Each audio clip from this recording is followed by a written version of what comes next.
Before we begin, what this book is, this song is nearly 3,000 years old. It was sung before there were books, before there were cities as we know them, before the Greek alphabet had settled into its shape. A blind poet, or many poets, opened their mouths and the sea poured out. It is the story of a man who wanted to go home. He had sacked the tallest city in the world. He had lost every man under his command. He had been blown across the whole known sea and beyond it into the dark places of the world. He had faced the Cyclops and the witch who turns men into swine, and the dead who drink blood, and the Sirens, and the narrow strait where the six-headed monster waits. And every step of the way, the sea god opposed him, because he had hurt the god's son, because he was too clever, because he had named himself Nobody. But his wife was waiting, his son was growing up among wolves, his father was dying on a hillside, and 100 men were eating his house alive. This is not a story about war. The war is over. This is a story about coming back, and what you find when everything that made you has been stripped away, and you stand at last on your own shore, dressed as a beggar, recognized only by a dog and a servant, and you must prove again who you are. The Odyssey is the root of every journey story ever written. It is the first novel, the first road movie, the first portrait of a marriage tested beyond the limits of endurance. And it is a poem, built of dactylic hexameter, of epithet and formula, of dawns with rosy fingers, and seas the color of wine.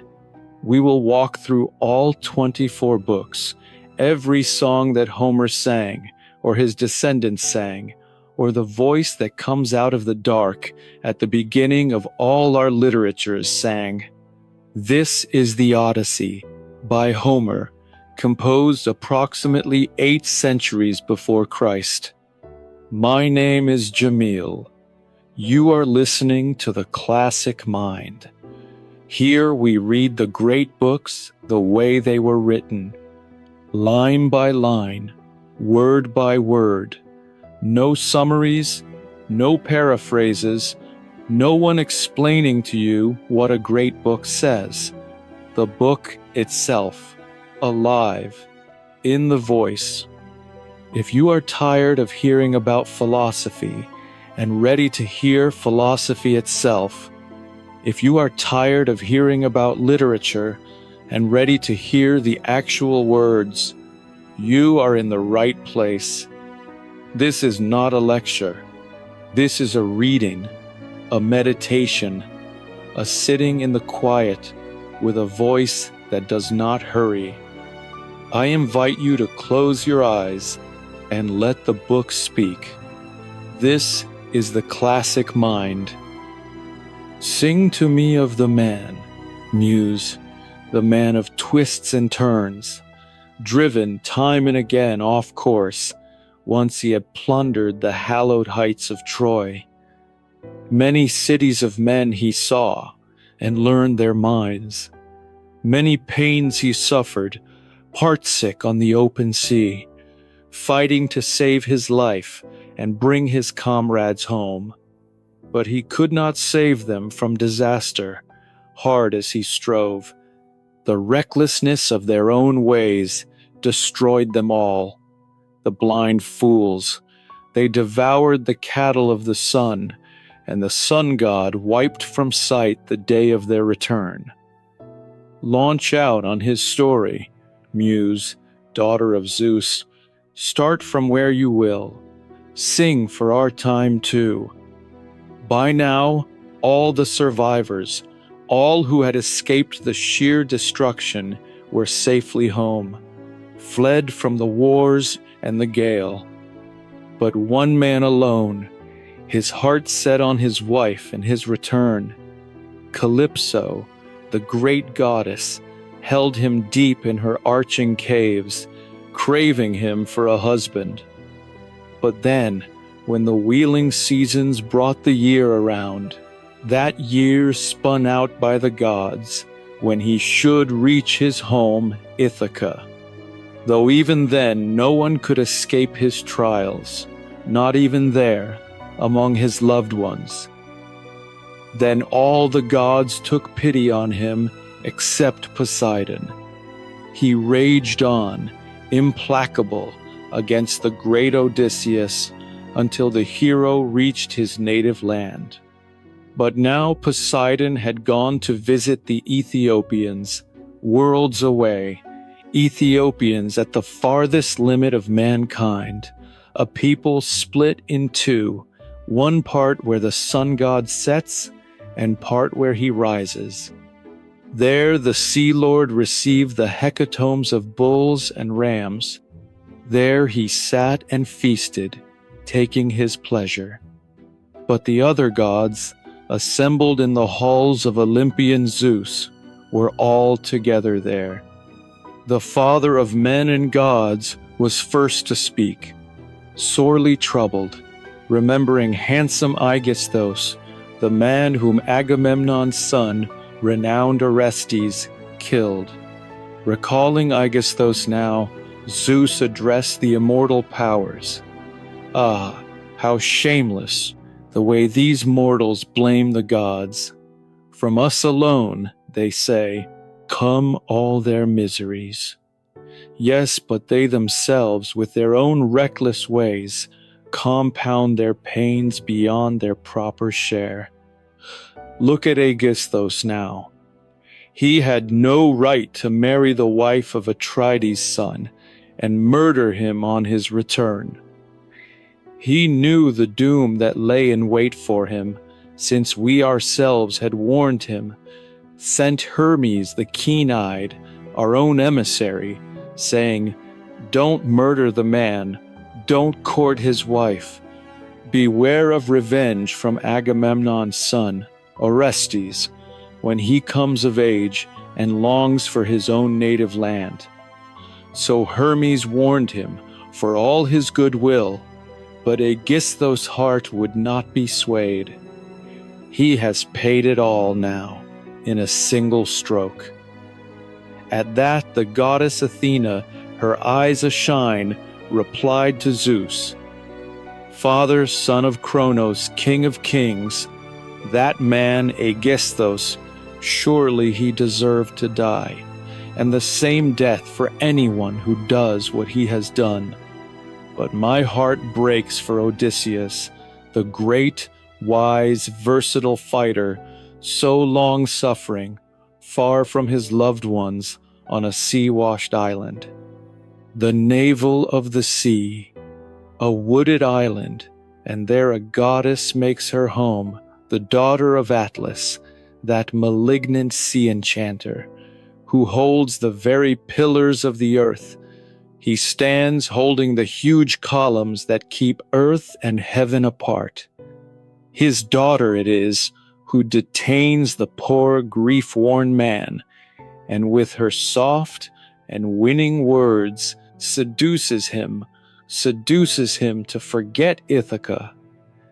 But Odysseus, straining for a glimpse of smoke curling up from his own land, longs for death. And yet your heart feels nothing for him, Olympian Zeus. Did not Odysseus win your favor with those sacrifices he offered up beside the Argive ships, there on the broad plain of Troy? Why, Zeus, why so harsh now against Odysseus? Ah, my child, replied Zeus, who marshals the thunderheads, what nonsense you let slip through your teeth. How could I forget the great Odysseus, preeminent among mankind, and his ready mind in offering sacrifices to the immortals, who control the vast heavens? It is Poseidon, the earth shaker, who is so stubborn in his anger, still enraged because Odysseus blinded the Cyclops, the godlike Polyphemus, the strongest of all the Cyclopes in all the world. Theosa, a nymph, daughter of Phorcys, lord of the barren salt sea, conceived him in her sea surge caves after she lay with Poseidon. So the earth shaker has no wish to kill Odysseus outright, but he drives him far off course from his native land. But come, let all of us here put our minds together to plan his return, so Odysseus can go home. And Poseidon must relent, for he is helpless against the will of all the gods, opposed by every immortal, all against his purpose, all alone. The goddess Athena, her gray eyes clear, answered him, "Father of us all, son of Kronos, highest of the ruling gods, if it now really pleases the blessed gods that wise Odysseus shall return to his own native land, then let us dispatch the guide and giant killer Hermes over to the island Ogygia, so he can tell the nymph with the lovely braids our unalterable decree, that Odysseus, the great sufferer, shall come home. And I myself will go down to Ithaca at once, to put more courage in his son, and rouse him to call the long-haired Achaeans to assembly, and speak his mind to all the suitors, who are always slaughtering his tumbling flocks and his horned, shambling cattle. Then I will send him off to Sparta and sandy Pylos, to learn about his father's return, if he can hear news anywhere, and so win a noble name among mankind." So Athena spoke, and bound under her feet the supple sandals, ever glowing golden, that carry her over the wet sea and over the boundless land with the speed of the wind. She took the heavy spear, tipped with a bronze point, with which she breaks the ranks of warriors whenever she is angry, the daughter of a mighty father. Down she darted from the peaks of Olympus, down to Ithaca, and there she stood at the outer gate of Odysseus, before his doors. On the threshold, the bronze spear in her hand, disguised as a stranger, Mentes, the Taphian leader. She found the haughty suitors there, amusing themselves with dice, sitting on hides of oxen they had slaughtered for their meal. Heralds and brisk attendants ministered to them, pouring wine and water in bowls, and others washed down the tables with sponges, porous, sopping, then set the tables out for the meal, and heaped them high with meat. The first to see her was Telemachus, godlike youth. He was sitting among the suitors, sick at heart, seeing his noble father in his mind, hoping he might come home someday and scatter the suitors from his house, win back his royal honors, and rule his own domain again. Sitting there among the suitors, he saw Athena first, and rose at once and went to the outer door, ashamed that a stranger should stand there waiting so long. He approached her, took her right hand, and received the bronze spear as he spoke to her in winged words. "Welcome, stranger. You shall be entertained here, and after you have eaten, you shall tell us what you need." So he spoke and led the way, and Pallas Athena followed him.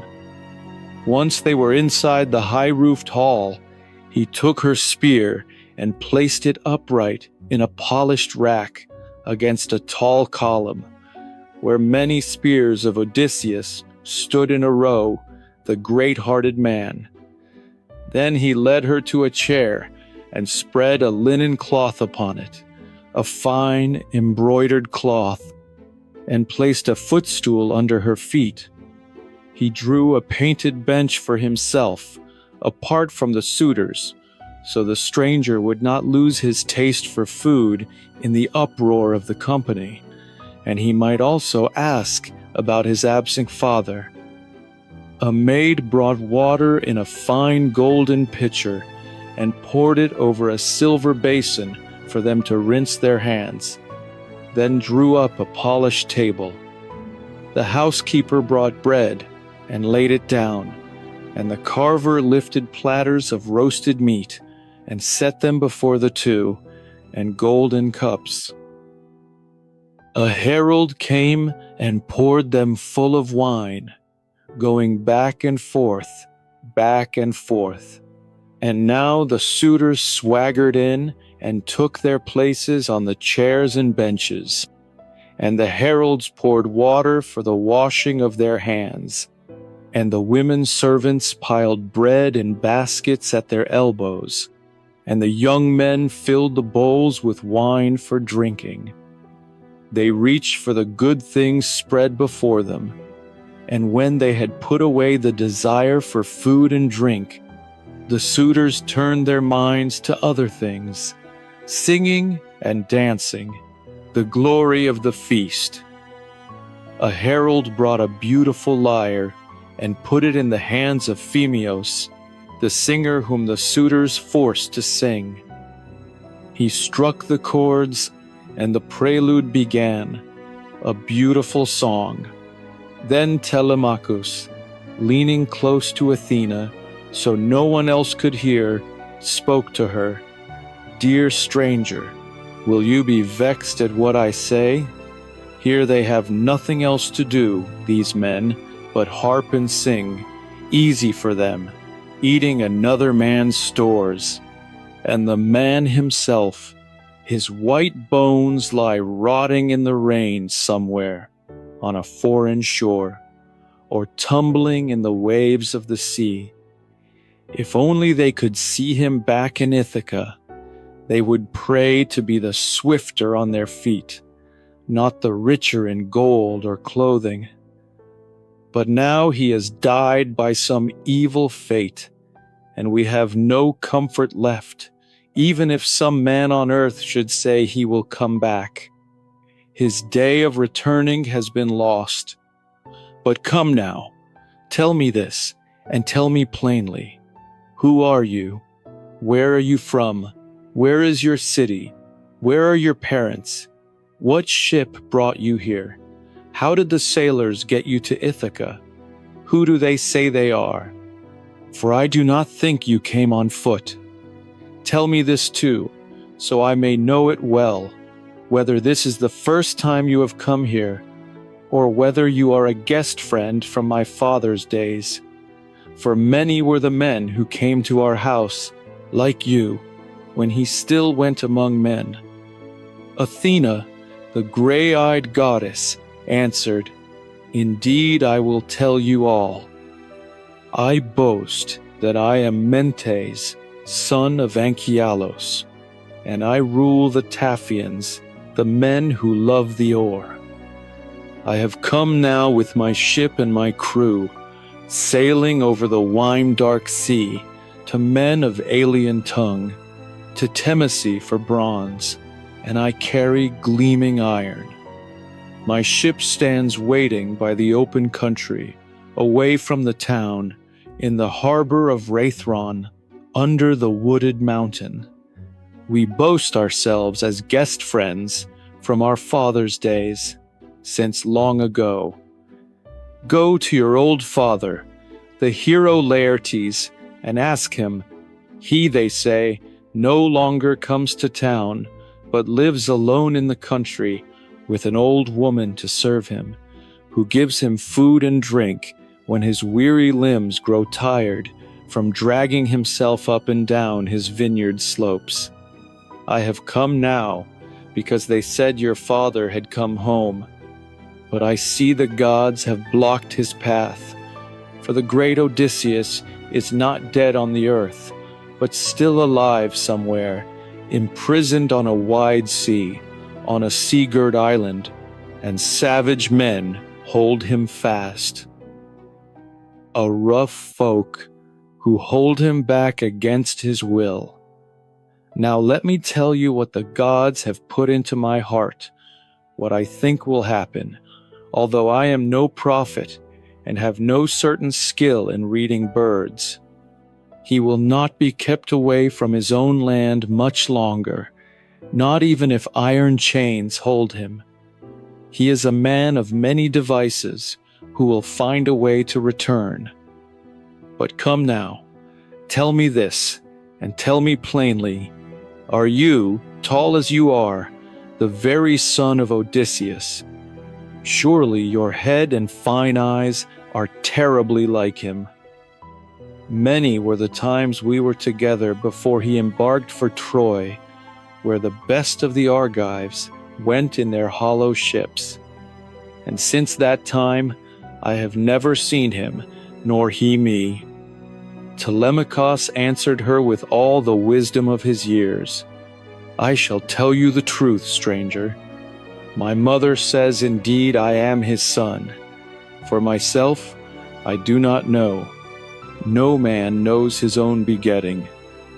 If only I had been the son of some happy man who grew old peacefully on his own lands. Who have ever been born, I am the son of the most unfortunate, since you ask me that. Athena, the gray-eyed goddess, said, surely the gods have not made your line inglorious, since Penelope has borne you such a son. But come now, tell me this, and tell me plainly. What is this feast? Who are these men? What need have you of them? A drinking party or a wedding? This is no meal where each man brought his portion. How insolently they swagger through the house. Any decent man would be outraged coming here and seeing all this shamefulness. Telemachus answered her with all the wisdom of his years. Stranger, since you ask me, this house was once prosperous and above reproach, while that man still lived among us. But now the gods in their evil purpose have willed otherwise, and they have caused him to vanish, as no other man has vanished. I would not grieve so much for him if he were dead, if he had fallen among his comrades on the plain of Troy, or died in the arms of friends. After the war was over, then all the Achaeans would have built him a tomb, and he would have won great fame for his son, for all the days to come. But now the storm winds have swept him into oblivion. He is gone from sight, from hearing, and left me nothing but pain and tears. And I do not grieve for him alone. The gods have given me other sorrows as well. For all the princes who rule the islands, Dulichion and Same, and wooded Zakynthos, and all the lords of rocky Ithaca, all these men woo my mother, and lay waste my house. She will not reject a marriage she detests, but she cannot bring herself to choose. And meanwhile, they devour my house and my substance, and soon they will destroy me too. The goddess, gray-eyed Athena, answered in her anger, Oh, how you need Odysseus, the lost one. If he could only come and stand at these doors, with his helmet and his shield and his 2 spears, the way he was when I first saw him, drinking and taking his pleasure in our house, on his way back from Ephyra, from the house of Aeolus, son of Mermeros. Odysseus had gone there too in a swift ship, searching for a man-killing poison to smear on his bronze-tipped arrows. But Aeolus would not give it to him, out of fear of the gods who live forever. My father gave him some, for he loved him terribly. If only Odysseus, as he was then, could encounter these suitors. Their lives would be short, and their marriage would be bitter. But all this lies on the knees of the gods, whether he will come back and take revenge in his own house or not. For you, I urge you to think of some way to drive the suitors from your halls. Listen to me, and take my words to heart. Tomorrow, call the Achaean lords to the assembly, and speak your mind, and let the gods be witnesses. Command the suitors to depart, each man to his own house. And as for your mother, if her heart inclines to marriage, let her go back to her father's house, her powerful father, and there they will arrange the wedding and prepare the gifts, all that should accompany a beloved daughter. And for yourself, I have shrewd advice, if you will take it. Fit out a ship with 20 oars, the best you can find, and go in search of news of your long-absent father. Some mortal may have seen him, or you may hear a rumor sent by Zeus, which often carries news to men. Go first to Pylos, and question the great Nestor, and from there go to Sparta, to the house of Menelaus of the fair hair, for he was the last of the bronze-armored Achaeans to come home. If you hear that your father is alive and on his way, then, worn out as you are, you could endure another year. But if you hear that he is dead and no longer alive, then come back to your own native land and build a tomb for him, and perform the funeral rites as is fitting, and give your mother to a husband. Then, after you have done all this, think hard about how you may kill the suitors in your house, either by guile or openly. You should not cling to childish ways. You are no longer of an age for that. Have you not heard what fame the great Orestes won throughout the world, when he killed his father's murderer, the treacherous Aegisthus, who had slain his glorious father? You too, my friend, for I see how tall and handsome you are. Be brave, so that men yet to be born may speak well of you.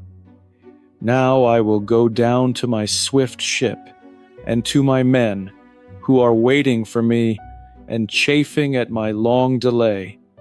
See that you give heed to what I say, and show some sense." Telemachus answered her, with all the wisdom of his years, "Stranger, indeed you have spoken with true affection, like a father to his son. I shall never forget your words. But come now, stay, though you are eager to be on your way, so that you may bathe and rest and take your ease, and then go back to your ship with a gift, some treasure, precious and beautiful, which will be your keepsake from me, the kind of gift a host gives to a guest." Athena, the gray-eyed goddess, answered, "No, do not detain me, as I am eager to be gone. And whatever gift your heart inclines to give me, give it to me when I come back, so you may take it home. Choose some very beautiful thing, and it will bring you its worth in return." So spoke the gray-eyed goddess, and she went off like a bird, flying up through the smoke hole. And in his heart she put courage and strength, and made him think of his father even more than before. And he knew in his mind, and he wondered, and his heart was shaken. He realized it was a god. Then the young man, the holy man, went back to the suitors. Now the famous singer was singing to them, and they sat in silence, listening. He sang of the return of the Achaeans, a bitter, painful homecoming from Troy, which Pallas Athena sent upon them. From her high room in the upper story, Penelope, wise daughter of Icarios, heard his wondrous singing. She descended the high staircase from her chamber, not alone, but with 2 handmaids. When the great queen reached the suitors, she stopped by the doorpost of the strong hall and held a veil before her face, her shining veil. And she wept and spoke to the great singer, "Phemios, you know many other things to charm mortals, deeds of men and gods, which singers celebrate. Sit there and sing some one of those, while they drink their wine in silence. But stop this song, this painful song, which always tears the heart in my breast. For the unforgettable sorrow has fallen on me, beyond all others. So dear a head do I long for, remembering my husband, whose fame goes far through Hellas and the midlands of Argos." Telemachus spoke to her with all the wisdom of his years. "Why, my mother, do you begrudge the good singer pleasing us as his mind moves him? Singers are not to blame, but Zeus himself, who gives to men who live by bread whatever he wishes for each. There is nothing wrong in this man's singing of the evil fate of the Danaans. For men always praise that song the most, which rings the newest in their ears. Let your heart and spirit endure the listening, since Odysseus was not the only man who lost his homecoming day at Troy. Many others perished as well. Go now to your room and take up your own work, the loom and the spindle, and bid your handmaids to ply their work. But speech is for men, for all men, and most of all for me, since the power in this house belongs to me." Astonished, she went back to her chamber, for she took to heart the wise words of her son. She went up to the upper story with her women, and she wept for Odysseus, her beloved husband, until the gray-eyed goddess Athena cast sweet sleep upon her eyelids. Meanwhile, the suitors burst into uproar in the shadowy hall, and all prayed, each that he might lie beside her. Then Telemachus spoke with all the wisdom of his years. "You suitors of my mother, who are so outrageously arrogant, let us enjoy the feast now, and stop your shouting, since it is a beautiful thing to listen to a singer as fine as this one, with a voice like the gods. In the morning, let us all go to the assembly and take our seats, so I may speak to you openly and say that you must leave my halls. Devour your own possessions. Move from house to house among yourselves. But if you decide it is sweeter and better for you to destroy one man's estate without repayment, then waste away. But I shall cry out to the gods who live forever, hoping that Zeus may grant me a day of reckoning. Then you will perish in this house, and no one will repay you." So he spoke, and they all bit their lips, amazed at Telemachus, for he had spoken with such daring. Then Antinous spoke, son of Eupeithes. "Telemachus, surely the gods themselves are teaching you to be a high-spoken orator and to speak with such courage. May the son of Cronos never make you king of sea-girt Ithaca, which is your birthright." Telemachus answered him with all the wisdom of his years.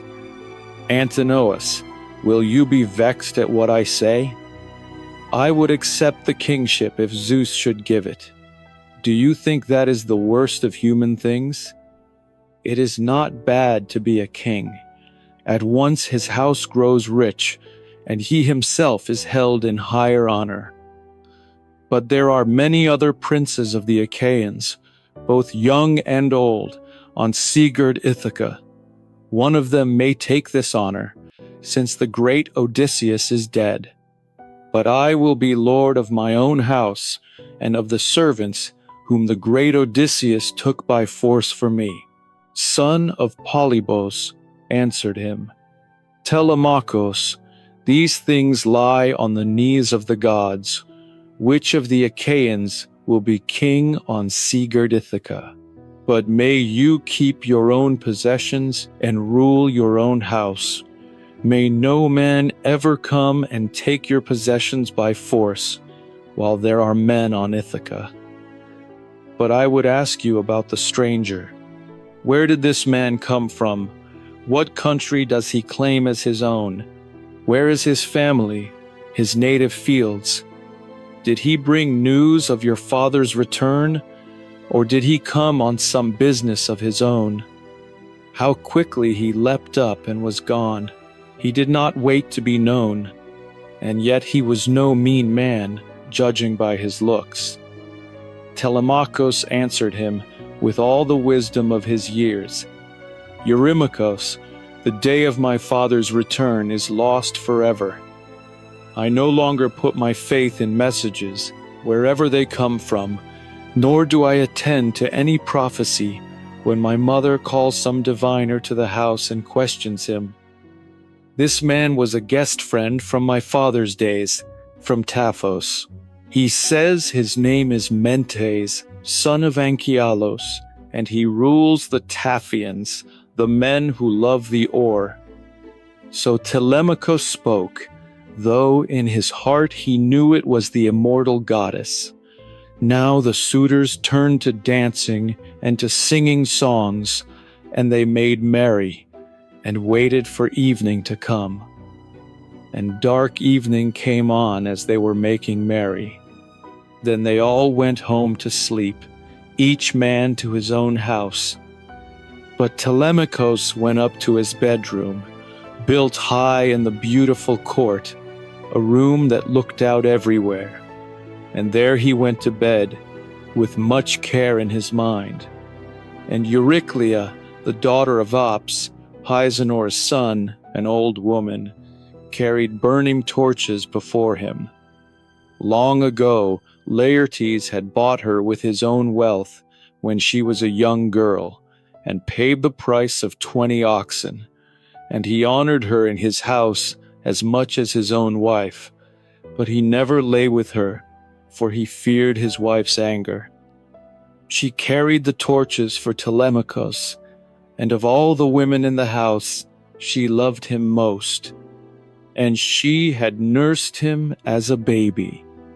He opened the doors of the well-made bedroom and sat on the bed, and took off his soft tunic and dropped it into the old woman's hands. She folded it and smoothed it, and hung it on a peg beside the inlaid bed. Then she went out of the room, and pulled the door shut by the silver handle, and drew the bolt home by its strap.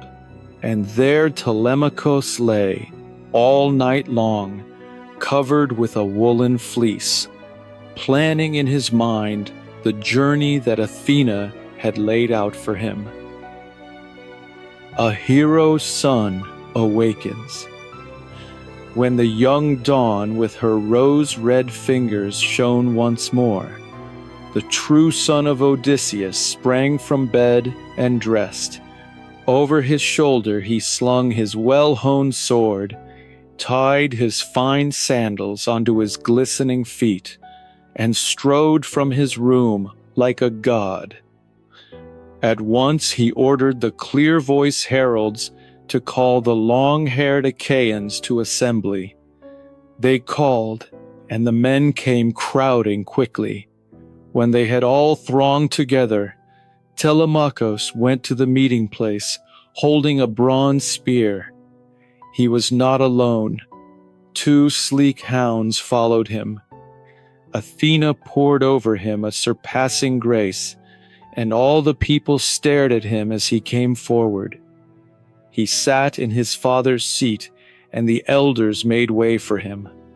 Then the first to speak was old Aegyptios, a hero bent with age, who knew the world beyond all men. His own dear son had gone with great Odysseus to the land of good horses, Troy, in the hollow ships, Antiphos the spearman. The walled Cyclops killed him in his cavern and made him his last supper. Aegyptios had 3 other sons. One of them, Eurynamos, consorted with the suitors. 2 others worked their father's farm. Yet he could not forget the lost one, the one who had sailed away. He mourned him still, and grieving for him, he addressed the assembly. "Hear me, men of Ithaca. Never has an assembly been called among us, never a meeting since the day when great Odysseus sailed in the hollow ships. Who has summoned us now? What need falls on one of the young or one of the old? Has he heard some news of the army's return and wants to tell us, since he is the first who heard? Or has he some other public matter to bring before us? I think he is a good man and a useful. May Zeus give success to whatever he desires in his heart." So he spoke, and the dear son of Odysseus was happy with the omen. He could no longer sit still. He was on fire to speak. He stood in the middle of the assembly, the herald Pisanor, a man of shrewd understanding, placed the staff in his hands. Telemachus spoke, first addressing the old man. "Old man, that man is not far off, as you shall soon know. It was I who called this assembly, since pain has fallen on me of all men. I have no news of the army's return to tell you now, because I was the first who heard, nor do I have some other public matter to bring before you. This is my own need, the evil that has fallen on my house, a double evil. First, I have lost my noble father, who was once the king among you, and gentle as a father. And now there is a far greater evil, which will quickly break up my whole house and ruin all my livelihood. Suitors for my mother, against her will, have forced themselves upon her, the sons of those who are the greatest men here. They shrink from going to her father's house, to Icarios, so he might give his daughter with bride gifts to the man of her own choice, whoever might please her most. Instead, they come to our house every day and slaughter our oxen and our sheep and our fat goats, and hold high feasts, and drink our sparkling wine, and devour everything. There is no man here like Odysseus to drive this curse from the house. We ourselves are not the men to drive them off. We are too weak, and we have never learned to be strong. I would defend myself if only I had the power. But this has gone beyond all endurance, and my house is falling into ruin. Take your own part in this, and be ashamed in the eyes of your neighbors, all who dwell around us. Fear the gods, too, lest they turn against you, angry at these evil deeds. I call on Olympian Zeus, and on Themis, who dissolves the assemblies and calls them back. Stop, my friends. Let me be left alone to waste in bitter sorrow. Unless my noble father, Odysseus, once in his anger harmed the well-grieved Achaeans, and you now seek to pay me back for that by harming me and urging these men on. If you yourselves would eat my treasures and consume my flocks. If you were the ones who fed on them, there could be a recompense someday. We could go through the town asking for our goods, demanding payment until it was all made good. But as it is, you load my heart with pain that cannot be relieved." So he spoke in his anger and dashed the staff to the ground and burst into tears. Pity took hold of all the people. No one dared to say anything to answer Telemachus in his anger. Only Antinous had the heart to answer. "Telemachus, you high-spoken orator, unbridled in your speech, what are you saying to shame us? The suitors are not to blame for all this, but your own mother, who knows more tricks than any other. For 3 years now, and a 4th year is running on, she has been deceiving the hearts in our breasts. She offers hope to each, and makes promises to every man, sending messages to us, but her mind intends other things. And here is another trick she devised in her heart. She set up a great loom in the hall and began to weave a wide, fine web. And she said to us, 'Young men, my suitors, since the great Odysseus is dead, wait a little, though you are so eager to marry me, until I finish this robe, so that my weaving may not be wasted. A burial shroud for the hero Laertes whenever the fate of bitter death shall take him. Otherwise one of the Achaean women would bear me ill will, if a man who had won great wealth should lie without a shroud.' So she spoke, and our proud hearts agreed. And then by day she would weave at her great loom, but by night, when she had set up torches, she would unpick what she had woven. For 3 years she kept up her deception, and the Achaeans believed it. But when the 4th year came, and the seasons began again, one of her women, who knew the whole story, told us, and we found her unpicking the beautiful web. So we forced her to finish it against her will. So you may know it yourself in your heart, and all the Achaeans know it. Send your mother away, and command her to marry whichever man her father says, and whoever pleases her most.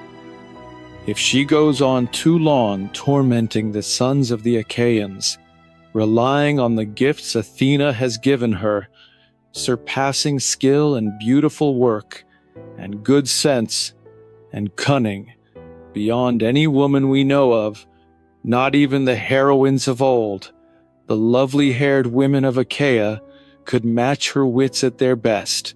Tyro, Alcmene, Mycene of the lovely crown, none of them had wits like Penelope.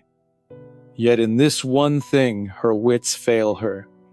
So long as she clings to this new design, which the gods have put into her heart, she will win great fame for herself, but she will cause you the loss of much substance. We will not go back to our own lands or anywhere else until she marries whichever of us she chooses." Telemachus answered him with all the wisdom of his years, "Antinous, how can I thrust from the house against her will, the mother who bore me and nursed me? My father is somewhere else, whether alive or dead, and it will be a hard thing for me to pay back Icarios if I myself send my mother away. I shall suffer some evil from her father, and the gods will give me other evils, since my mother, as she goes out of the house, will call on the hateful Furies, and men will blame me as well. So I shall never speak that word. But if your own hearts are ashamed at what you're doing, Leave my halls and feast elsewhere, eating your own possessions and moving from house to house among yourselves. But if you decide it is sweeter and better for you to destroy one man's estate without repayment, then waste away. But I shall cry out to the gods who live forever, hoping that Zeus may grant vengeance, requiring you. Then you will perish in this house, and no one will avenge you." So spoke Telemachus, and Zeus, whose voice resounds afar, sent down 2 eagles, flying from a mountain peak on the breath of the wind. For a time, the 2 eagles flew as on a blast of wind, close together, with wings outspread. But when they were above the crowded assembly, they whirled about, beating their wings thick and fast, and they looked down on the faces of all, and death was in their gaze. And they tore at each other's cheeks and throats with their talons, and then darted off to the right, skimming over the houses of the city. All were astonished at the birds, and wondered in their hearts what was to happen. Then old Halitherses, son of Mastor, spoke among them, for he surpassed all men of his time in the knowledge of birds and in speaking words of fate. And he addressed them with good will. "Hear me, men of Ithaca. I speak especially to the suitors, since a great disaster is rolling towards them. Odysseus will not be gone from his friends much longer. Already, I think, he is somewhere near, planning death and destruction for all these men. And many others of us who live on sunny Ithaca will suffer too. Long before that, let us think how to stop them, and let them stop themselves, since this is their own best course. I am not inexperienced in prophecy, but I know what I am saying. And I tell you, everything has come to pass for that man as I predicted, when the Argives embarked for Troy, and with them went Odysseus of the many wiles. After many sufferings and the loss of all his men, unrecognized by any, he will come home in the 20th year. So I spoke then, and now it is all coming true." Eurymachus, son of Polybos, answered him, "Old man, go home and prophesy to your own children, and keep them from evil in the future. Here I am a better prophet than you. Many birds fly about under the rays of the sun, and not all of them are omens. Odysseus has perished far away, and how I wish you too had died with him. Then you would not be babbling with all these prophecies, or stirring up Telemachus in his anger, looking for a gift for your household, which he might give you. But I tell you, and it will happen, if you, with your old wisdom, deceive a younger man and incite him to anger, it will be the worse for him, and he will not be able to do anything because of these men here. And on you, old man, we shall lay a penalty that will pain your heart and be hard to pay. I myself advised Telemachus, in the presence of all, to order his mother to go back to her father's house. Then they will arrange a marriage and prepare the gifts, all that should follow a beloved daughter. Before that, I do not think the sons of the Achaeans will stop their rough courtship, since we fear no one, least of all Telemachus, for all his words. Nor do we care about your prophecy, old man, which will only make you more hated. And his goods will be eaten without compensation, as long as she puts off the Achaeans in the matter of her marriage.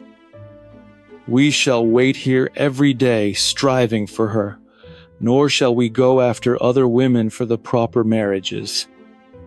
Telemachus answered him with all the wisdom of his years, "Eurymachus, and all you other famous suitors, I shall no longer entreat you about this, nor speak of it, since the gods know now, and all the Achaeans. But give me a swift ship and 20 men who will be my companions on my journey, back and forth. For I am going to Sparta and sandy Pylos to seek news of my father's return, who has so long been gone, if any mortal can tell me, or I may hear a rumor sent by Zeus, which often carries news to men. If I hear my father is alive and on his way, I may hold out, worn out as I am, for another year. But if I hear he is dead, I will return to my loved native land and build a tomb for him, and over it perform the funeral rites, full and fitting, and I will give my mother to a husband." So he spoke and sat down. Then Mentor rose among them, an old friend of the great Odysseus, to whom Odysseus, when he sailed, gave charge of his whole house, to obey the old man and keep everything safe. And he addressed them with good will. "Hear me, men of Ithaca. Never let any king who bears the scepter be from now on gentle and kind, or think of justice in his heart. Let him rather be cruel and work unrighteousness, since no one remembers the great Odysseus of the people he ruled, though he was gentle as a father. But I do not find fault with the haughty suitors for the violent things they do, however evil their minds may be, since they risk their own heads when they violently devour the house of Odysseus and think he will never return. But I am angry with the rest of you, how you all sit silent and never rebuke the suitors with a word, though you are many and they are few." Leocrito, son of Euenor, answered him, "Mentor, you mischief maker, you silly fool, what are you saying? Turning the people against us. It would be a hard thing to fight with us over a feast, even for more men than you. Even if Odysseus himself, the man of Ithaca, should come and be eager in his heart to drive out the haughty suitors from his own great hall, his wife would have no joy at his return, however much she longed for him. He would meet a shameful death if he fought with so many. You have not spoken well. Come now, all of you, disperse to your own lands. Mentor and Halitherses will speed Telemachus on his journey, since they have been his father's friends from long ago. But I think he will stay long enough to hear his news here in Ithaca, and he will never make the voyage." So he spoke and broke up the assembly. The people scattered, each to his own house, and the suitors went into the house of the great Odysseus. Telemachus went away by himself along the shore of the sea and washed his hands in the gray salt water and prayed to Athena, "Hear me, you who came yesterday, a god, to our house and commanded me to sail in a ship over the misty sea to learn about my father's return, who has so long been gone. The Achaeans hinder me in all this, and most of all the suitors in their evil arrogance." So he prayed, and Athena came to him in the likeness of Mentor, in form and in voice, and spoke to him in winged words. "Telemachus, in the days to come, you shall neither be a coward nor a fool. If any of your father's stout spirit has been instilled in you, when he was the man who carried word and deed to fulfillment, this journey will not be useless or unaccomplished. But if you are not the true-born son of him, and of Penelope, then I have no hope that you will do what you wish. Few sons are like their fathers. Most are worse, and only a few are better. But since you will not be a coward or a fool in the future, nor will you altogether lack the cleverness of Odysseus, that you will accomplish this deed. So let the suitors go on with their evil plans.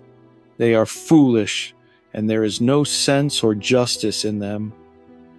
They do not think of death and black fate, which is already very near them, that they shall all perish in a single day. Your own journey will no longer be delayed, since I am such a friend of your father's, who will find you a fast ship and come with you myself. But go now back to the house and be among the suitors.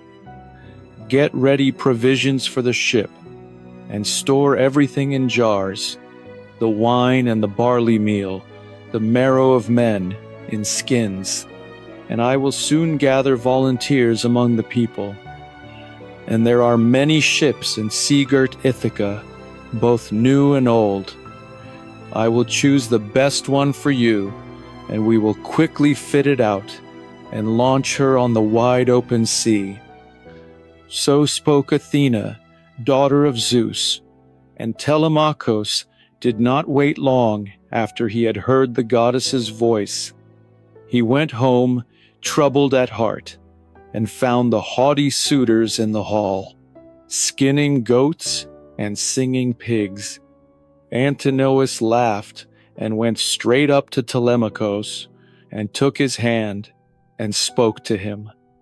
Telemachus, high-spoken orator, unbridled in speech, let no other evil word or deed be in your heart now, but eat and drink with me as you did before.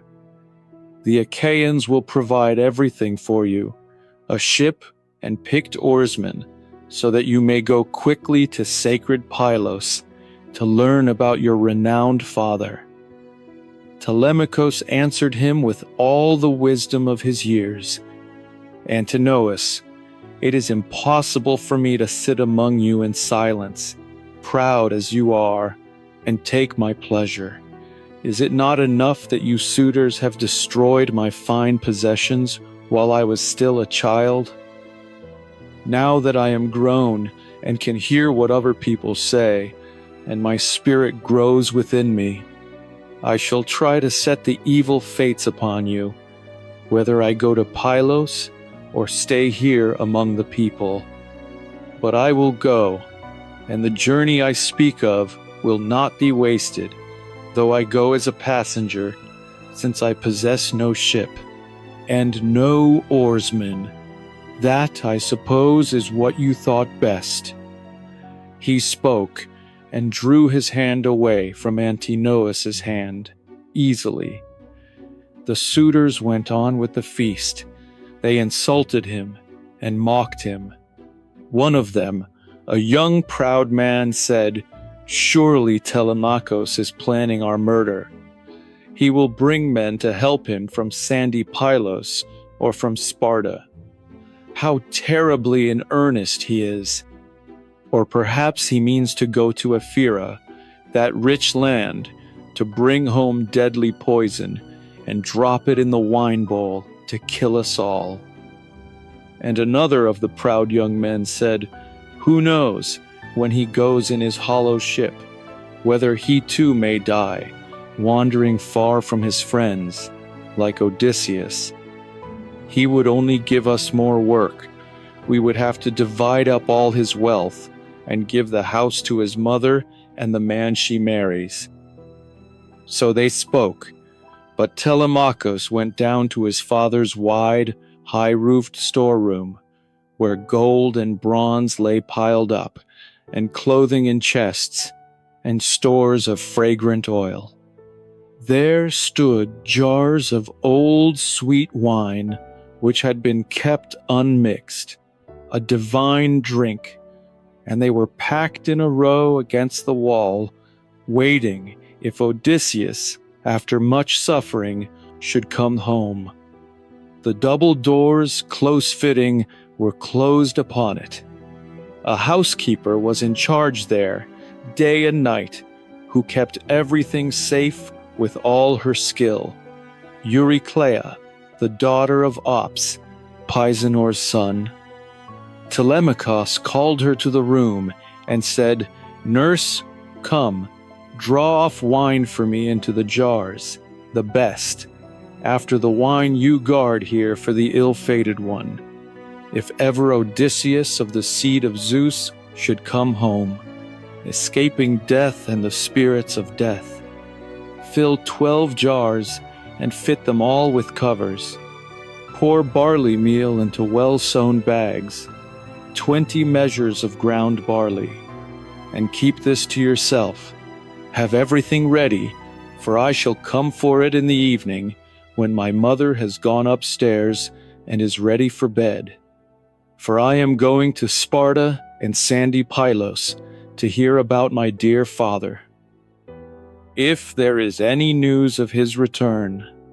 So he spoke, and the dear nurse, Euryclea, wailed out and spoke in winged words.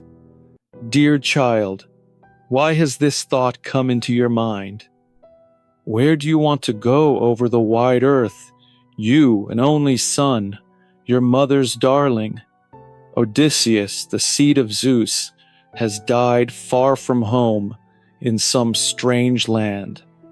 These men will plan evil for you as soon as you are gone, and kill you by guile, and divide up all that is here. No, stay here with your own possessions. What need do you have to suffer hardships and wander over the restless sea?" Telemachus answered her with all the wisdom of his years. "Do not worry, nurse. This plan was not made without a god. But swear to me you will say nothing to my own mother until the 11th or 12th day from now, or until she notices I am gone and misses me, so that she may not ruin her lovely face with weeping." So he spoke, and the old woman swore a great oath by the gods that she would say nothing. Then she quickly drew off wine into the jars and poured barley meal into well-sewn bags. Telemachus went back to the hall and kept company with the suitors. But now the gray-eyed goddess Athena thought of something else. She took the form of Telemachus and went through the whole city, telling the men she met to gather by the swift ship in the evening. She asked Nomon, the glorious son of Phronios, for a swift ship, and he promised it gladly. The sun set, and all the ways grew dark. And then she drew the swift ship down to the sea, and put in it all the gear that well-benched ships carry. She moored it at the harbor's end, and the good crew gathered about her, and the goddess gave each man a heart to follow. But now the gray-eyed goddess Athena thought of something else. She went to the house of the great Odysseus, and poured sweet sleep over the suitors, and made them wander in their drinking, and knocked the cups from their hands. They could no longer sit in their chairs, and all went through the city to their beds, and no one stayed there long, since sleep fell on their eyelids. Then the gray-eyed goddess, Athena, spoke to Telemachus, calling him out of the comfortable hall, in the form and voice of Mentor. "Telemachus, your well-greaved companions are already sitting at the oars, waiting for you to set out. Let us go, and no longer delay our sailing." So spoke Pallas Athena, and led the way quickly, and Telemachus followed in the footsteps of the goddess. When they had gone down to the ship by the shore of the sea, they found the long-haired companions waiting on the beach. the strong and mighty Telemachus spoke to them. "Come, friends, let us bring the provisions here. They are all packed in the hall. My mother knows nothing of this, nor the other women. Only one woman has heard my plan." So he spoke and led the way, and they followed, and stowed it in the well-benched ship, as the dear son of Odysseus commanded. Telemachus went on board. Athena led the way, and sat down at the stern. Telemachus sat beside her. The crew cast off the mooring ropes, and went on board, and sat at their benches. The gray-eyed goddess Athena sent them a following wind, a strong west wind whistling over the wine-dark sea. Telemachus called to his men, and ordered them to lay hold of the tackle, and they obeyed his command. They raised the pine mast, and set it in the socket, and made it fast with stays. They hauled the white sail up with leather straps.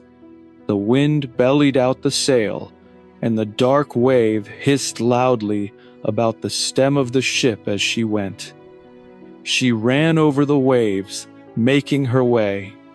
They made everything fast in the swift black ship, and set up the bowls brimming with wine, and poured libations to the undying, everlasting gods, and above all to the gray-eyed daughter of Zeus.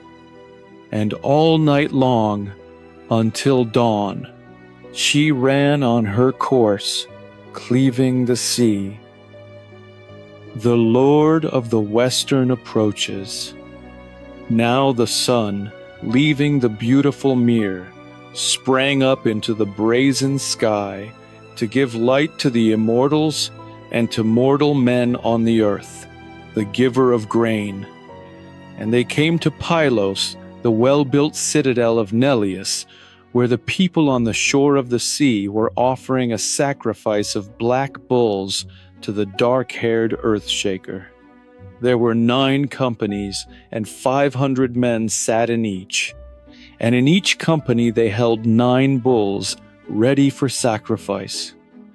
They had just tasted the entrails, and were burning the thigh pieces to the god, when the crew put into shore, furled and stowed the sail of the ship with the even oars, moored her, and themselves stepped out.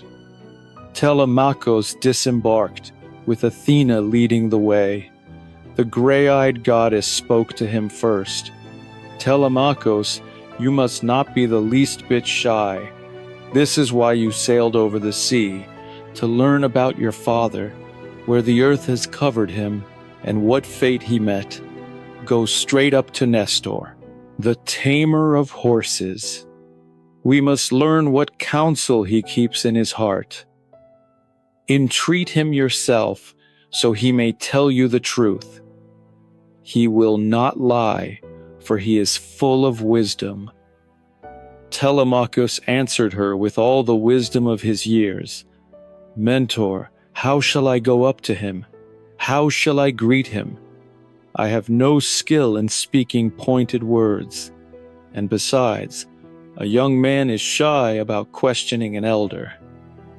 Athena, the gray-eyed goddess, answered him, "Telemachus, some of the words you will find in your own heart, and the gods will prompt the rest.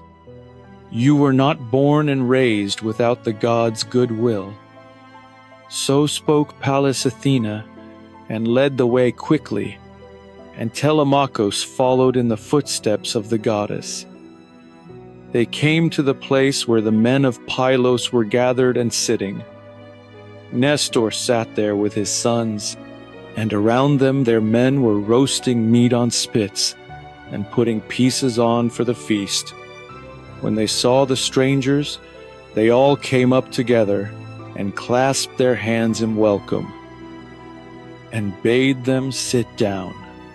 First, Pisistratus, Nestor's son, came near, and took them both by the hand, and sat them down at the feast on soft fleeces, spread on the sand of the sea, beside his brother Thrasymedes and his father. He gave them portions of the entrails, and poured wine into a golden cup, and welcomed her, the stranger, Pallas Athena, the daughter of Zeus who holds the Aegis. Pray now, stranger, to the Lord Poseidon, since the feast you find here is in his honor. When you have made your libation and prayed, as is fitting, give the cup of honey-sweet wine to your friend as well, so he may pour an offering, since he too, I think, prays to the gods. All men need the gods. He is the younger, of the same age as myself, and therefore I give the golden cup to you first. So he spoke, and put the cup of sweet wine into her hand. Athena rejoiced at the man's wisdom and justice, because he had given the golden cup to her first.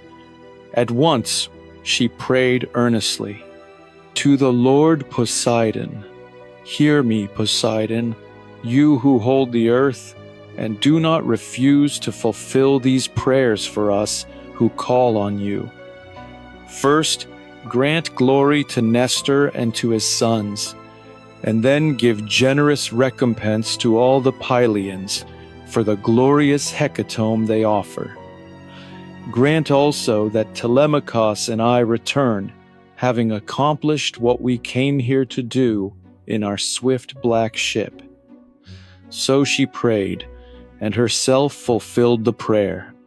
She gave the beautiful two-handled cup to Telemachus, and the dear son of Odysseus prayed in the same way. Then they feasted, and when they had put away the desire for food and drink, Nestor, the Gerenian horseman, first spoke to them. "Now it is a better time to question our guests and ask them who they are, since they have enjoyed their meal. Strangers, who are you? From where do you sail over the watery ways? Are you on some business, or do you wander at random over the sea, like pirates who wander, risking their lives, and bringing evil to men of other lands?" Telemachus answered him, with courage in his heart, for Athena herself had given him courage, so that he might ask about his absent father, and win a good reputation among men. "O Nestor, son of Neleus, great glory of the Achaeans, you ask where we come from, and I will tell you. We come from Ithaca, under Mount Neon. The matter I speak of is my own, not the public's. I have come in search of news of my father, the great Odysseus, of whom it is widely reported that he sacked the city of Troy and destroyed it. For all the other men, all who fought against the Trojans, have died, or we know where they died, a pitiful death.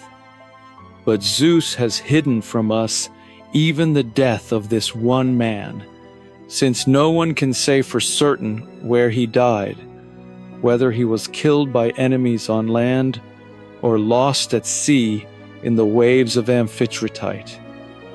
This is why I have come to your knees, to ask you to tell me about his miserable death, if you saw it with your own eyes, or heard it from another wanderer. Beyond all men, his mother bore him for sorrow. And do not soften the story out of pity or concern for me, but tell me clearly what your eyes have seen. If ever my noble father, Odysseus, made you a promise in word or deed, and kept it, there in the land of Troy, where you Achaeans suffered, remember it now and tell me the truth." Nestor, the Gerenian horseman, answered him, "My friend, you remind me of the sorrow we endured in that land. we sons of the Achaeans, strong and uncontrolled in daring. All the things we suffered, sailing with our ships over the misty deep, roving in search of booty wherever Achilles led, and all the battles we fought around the great city of Priam. There the best of us fell. There lies warlike Ajax, and there Achilles, and there Patroclus, the wise counselor, the equal of the gods. There lies my own dear son, strong and faultless, Antilochus, preeminent in speed of foot and in fighting, and many other evils we suffered besides these. Who among mortal men could tell the whole story? Not even if you stayed here 5 or 6 years and asked about all the sorrows the great Achaeans suffered there, would you find out the whole of it. Before that, you would grow weary and go home to your own land. For 9 years we were busy weaving them evil with every kind of trick, and the son of Kronos barely brought it to an end. No one there ever wanted to measure wits with the great Odysseus, since your father was far the best in all kinds of stratagems. The man who was your father, if indeed you are his son. Awe takes hold of me as I look at you, since your speech is so much like his, and you would not think that a younger man could speak so like him. All the time we were there, the great Odysseus and I never spoke on opposite sides in the assembly or the council, but with one mind we gave the Argives counsel, wisely and with good judgment, so that all would turn out well. But when we had sacked the towering city of Priam and gone away in our ships, a god scattered the Achaeans, and Zeus planned a miserable return for the Argives, since they were not all wise or just.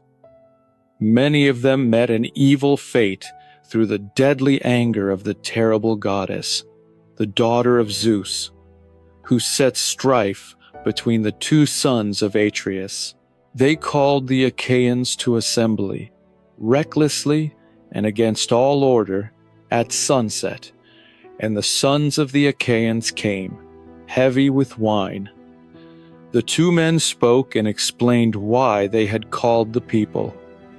Menelaus urged the Achaeans to think of returning home over the wide ridge of the sea, but Agamemnon would not hear of it, and wanted to hold them back and sacrifice holy hecatombs to appease the deadly anger of Athena. Fool! He did not understand that Athena would not be won over, for the minds of the everlasting gods do not quickly change. So the 2 of them stood there, exchanging harsh words, and the well-grieved Achaeans sprang up with a great confused shout, and their minds were split in 2. That night we slept with hard thoughts in our hearts against each other, since Zeus was planning disaster for us. At dawn, some of us dragged our ships into the holy sea and put our goods and the deep-girdled women aboard. Half the army held back and stayed with Agamemnon, the shepherd of the people. The other half embarked and set sail, and the ships ran swiftly, since a god smoothed the surface of the deep. When we reached Tenedos, we sacrificed to the gods, yearning for home. But Zeus would not yet let us return, cruel god, who stirred up a second quarreling. Some turned their ships and went back, Odysseus and his men, the wise, resourceful king, to please Agamemnon and show him favor. But I, with the whole fleet that followed me, fled away, for I knew that God was planning evil. And the son of Tydeus, Diomedes, fled too, and urged his men to follow. Later Menelaus, the fair-haired, sailed after us and caught up with us on Lesbos, while we were still debating about our long voyage, whether we should go north of rugged Chios towards Syria, keeping the island on our left, or south of Chios past windy Mimas. We asked the god to give us a sign, and he gave one, and told us to cut across the open sea to Euboea to escape our misery as soon as possible. A whistling wind sprang up, and the ships ran quickly over the teeming ways of the sea, and put in at Geraistos before dawn. There we sacrificed many thighs of bulls to Poseidon for our safe crossing of the great water. On the fourth day, the men of Diomedes, the tamer of horses, moored their ships on the shores of Argos, but I held on towards Pylos, and the wind never died down from the moment the god first sent it. So I came home, my dear child, with no news, and I do not know which of the Achaeans were saved and which were lost. But all that I have heard, sitting here in my own halls, you shall hear, as is right, and I shall conceal nothing. They say the Myrmidons arrived safely, those great spearmen, with the glorious son of brave Achilles leading them, and Philoctetes, the splendid son of Paia, safely, and Idomeneus brought all his men to Crete, all who survived the war, and the sea took none of them. But as for Agamemnon, Atreus' son, you yourselves, though you live far away, have heard how he returned, and how Aegisthus planned his pitiful death. But he paid a terrible price in return, so that it is a good thing when a dead man has a son left alive, since the son took revenge on his father's killer, the treacherous Aegisthus, who had slain his glorious father. You too, my friend, for I see how tall and handsome you are, be brave, so that men yet unborn may speak well of you. Telemachus answered him with all the wisdom of his years. O Nestor, son of Neleus, great glory of the Achaeans, yes, the son took revenge, and the Achaeans will spread his fame far and wide, and men of future times will hear of it. If only the gods would give me such power to take revenge on the suitors for their grievous outrage, who insult me and plot evil against me. But the gods have given no such happiness to me or to my father, and now I must simply endure. Nestor, the Geranean horseman, answered him, My friend, since you remind me of this, they say that many suitors for the hand of your mother are in your house, against your will, and they plot evil against you. Tell me, are you willingly so oppressed, or do the people throughout the land hate you, following the voice of a god? Who knows if someday he will come back and take revenge for all the violence, either alone or with the Achaeans altogether. If only the gray-eyed goddess would choose to love you as much as she once cared for glorious Odysseus in the land of Troy, where we Achaeans suffered hardships. I have never seen a god so openly show his love as Pallas Athena stood beside him for all to see. If she would choose to love you with that love and care for you in her heart, then many of those men would completely forget their marriage. Telemachus answered him with all the wisdom of his years. Old man, I do not think your words will ever come to pass. What you say is too great. Awe takes hold of me. I have no hope that this could happen, even if the gods willed it. Then the gray-eyed goddess Athena spoke to him. Telemachus, what a word has escaped the barrier of your teeth.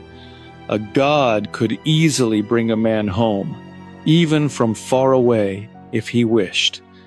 But I would rather endure hardship after hardship on my way home, and then see the day of my return, than go back and be killed at my own hearth, as Agamemnon was murdered by the guile of his wife and Aegisthus. But the gods cannot keep a man from death, the common fate of all men, even when they love him, when the deadly fate of long sorrow has taken hold of him. Telemachus answered her with all the wisdom of his years. Mentor, let us talk no more of this, sorely troubled as we are. For him there is no more return, and the immortal gods have already prepared death and black fate for him. But now I would ask Nestor something else, since he knows better than any other what is just and wise. They say he has been king for 3 generations of men, and when I look at him, he seems like an immortal god. O Nestor, son of Neleus, tell me the truth. How did Agamemnon die, the son of Atreus, the wide-ruling king? Where was Menelaus? What plan of death did the treacherous Aegisthus weave for him, since he killed a man far stronger than himself? Was Menelaus not in Argos, but wandering among men somewhere else, so that Aegisthus dared to do the murder? Nestor, the Gerenian horseman, answered him, Indeed, my child, I will tell you the whole truth. You yourself can imagine what would have happened if Menelaus, the fair-haired son of Atreus, had come home from Troy and found Aegisthus still alive in his house. Even in his death, they would not have heaped a mound over him, but the dogs and birds would have torn him as he lay on the open plain far from the city, and no woman of the Achaeans would have wept for him, for the monstrous thing he did, while we were there, toiling through the hard fighting. He sat safe in a corner of horse-pastured Argos, courting the life of Agamemnon with words. At first, the great queen Clytemnestra refused the shameful deed, for she had a good mind, and there was a man with her, a singer, to whom Agamemnon had given strict orders that he should guard his wife when he went to Troy. But when the fate of the gods bound her to destruction, Aegisthus took the singer to a desert island, and left him there as prey for the birds, and led her, willing as himself, to his own house. Then he burned many thighs on the holy altars of the gods, and dedicated offerings, woven stuffs and gold, since he had accomplished a great thing beyond all his hopes.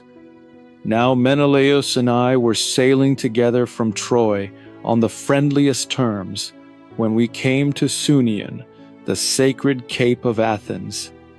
There, Phoebus Apollo killed the helmsman of Menelaus, shooting his gentle arrows, as he held the steering oar in both hands while the ship ran on. Phrontis, Onetor's son, who surpassed all men in steering a ship whenever the storm winds blew. So Menelaus was delayed there, although he was eager to go on, to heap a mound over his man and bury him with full honors. But when he sailed on over the wine-dark sea in his hollow ships, and came to the steep headland of Malea, the far-seeing Zeus planned a miserable voyage for him, and poured out the blasts of shrill winds, and the waves rose up, monstrous, mountain high. There he split the fleet in two, and drove some of the ships to Crete, where the Kydonians lived, around the streams of Jordanos. There is a smooth rock, sheer to the sea, on the misty borders of Gorton, on the far side, where the southwest wind drives a great wave against the left of the headland, towards Phaistos, and a small rock holds back the great wave. Some of the ships came there, and the men barely escaped with their lives, but the waves dashed their ships to pieces on the rocks. But the 5 other ships, with dark prows, were carried by the wind and the water to Egypt. So Menelaus with his ships wandered there among men alien in speech, gathering much gold. Meanwhile, Aegisthus planned and carried out this pitiful thing at home, killing Atreus' son, and the people were subject to him. He reigned for 7 years in Mycenae of many gold, but in the 8th, the great Orestes came back from Athens and killed his father's murderer, the treacherous Aegisthus, who had slain his glorious father. Then, when he had killed him, he called the Argives to a funeral feast for his hateful mother and the coward Aegisthus. And on the same day, Menelaus of the great war cry came to him, bringing many treasures, the full load his ships could carry. You too, my friend, do not stay wandering far from home and leave your wealth behind, with men so arrogant in your house, for fear they divide and consume all your possessions, and your journey will be in vain. But I urge you and advise you to go to Menelaus, since he has just come home from a strange land, from men from whom no one could hope to return. Once the winds had driven him so far off course, into a sea so great that the birds do not cross it in a whole year. So vast and terrible it is. Go now, with your ship and your men, or if you prefer to go by land, a chariot and horses are here. And here are my sons to help you, who will guide you to the great city of Lacedaemon, where fair-haired Menelaus lives. Entreat him yourself, so he may tell you the truth. He will not lie, for he is full of wisdom. So he spoke, and the sun set, and darkness came. Then Athena spoke among them, the gray-eyed goddess. Old man, all you have said is according to right. But come, cut out the tongues of the beasts, and mix the wine, so that we may pour libations to Poseidon and the other immortals, and then think of sleep, for it is time. The light is already sinking into the west, and it is not right to sit too long at the feast of the gods, but to go on our way. So she spoke, the daughter of Zeus, and they listened to her. The heralds poured water over their hands, and the young men filled the bowls with wine for drinking, and served them all with cups, beginning on the right. They threw the tongues on the fire, and rose up, and poured libations over them. When they had poured the wine, and drunk as much as their hearts desired, Athena and godlike Telemachus were both eager to return to their hollow ship. But Nestor stopped them, and spoke to them. Zeus and the other immortals forbid that you should go back to your swift ship as if I were some poor man with no clothing, who has no blankets and coverings in his house, for himself and for his guests, to sleep in comfort. No, I have blankets and beautiful coverings. The dear son of the great Odysseus shall not lie down on the deck of a ship as long as I live, nor shall my sons be left after me to entertain strangers in my halls, whoever may come to my house. Then the gray-eyed goddess Athena spoke. Well have you spoken, dear old man, and it is right that Telemachus obey, since it is better so. He shall go with you now to sleep in your house. But I will go to the black ship to encourage the crew and tell them everything, since I boast that I am the oldest man among them. The others are younger, who follow us out of friendship, all of them the same age as great-hearted Telemachus. I will sleep there by the black ship, and in the morning I will go among the great-hearted Cauconians, where a debt is owed me, not at all new or small. Send this man, your guest, on his way with a chariot and your son, since he has come to your house, and give him your swiftest horses and the strongest. So spoke the gray-eyed goddess Athena, and she went off like a bird, and amazement took hold of the Achaeans. The old man wondered at what he had seen. He took Telemachus by the hand and spoke to him. My friend, I have no fear that you will turn out to be a coward or a weakling, since the gods themselves are your guides, young as you are. No other god who dwells on Olympus is like her, but the honored daughter of Zeus, who holds the Aegis, the glorious Tritogeneia, who also honored your noble father among the Argives. Be gracious, goddess, and grant us good fame, to me and to my children and to my honored wife, and I will sacrifice to you a yearling heifer, broad of brow, unbroken, which no man has yet led under the yoke. I will sacrifice her to you, with gold leaf on her horns. So he prayed, and Pallas Athena heard him. Now Nestor, the Gerenian horseman, led them all, his sons and his daughters' husbands, to his beautiful house. When they came to the king's famous dwelling, they sat down in order on the chairs and benches, and the old man mixed a bowl for them as they entered, of sweet wine, which in the 11th year the housekeeper had broached, and loosened the cap. The old man mixed this wine in the bowl, and poured it out, and prayed earnestly, pouring a libation to the daughter of Zeus, who holds the Aegis.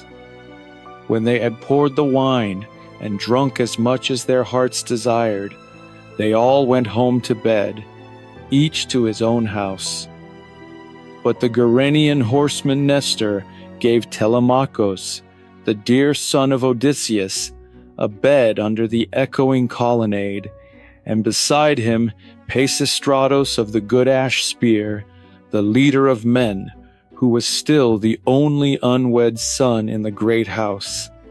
And he himself slept in the inner room of the high house, and his wife was his companion in bed, the lady who ruled the house. When the young dawn with her rose-red fingers shone once more, Nestor, the Gerenian horseman, rose from his bed and went out and sat on the polished stones which were before his high doors, white stones gleaming with oil, on which Melius had sat in times past, a counselor equal to the gods. But he had already been beaten down by fate and gone down to the house of Hades. Now Nestor sat on these stones, the Gerenian, the warder of the Achaeans, holding the staff. His sons came out of their rooms and gathered around him, Echephron and Stratios and Perseus and Aretos, and the young godlike Thrasymedes. To these came the sixth, the hero Pisistratos, and they led godlike Telemachus to sit among them. Nestor, the Gerenian horseman, began to speak to them, Quickly, my dear children, do what I ask, so that I may most of all the gods appease Athena, who came to me in visible presence to the rich feast of the god. Come now, let one of you go to the plain to find a heifer, and let her come as soon as possible, and let a cowherd drive her. And let another go to the black ship of great-hearted Telemachus, and bring all his men, and leave only 2 behind. And let another tell the goldsmith Laerces to come here, to gild the horns of the heifer with gold. And the rest of you, stay here together, and tell the serving women to prepare a feast in the great house, and bring seats and wood and clear water. So he spoke, and they all set to work. The heifer came from the field. The men of great-hearted Telemachus came from the swift black ship. The smith came, holding his bronze tools in his hands, the instruments of his art, the anvil and the hammer and the well-made tongs, with which he worked the gold. Athena came to receive the sacrifice. The old horseman Nestor gave the gold, and the smith poured it on the horns of the heifer, so that the goddess might rejoice at the sight of the offering. Stratios and the great Echephron led the heifer by the horns. Eratos came from the storeroom, bringing water for their hands in a basin embossed with flowers, and in his other hand he held a basket of barley grain. Thrasymedes, the steadfast in battle, stood by, holding a sharp axe in his hand, to strike the heifer. Perseus held the bowl for the blood. The old horseman Nestor began the rite with washing of hands and sprinkling of barley grain, and cut off the hair from the head and threw it into the fire.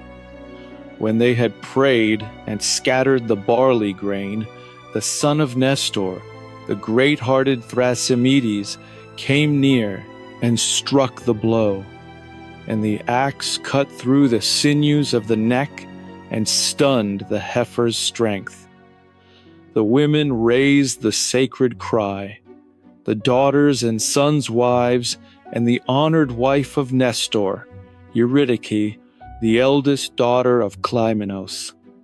Then the men lifted up the heifer from the wide earth and held her, and the leader of men, Pisistratos, cut her throat.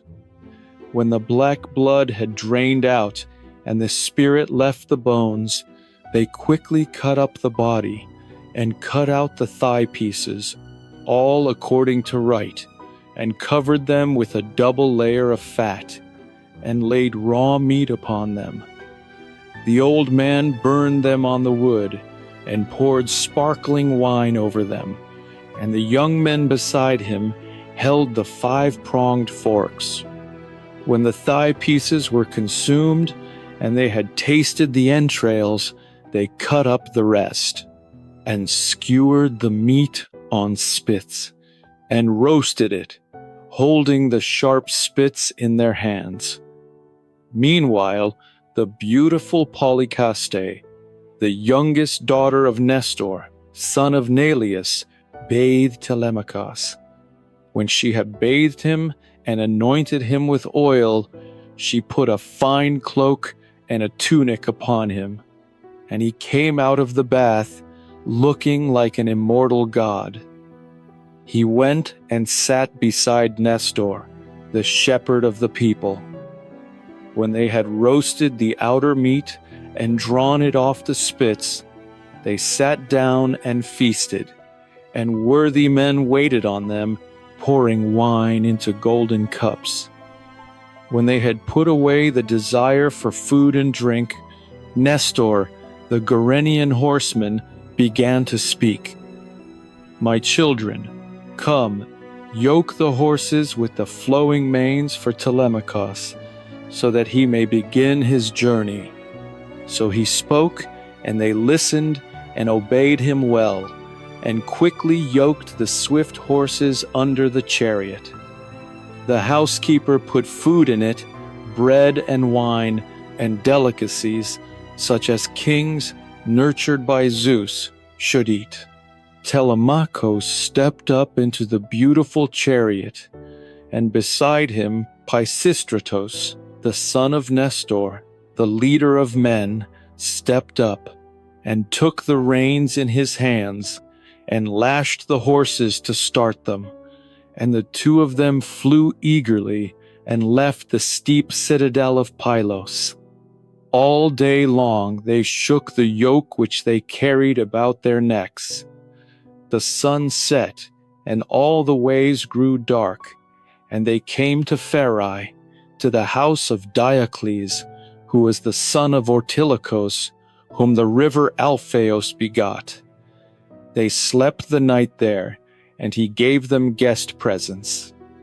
When the young dawn with her rose-red fingers shone once more, they yoked the horses and mounted the inlaid chariot, and drove out of the gateway and the echoing portico.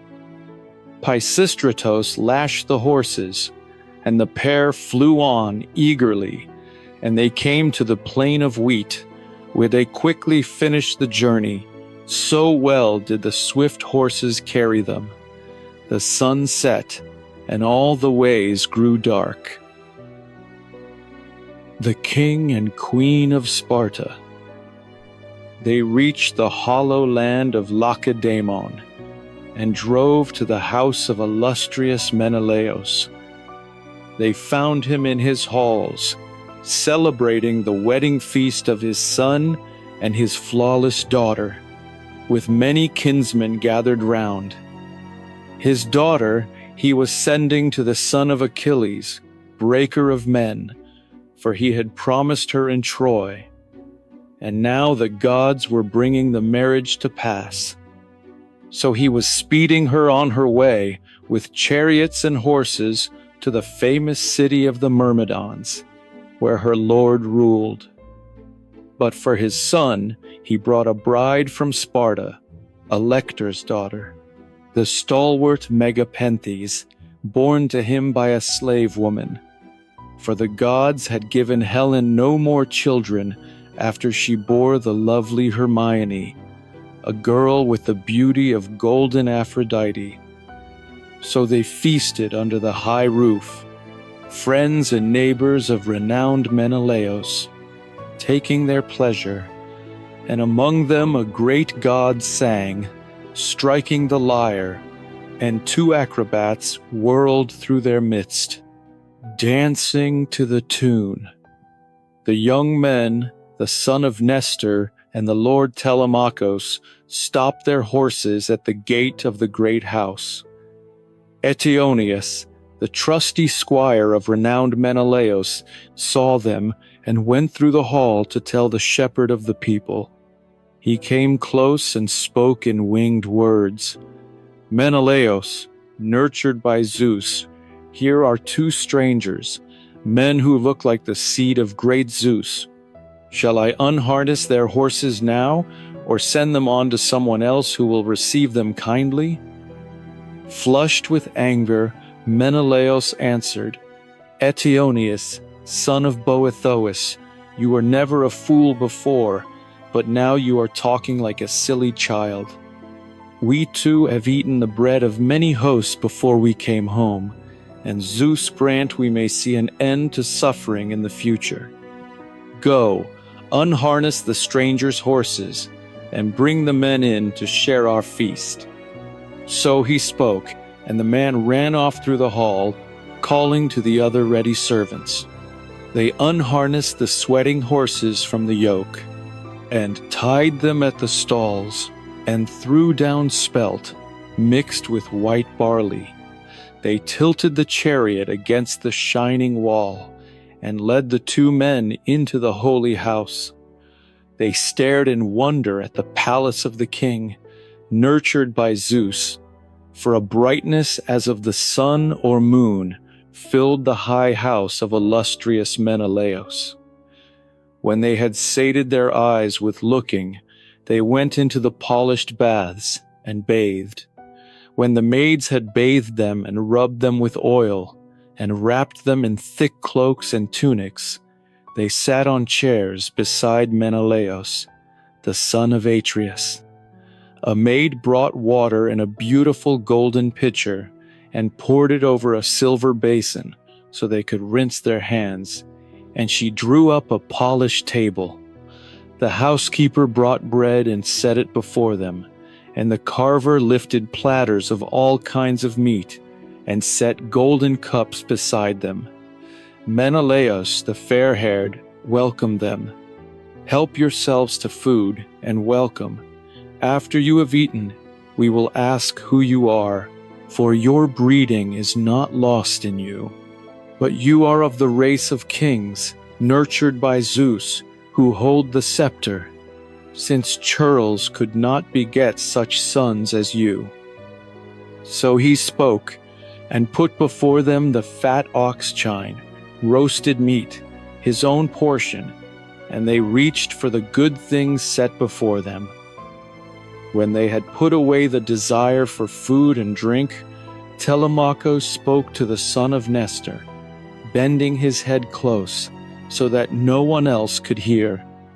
"Son of Nestor, delight of my heart, look at the gleam of bronze through the echoing halls, and the gold, the amber, the silver, the ivory. I think the court of Olympian Zeus must look like this inside. So measureless is the richness. Awe takes me as I look." Menelaus, the fair-haired, heard what he said, and spoke to them in winged words. "Dear children, no mortal man can rival Zeus. His halls and his possessions are immortal. Among men, there may be one who rivals me, or there may be none, after many hardships and much wandering. I brought this wealth home in my ships in the 8th year. I wandered to Cyprus and Phoenicia and Egypt, and I saw the Ethiopians and the Sidonians and the Arembians and Libya, where the lambs are born with horns, and the ewes give birth 3 times in the turn of a year. There no master or shepherd lacks cheese or meat or sweet milk, since the flocks provide milk all the year round. While I was wandering through those lands, gathering much wealth, another man killed my brother, by stealth and by surprise, by the guile of his cursed wife. So I hold no joy in ruling all this wealth. You must have heard this from your fathers, whoever they are, since I have suffered much, and lost a house that was well furnished and full of precious possessions. I wish I had only 1/3 of all that wealth at home, and that the men who fell on the broad plain of Troy, far from horse-pastured Argos, were still alive.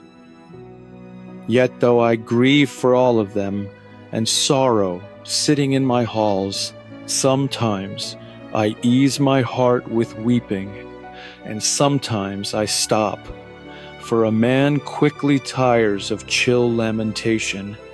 Still, for all of them, I do not grieve as much as for one man, whose memory makes me loathe sleep and loathe food, since no one among the Achaeans toiled as much as Odysseus toiled, and achieved so much.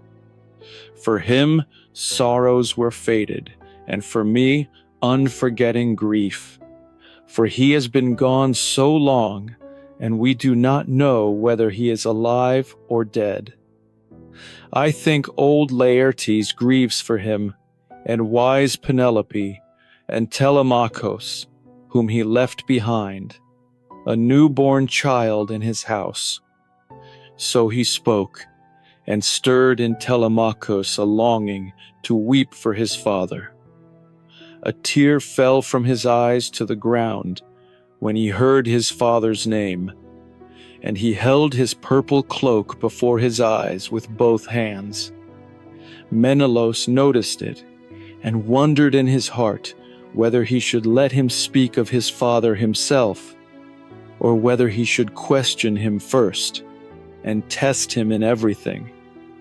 While he was pondering these things, in his heart and in his mind, Helen came out of her fragrant high-roofed chamber, looking like Artemis of the golden distaff.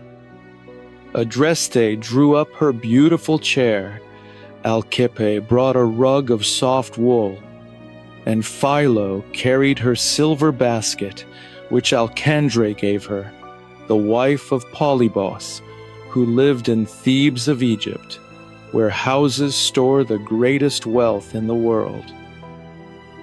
He gave Menelaus 2 silver bathtubs, and 2 tripods, and 10 talents of gold. And his wife gave Helen her own gifts, a golden spindle, and a basket on wheels, made of silver, with rims finished in gold. Philo, her maid, set this beside her, full of yarn, already spun, and the spindle, wound with violet wool, lay across it. She sat down on her chair, and her footstool was under her feet. And at once she asked her husband, speaking out, "Do we know who these men are, Menelaus, nurtured by Zeus, who have come to our house? Shall I be wrong or right? But my heart tells me to speak. Never have I seen such a likeness, in man or woman, and awe takes me as I look, as this man resembles the son of great-hearted Odysseus, Telemachus, whom the hero left behind, a newborn child, when you Achaeans went to Troy for the sake of shameless me, and fought the war." Menelaus, the fair-haired, answered her, "I see the likeness too, wife, as you describe it. The feet are like his feet, the hands like his hands, the look of his eyes, and the shape of his head, and the hair upon it. And just now, when I spoke of Odysseus, and remembered all the suffering he endured for my sake, a bitter tear fell from under his brows, and he held up his purple cloak before his eyes. Pisistratos, son of Nestor, answered him, "Menelaus, son of Atreus, nurtured by Zeus, leader of the people, this man is indeed his son, as you say, but he is modest, and his heart is ashamed to speak out boldly on his first arrival before you, whose voice we delight in, as if it were a god's. The Gerenian horseman Nestor sent me, to be his companion on the way, for he wished to see you, so you might advise him what to do or what to say. When a father goes away, a child left alone in his house suffers much pain, and there is no one else to help him, as Telemachus has no one, since his father is gone from his people." Menelaus the fair-haired answered him, "So it is. The son of the man I loved, who endured so much for me, has come to my house. And I thought I would welcome him more gladly than any of the Argives when he came home, if Olympian Zeus of the far-ranging voice had granted us to return over the sea in our swift ships.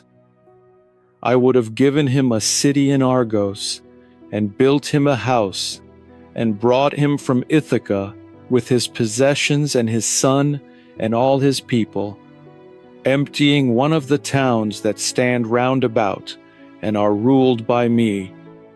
Then we would have met often, and nothing would have separated us in our friendship and our joy, until the dark cloud of death had covered us. But the god must have begrudged all this, since he alone, the unhappy one, was denied return. So he spoke and roused in all of them a desire for weeping. Helen of Argos wept, the daughter of Zeus. Telemachus wept, and Menelaus, the son of Atreus, and the son of Nestor's eyes were not without tears, for he thought in his heart of the blameless Antilochus, whom the glorious son of the bright dawn had slain. And thinking of him, he spoke in winged words, "Son of Atreus, my old father Nestor always said you were wise beyond all men, whenever we talked of you in our own house and asked each other questions. So now, if you can, let me have my way, since I do not enjoy weeping after supper, and the dawn will be here soon, the early born.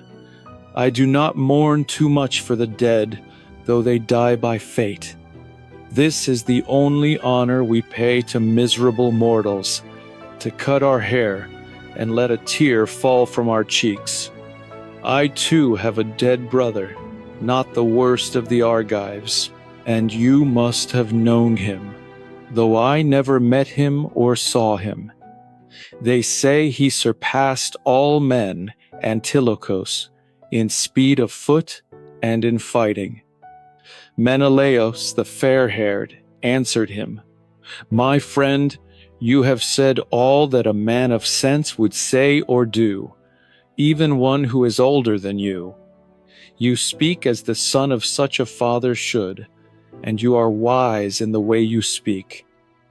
Easily known is the seed of the man on whom the son of Cronos has looked with favor, both in his marriage and in his birth. As now he has granted to Nestor all his days, that he should grow old comfortably in his own halls, and that his sons should be wise and preeminent with the spear. Let us now put away the weeping that we had before, and think again of supper. Let them pour water over our hands. Tomorrow, Telemachus and I will have much to say to one another. So he spoke, and as Phaleon poured water over their hands, the ready squire of renowned Menelaus, they reached for the good things set before them. Then Helen, sprung from Zeus, thought of another thing. She put a drug into the wine bowl from which they drank, a drug that quieted all pain and stilled all anger, and brought forgetfulness of every ill. Whoever drank it, when it was mixed into the bowl, could not let a tear roll down his cheek for a whole day, even if his mother and his father died, or if they killed his brother or his own son before his eyes with the bronze, and he saw it happen. Such were the cunning healing drugs that the daughter of Zeus possessed, which Polydamna, the wife of Thon, gave her in Egypt, where the bountiful earth produces very many drugs, some healing, some baneful, and their every man is a physician beyond all other men. They are of the race of Paeon. When she had put the drug into the wine, and told them to pour it, she spoke again. Menelaus, son of Atreus, nurtured by Zeus, and you, the children of good fathers, there are times when the god gives good, and times when he gives evil, since he can do all things. Now sit here in the hall, and enjoy the feast, and I will tell you something fitting. I could not tell you all the ordeals of enduring Odysseus, but one thing he dared. What a strong man he was, there in the land of Troy, where you Achaeans suffered hardships. He flogged his own body with degrading blows, and threw a ragged cloak over his shoulders, like a slave, and crept into the enemy's city, the broad streets of Troy. He disguised himself as another man, a beggar, though he was not such a man by the ships of the Achaeans. In that disguise, he entered the Trojan city, and they all failed to see him. I alone recognized him even so, and questioned him, but he cunningly evaded me. When I had bathed him and rubbed him with oil, and clothed him in garments, and sworn a great oath not to reveal Odysseus to the Trojans, before he reached the swift ship and the shelters, then he told me the whole plan of the Achaeans. And after killing many Trojans, with the long-edged bronze, he went back to the Argives, and brought back much knowledge. The other Trojan women wailed shrilly, but my heart was glad, for my spirit had turned back to go home again.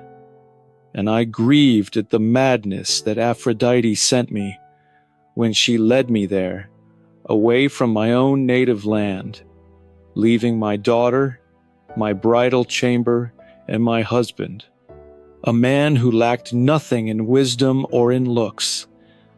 Menelaus, the fair-haired, answered her, "All that you have said, wife, is according to right. I have known the counsel and the mind of many heroes, and traveled over much of the earth, but my eyes have never seen a man so like the great Odysseus in his steadfast heart. What the strong man did and dared in the wooden horse, where we Argive lords all sat, bringing slaughter and death to the Trojans, you came there afterward. It must have been some god who urged you, who wished to give glory to the Trojans, and godlike Deiphobos followed you. 3 times you circled the hollow ambush, feeling it with your hands, and called out by name to the Argive lords, making your voice sound like the voice of each man's wife. Now I and the son of Tydeus and the great Odysseus were sitting inside and heard you shouting. Diomedes and I rose up and wished to come out or to answer you from inside, but Odysseus held us back, though we were eager. Then all the other sons of the Achaeans were silent. Only Anticlus was ready to answer you, but Odysseus clapped his strong hands over his mouth and saved the Achaeans, and held him so until Pallas Athena led you away. Telemachus answered him with all the wisdom of his years. Menelaus, son of Atreus, nurtured by Zeus, leader of the people, it is even more sad, since none of this kept the bitter death from him, even if he had a heart of iron. But come now, send us off to bed, so that we may take our pleasure in sweet sleep." So he spoke, and Helen told her maids to make beds in the porch, and to throw fine purple blankets over them, and to spread rugs on top, and woolen covers on top of those. The maids went out of the hall with torches in their hands, and made the beds, and the herald led the guests out. So they slept in the porch of the house, the hero Telemachus, and the splendid son of Nestor. But Menelaus slept in the inner room of the high house, and beside him lay Helen of the long robes, divine among women. When the young dawn with her rose-red fingers shone once more, Menelaus of the great war cry rose from his bed and put on his clothing. Over his shoulders he slung his sword, and under his glistening feet he tied his beautiful sandals, and went out of his bedroom looking like a god, and sat down beside Telemachus, and spoke to him. "Hero Telemachus, what need has brought you here to shining Lacedaemon, over the broad ridge of the sea? A public or a private matter? tell me the truth." Telemachus answered him with all the wisdom of his years. "Menelaus, son of Atreus, nurtured by Zeus, leader of the people, I have come if you could give me any news about my father. My house is being eaten away, my rich fields are ruined, and my house is full of hostile men who keep slaughtering my tumbling flocks and my horn-shambling cattle, the suitors of my mother, outrageously arrogant. This is why I have come to your knees, to ask you to tell me about his miserable death, if you saw it with your own eyes, or heard it from another wanderer. Beyond all men, his mother bore him for sorrow. And do not soften the story out of pity or concern for me, but tell me clearly what your eyes have seen. If ever my noble father Odysseus made you a promise in word or deed, and kept it, there, in the land of Troy, where you Achaeans suffered, remember it now, and tell me the truth." Then Menelaus, the fair-haired, growing angry, answered him, "Ah, so it is in the bed of a coward that those men wish to lie, though they are weaklings themselves. It is as if a hind were to put her newborn unweaned fawns to bed in a mighty lion's den, and go out to graze the slopes and grassy valleys, and the lion comes back to his own bed and brings a hideous fate upon them both.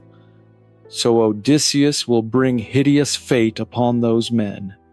O Father Zeus and Athena and Apollo, if only he could come now, as strong as he was when he rose up in well-built Lesbos, and wrestled with Philomelides and threw him heavily, and all the Achaeans rejoiced. If only Odysseus, as strong as he was then, could mix with the suitors, their lives would be short, and their marriage bitter. But for the things you ask me, I will not swerve aside or deceive you. And of what the old man of the sea told me, I shall hide nothing of his words. The gods held me in Egypt, though I was eager to come home, because I had not offered the full hecatombs to them. And the gods always desire that their commandments be remembered. There is an island in the surging sea off the coast of Egypt, and men call it Pharos, as far from the shore as a hollow ship can run in a full day, when a whistling wind blows behind her. There is a harbor with good anchorage, from which men launch their balanced ships to sea after they have drawn dark water. There the gods held me for 20 days, and the winds never blew, the steady winds that speed ships over the broad ridge of the sea. Now all my provisions would have been used up, and the strength of my men, if one of the gods had not taken pity on me, Idothea, the daughter of Proteus, the old man of the sea. For I had stirred her heart above all others. She met me as I wandered apart from my men, for they were always roaming about the island, fishing with bent hooks, and hunger gnawed their bellies. She came and stood beside me, and said, "Stranger, are you so foolish, or are you so slack, or do you take pleasure in hardships, that you have been kept so long on this island, and cannot find any way out, and the hearts of your men grow faint?" So she spoke, and I answered her, "I will tell you, goddess, whoever you are among the goddesses, that I am not willingly held here, but it seems I have sinned against the immortal gods who hold the broad heavens. But tell me, since the gods know everything, which of the immortals holds me here, and binds me from my way, and tell me about my return, how I may go over the teeming sea." So I spoke, and the glorious goddess answered, "Indeed, stranger, I will tell you the truth. An ancient of the sea haunts this place, the immortal Proteus of Egypt, who knows the depths of all the sea and serves Poseidon. They say he is the father who begot me. If you could somehow set an ambush and catch him, he would tell you the way and the measures of your path, and tell you about your return, how you may go over the teeming sea, and he will also tell you, if you wish, what good and what evil has happened in your house, while you have been away on your long and grievous journey." So she spoke, and I answered her, "Tell me yourself how to set the ambush for the divine old man, so that he may not see me first and escape. It is hard for a mortal to overcome a god." So I spoke, and the glorious goddess answered, "Indeed, stranger, I will tell you the truth. When the sun reaches the middle of the sky, the unerring old man of the sea comes out of the sea under the breath of the west wind, hidden by the dark ripple, and when he comes out, he lies down to rest in the hollow caves. Around him, the seals, the brood of the beautiful sea goddess, sleep in a herd, coming out of the gray water and breathing the bitter smell of the deep sea's salt.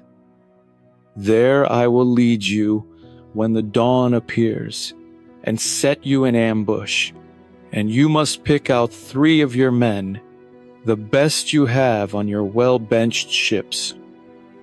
And I will tell you all the old man's deadly tricks. First, he will go among the seals and count them all, and when he has seen them and numbered them by 5s, he will lie down in their midst like a shepherd with his flock. When you see him lying down, then you must summon all your strength and hold him there, though he struggles and fights to escape you. He will try all kinds of shapes, all the things that creep on the earth, and water, and the raging, wonderful fire. But you must hold him firm and squeeze him all the harder. And when he asks you in his own shape, the same shape that he was in when he lay down to sleep, then stop your force and let the old man go, and ask him, hero, which of the gods hardens against you, and ask him about your return, how you may go over the teeming sea." So she spoke and plunged into the heaving sea. I went to my ships, where they stood on the sand, and my heart was surging with many thoughts. When I had come down to the ship and the shore of the sea, we prepared our supper, and there came on the immortal night, and then we lay down on the seashore. When the young dawn with her rose-red fingers shone once more, I walked along the shore of the wide-waved sea and prayed earnestly to the gods. And I took 3 of my men, in whom I trusted most for any venture. Now the goddess had plunged into the wide lap of the sea and brought back 4 sealskins from the depths, all newly flayed for her cunning plan against her father. She hollowed out places for us to lie on the sand and sat there waiting. We came right up to her, and she made us lie down in order and threw a skin over each of us. Then the waiting was very hard, for the terrible smell of the sea-bred seals wore us down. Who would lie down beside a sea monster? But she saved us and thought of a helpful thing. She brought ambrosia and put it under our noses, a sweet fragrance, and it killed the smell of the sealskins. All morning we waited with enduring hearts, and the seals came out of the sea in a herd and lay down in rows along the shore. At noon, the old man came out of the sea and found the well-fed seals, and went along the line and counted them by fives. He counted us among the first, and had no thought of any trick. Then he himself lay down. We sprang up with a shout, and rushed upon him, and threw our hands around him. But the old man did not forget his cunning arts. First he became a lion with a great mane, and then a serpent, and a leopard, and a great boar, and fluid water, and a towering leaf-tossing tree. But we held him fast, with enduring hearts. And when the old man, skilled in secret arts, grew weary, he spoke to me, and asked me, which of the gods, son of Atreus, helped you to lie in ambush for me, and capture me against my will? What do you want from me? So he spoke, and I answered him, Old man, you know. Why do you try to deceive me? I have been kept here so long, and cannot find any way out, and my heart grows weary. Tell me, since the gods know everything, which of the immortals holds me here, and binds me from my way, and tell me about my return, how I may go over the teeming sea. So I spoke, and he answered me, You should have made a fine sacrifice to Zeus and the other gods before you embarked, so that you might have come home more quickly over the wine-dark sea in your ship. It is not your destiny to see your friends, or come back to your well-built house and your own native land, until you have gone back to the waters of Aegyptos, the rain-fed river, and offered holy hecatombs to the immortal gods who hold the broad heavens. Then the gods will grant you the passage that you desire. So he spoke, and my heart was broken inside me, because he told me to go back over the misty sea to Egypt, a long and painful voyage. Yet even so I answered him, Old man, I will do all this, as you command. But come now, tell me this, and tell me plainly, did all the Argives come back in their ships unharmed, those whom Nestor and I left behind when we sailed away from Troy? Or did any of them perish by a grievous death on board his ship, or in the arms of his friends after the war was over? So I spoke, and he answered me, Son of Atreus, why do you ask me this? You should not know my mind or what I know, and I think your heart will not be without tears for long when you have heard the whole story. Many of them died, and many survived, but 2 leaders of the bronze-armored Achaeans alone died on the way home, and you yourself were present at the killing of the 3rd. One is still alive and held back on the broad sea. Ajax was lost, with his long-oared ships. Poseidon first drove him against the great Gyrian rocks and saved him from the sea, and he would have escaped his fate, though hated by Athena, if he had not thrown out a boastful word in his great blindness. He cried that he had escaped the great gulf of the sea against the will of the gods. Poseidon heard him boasting loudly, and at once took his trident in his strong hands, and struck the Gyrian rock, and split it in 2. Part remained, but the other part, on which Ajax sat at first, when madness overtook him, fell into the sea, and carried him down into the boundless heaving deep. So he died after drinking the salt water. But your brother somehow escaped the death spirits, and fled in his hollow ships, for Hera saved him. But when he was about to reach the steep headland of Malea, a blast of wind caught him, and carried him groaning over the teeming sea, to the edge of the land, where Thyestes had his house before, and where Thyestes' son, Aegisthus, lived. But when deliverance appeared from that too, and the gods changed the wind to a fair breeze, and they came home, Agamemnon stepped with joy on his own native land, and clasped his fatherland and kissed it, as the hot tears poured from his eyes. So glad he was to see his land. Now a watchman saw him from a high place, whom the treacherous Aegisthus had set there, promising him 2 talents of gold. He had been watching for a year, so that Agamemnon could not slip past and rush on him with his great might. The watchman went to the king's house and told the shepherd of the people, and Aegisthus quickly thought of a treacherous plan. He chose the 20 best men in the country and set an ambush, and ordered a feast in another part of the house. Then he went out with horses and chariots to invite Agamemnon, the shepherd of the people, with treachery in his heart. He led him up from the shore, suspecting nothing of his death. As a man kills an ox at the manger, not one of the men who followed Agamemnon was left alive, nor any of Aegisthus's men, but all were killed in the house.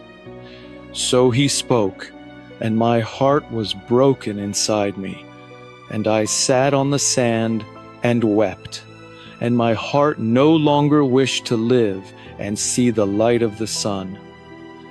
When I had had enough of weeping and writhing on the ground, the unerring old man of the sea spoke to me.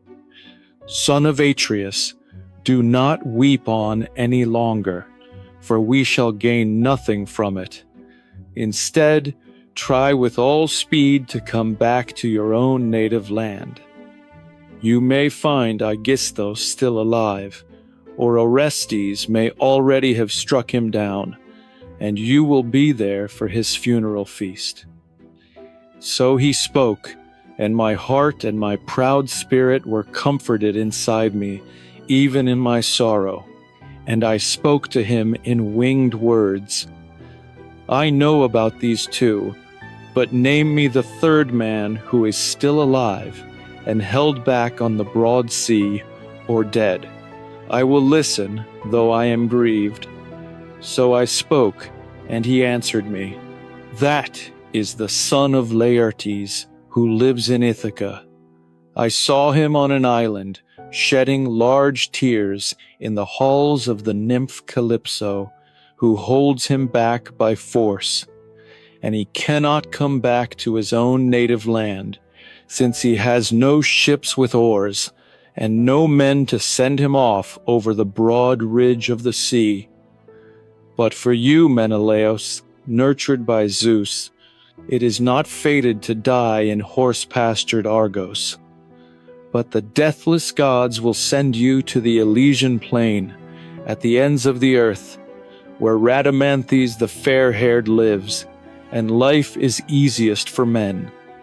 There is no snow, nor heavy winter, nor rain, but the ocean always sends gusts of the clear singing west wind to refresh men.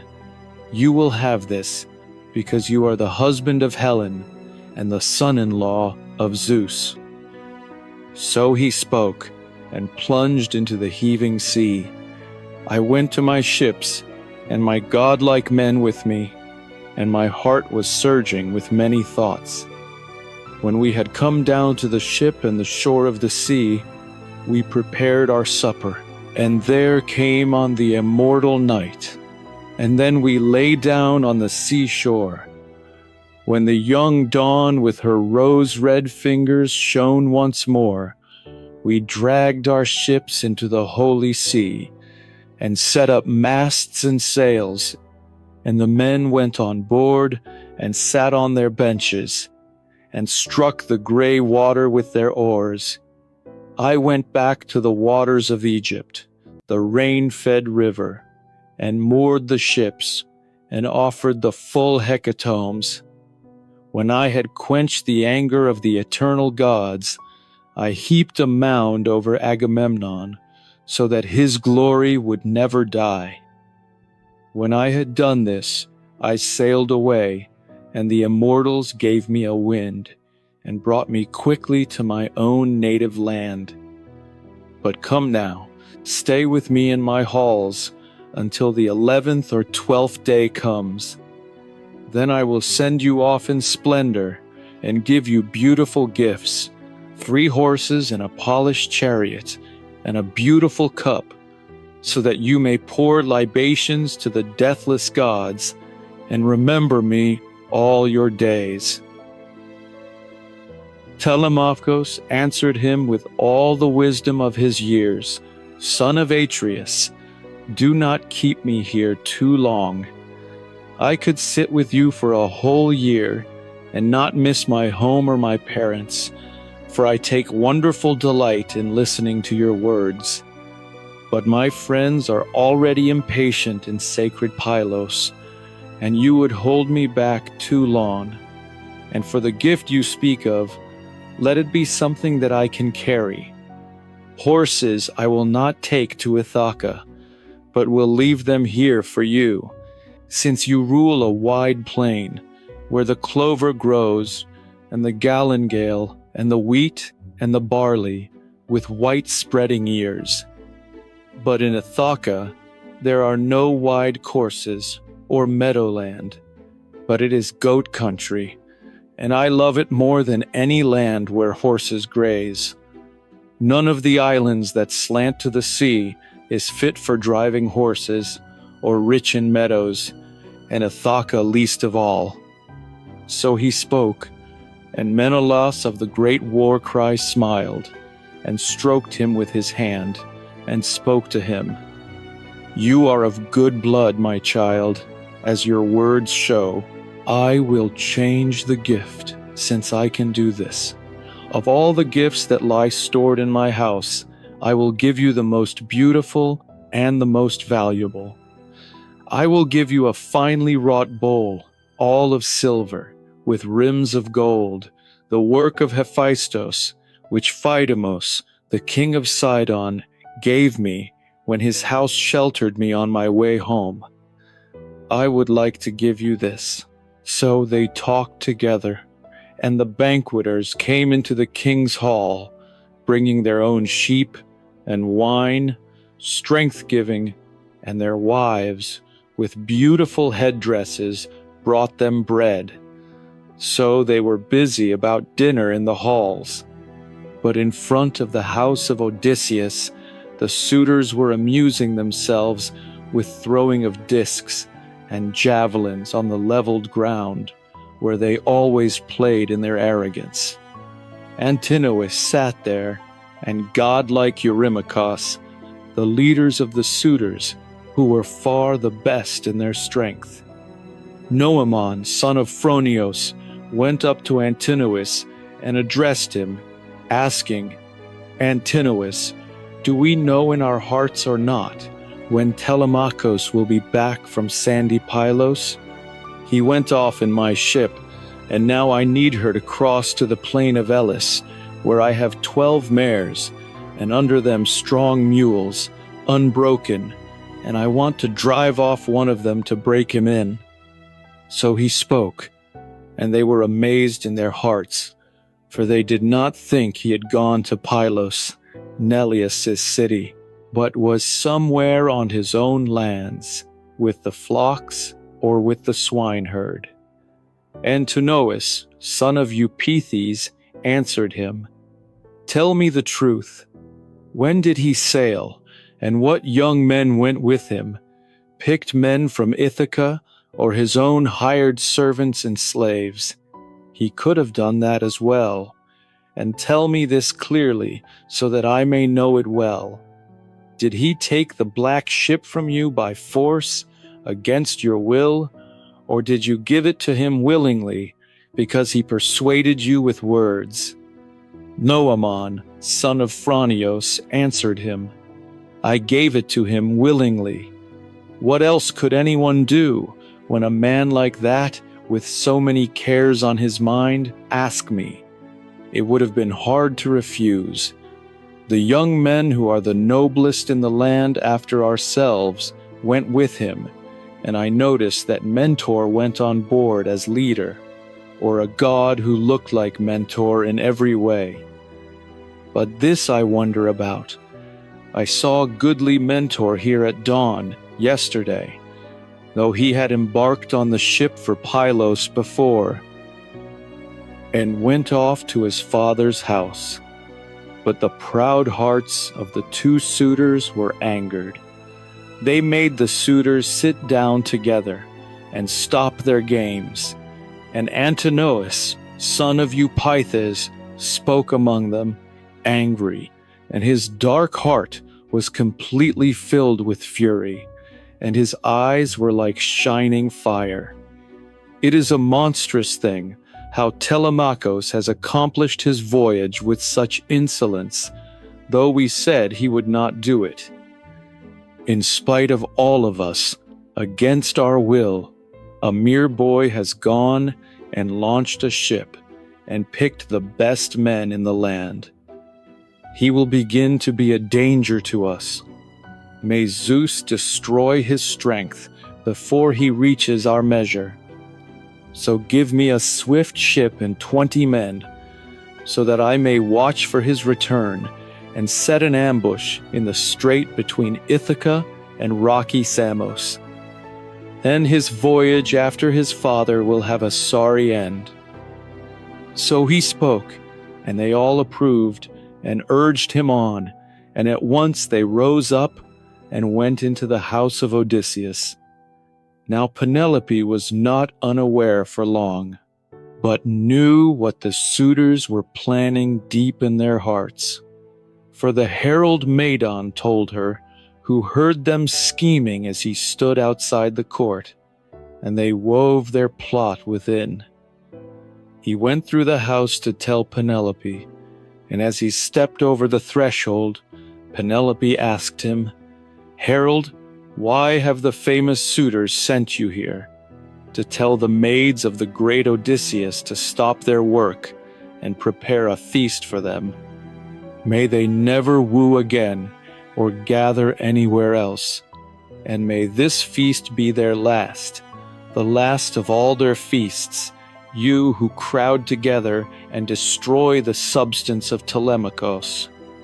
Did you never listen to your fathers when you were children, telling you what kind of man Odysseus was among your parents? How he never did or said an unfair thing to the people, though that is the way of many kings who hate one man and love another. But Odysseus never acted lawlessly against any man. Now your hearts and your unseemly deeds are plain to see, and there is no gratitude afterwards for kindness received." Medon, who knew wise counsel, answered her, "Indeed, Queen, I wish this were the worst. But the suitors are now planning a much greater evil, much worse than this. May the son of Cronos never fulfill it. They are determined to kill Telemachus with the sharp bronze on his way home.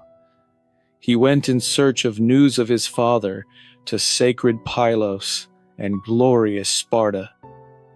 So he spoke, and her knees and her own heart gave way, and she sat speechless for a long time, and her eyes filled with tears, and her voice would not come.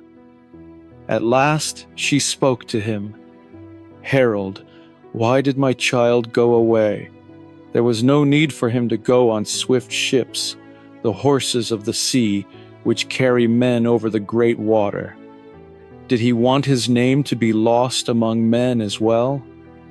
Medon, who knew wise counsel, answered her, "I do not know if some god drove him on, or if his own heart was moved to go to Pylos to hear about his father's return, or what fate he met." So he spoke and went back through the house of Odysseus, and the cloud of grief covered her, and she could no longer sit on her chair, though there were many in the room, but sat on the threshold of her well-made room, and wept pitifully, and all her maids wailed around her, all who were in the house, young and old. Then Penelope spoke among them, weeping, "Hear me, friends. The Olympian has given me more pain than all the women who were born and raised with me.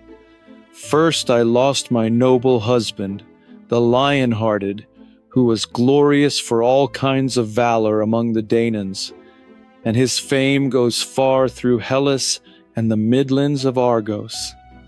Now the storm winds have carried off my beloved son, without word from the house, and I never heard that he was going. Wretched women, you are so hard-hearted. Not one of you remembered to rouse me from my bed, though you knew all this clearly in your minds, when he went off to the black ship. If only I had heard that he was planning this journey.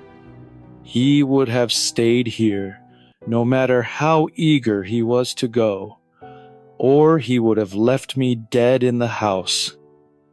Now let someone call the old man, Dolios, my servant, whom my father gave me when I came here, and who keeps my orchard, so that he may go quickly to Laertes and tell him everything, in case Laertes may weave some plan, and go out among the people, complaining of those who wish to destroy the line of Odysseus, and his grandson as well."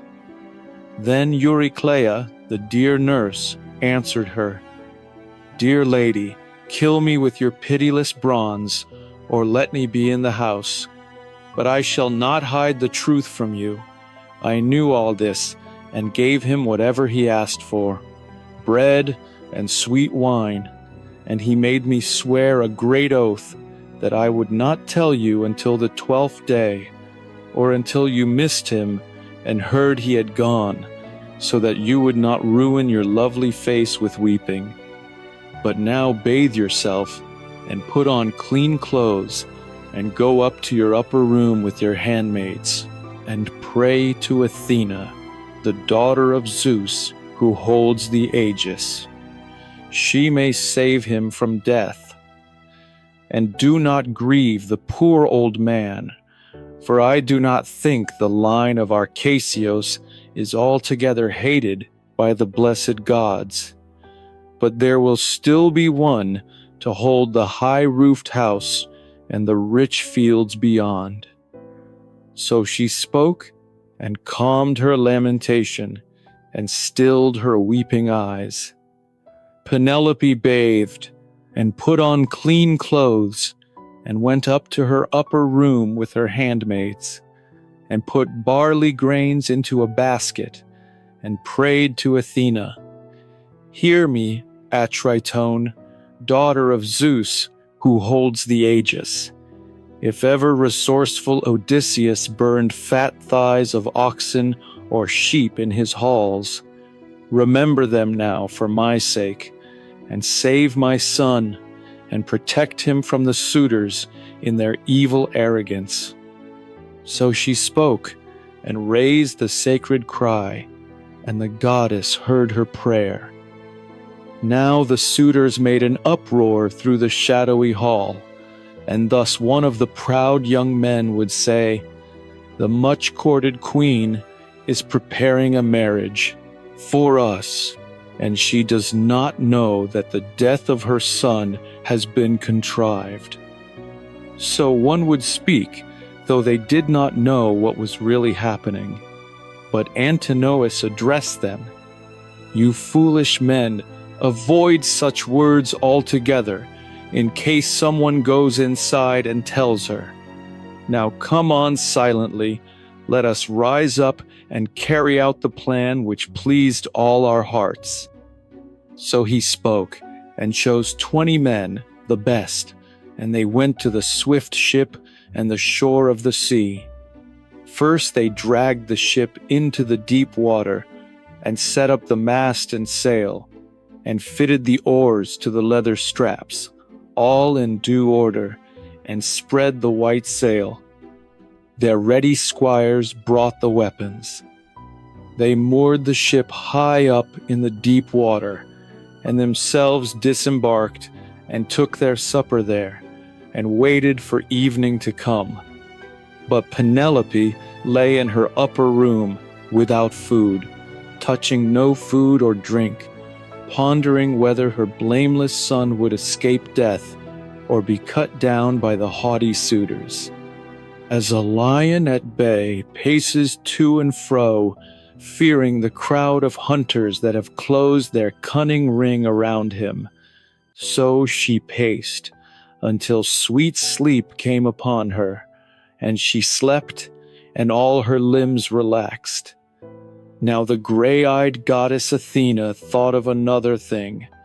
She made a phantom in the likeness of a woman, Iphtime, the daughter of great-hearted Icarios, whom Eumaeus married, and lived in his house at Pherae. She sent this to the house of the great Odysseus, to mix with Penelope in her grief, and make her stop weeping and lamenting. The phantom entered the room, passing beside the thong of the bolt, and stood over her head, and spoke to her. "Penelope, are you sleeping with a sorrowful heart? The gods who live at ease do not want you to weep or grieve, since your son is still coming home. He has done no wrong against the gods." Then wise Penelope answered her in the pleasant land of dreams, while she slept at the gates of dreams, "Sister, why have you come here, when you have never come before, since your home is far away?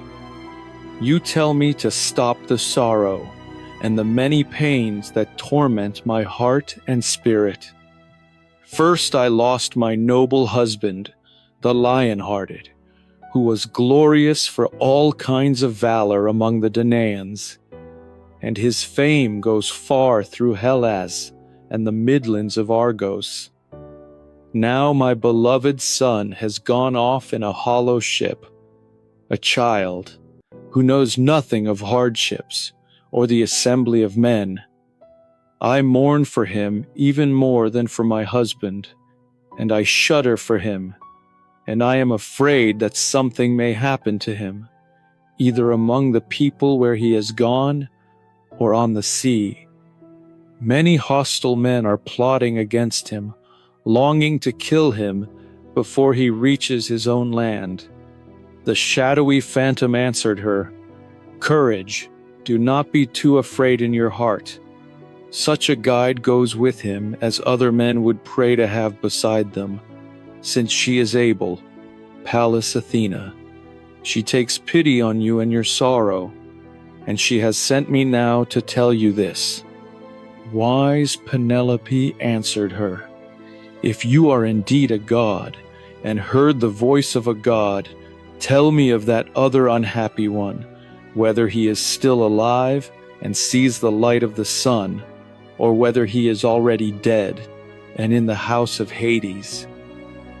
The shadowy phantom answered her, "I shall not tell you all the story, whether he is alive or dead. It is a bad thing to speak idle words." So she spoke and slipped out by the doorpost bolt and into the breath of the winds. The daughter of Icarios rose from her sleep, and her heart was warmed, because a clear dream had come to her in the depth of the night. Now the suitors embarked and sailed over the watery ways, planning sudden death for Telemachus. But there is a rocky island in the middle of the sea, between Ithaca and rugged Samos, not large, and there is a harbor there with 2 mouths, sheltered from the wind, where the Achaeans lay in wait for Telemachus. Odysseus, nymph and shipwreck. When the young dawn with her rose-red fingers shone once more, the council of the gods met again, with Zeus, the Lord of Thunder, presiding over all. Athena spoke to them about Odysseus, still trapped in Calypso's house. Father Zeus and all you blessed gods, let no king from now on be gentle or kind to his people, but let him be harsh and cruel, since no one remembers Odysseus, who ruled them as gently as a father. He lies on that island, suffering great pains, in the halls of the nymph Calypso, who keeps him there by force, and he cannot reach his own native land, for he has no ships with oars, and no companions to send him off over the broad back of the sea. And now his enemies plot to kill his son on his way home. Zeus answered her, "My child, what words have escaped your lips? Did you not plan this yourself, that Odysseus would take revenge on those men when he came home? And as for Telemachus, you can guide him safely. Since you have the power, and the suitors will come back without accomplishing their purpose." Then Zeus turned to Hermes, his son. "Hermes, since you are my messenger, tell the nymph of the braided hair my firm decree, that Odysseus, the great sufferer, shall go home, not with gods or men to help him, but on a raft, lashed together, suffering hardships, he shall reach Scheria, the land of the Phaeacians, who are near the gods. They will honor him and send him home in a ship with gifts of gold and bronze and clothing, more than he could ever have won from Troy, even if he had returned unharmed with his share of the spoils. For this is his destiny, to see his loved ones again, and reach his high-roofed house and his own native land." So he spoke, and the messenger god obeyed. At once he bound on his feet the supple sandals, golden, immortal, that carried him over the water and over the boundless earth with the speed of the wind. He seized the wand, with which he charms the eyes of men, or wakes the sleeping, and flew down from Olympos to the great island of Ogygia. There he found the nymph sitting inside her cave, with a great fire on the hearth, and the scent of cedar and juniper spread across the island.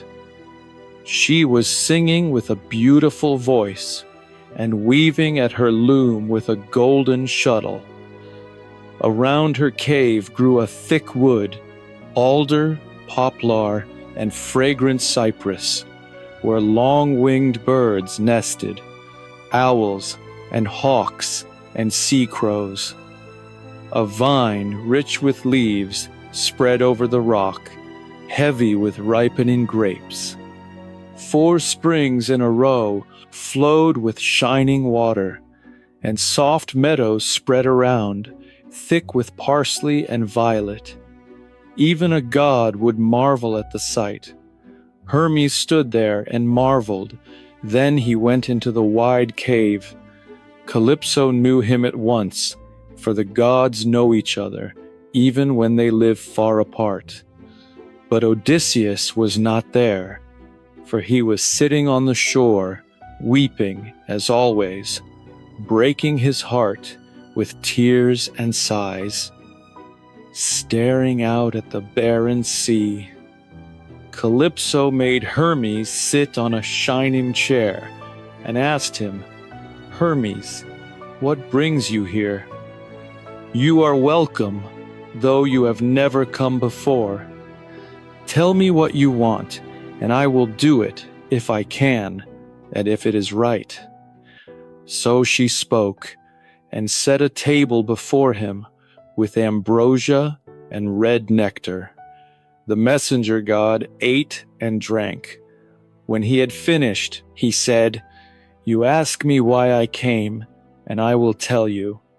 Zeus commanded me to come against my will. Who would willingly cross such a vast stretch of salt water with no city of men in sight, who offer sacrifices to the gods? But no god can thwart the will of Zeus. He says you hold here the most unhappy of the men who fought for 9 years around Priam's city and sacked it in the 10th. Now you must let him go. This is the will of Zeus. Do not keep him or anger Zeus and suffer for it." Calypso shuddered and spoke in winged words. "Gods, you are cruel. You are jealous beyond all others, grudging when a goddess beds a mortal man and makes him her husband. So it was when the dawn took Orion.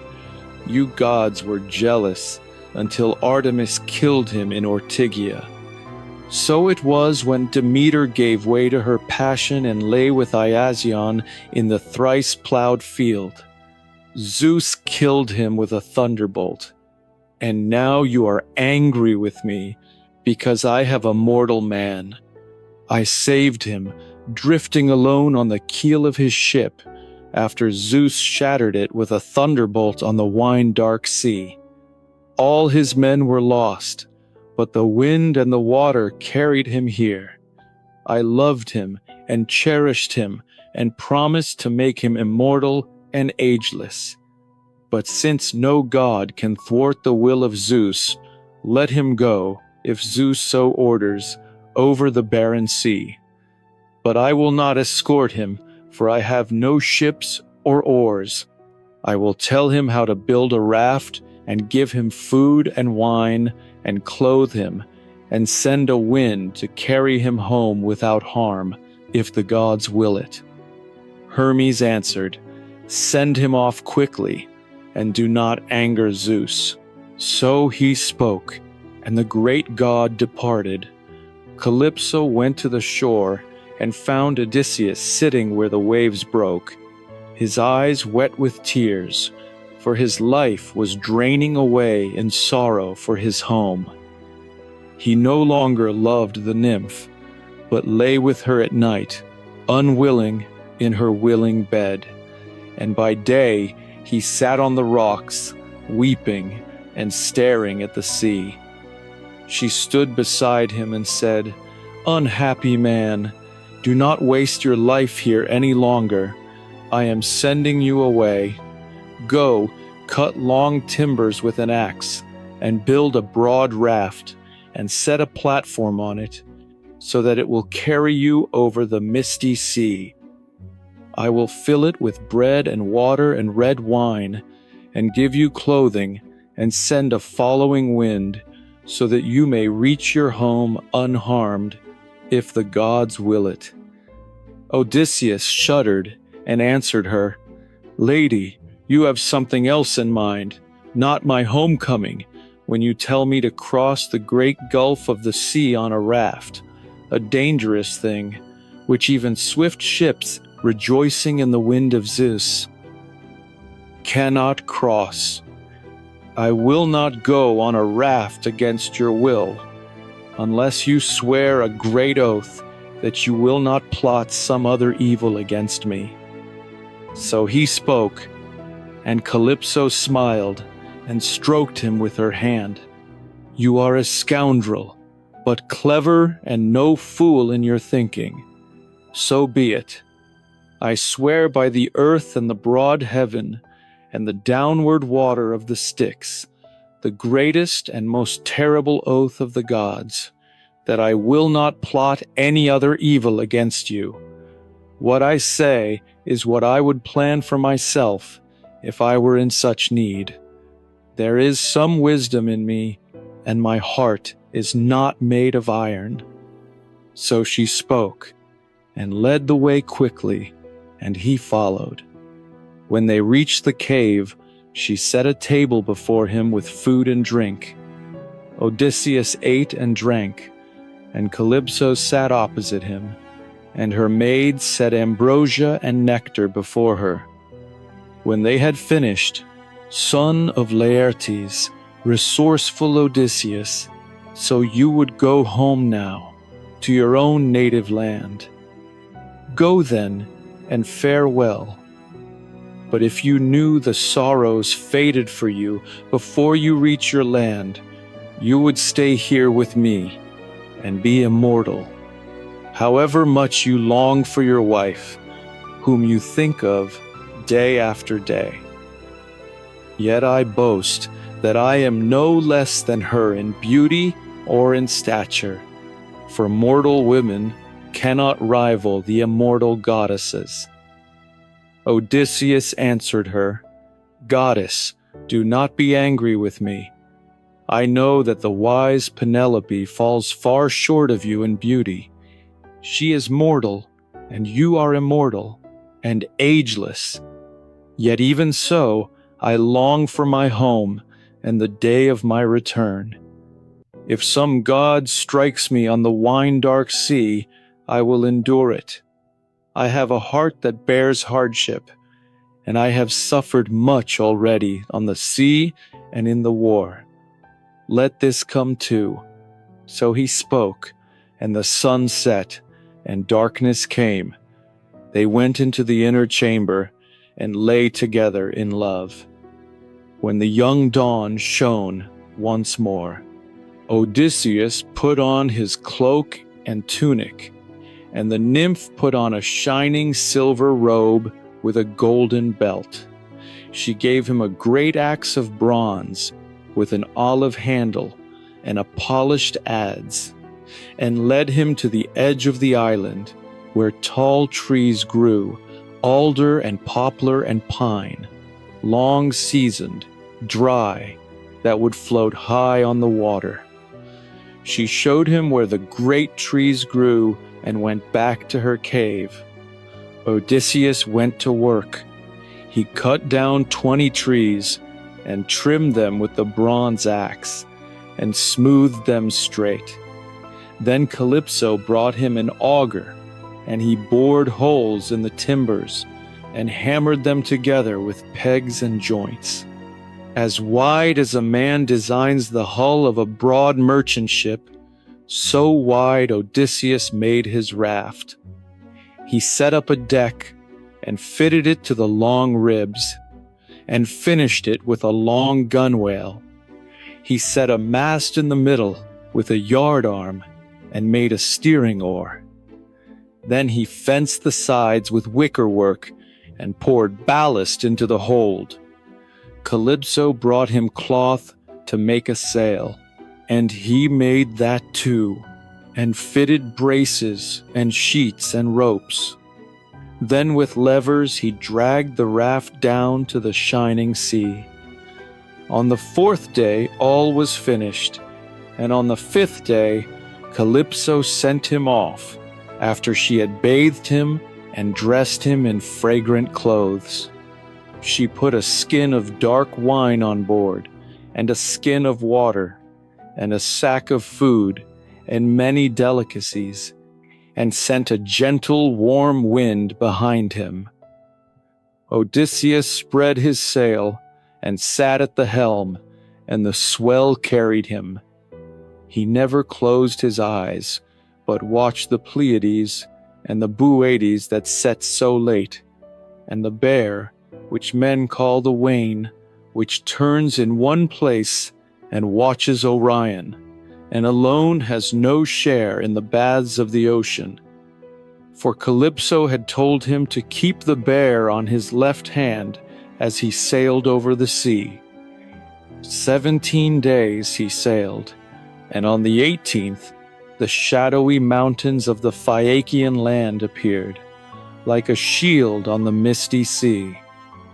But Poseidon the earth-shaker, returning from the Ethiopians, saw him from afar, and grew angry, and shook his head, and spoke to his own heart. So the gods have changed their minds about Odysseus while I was away.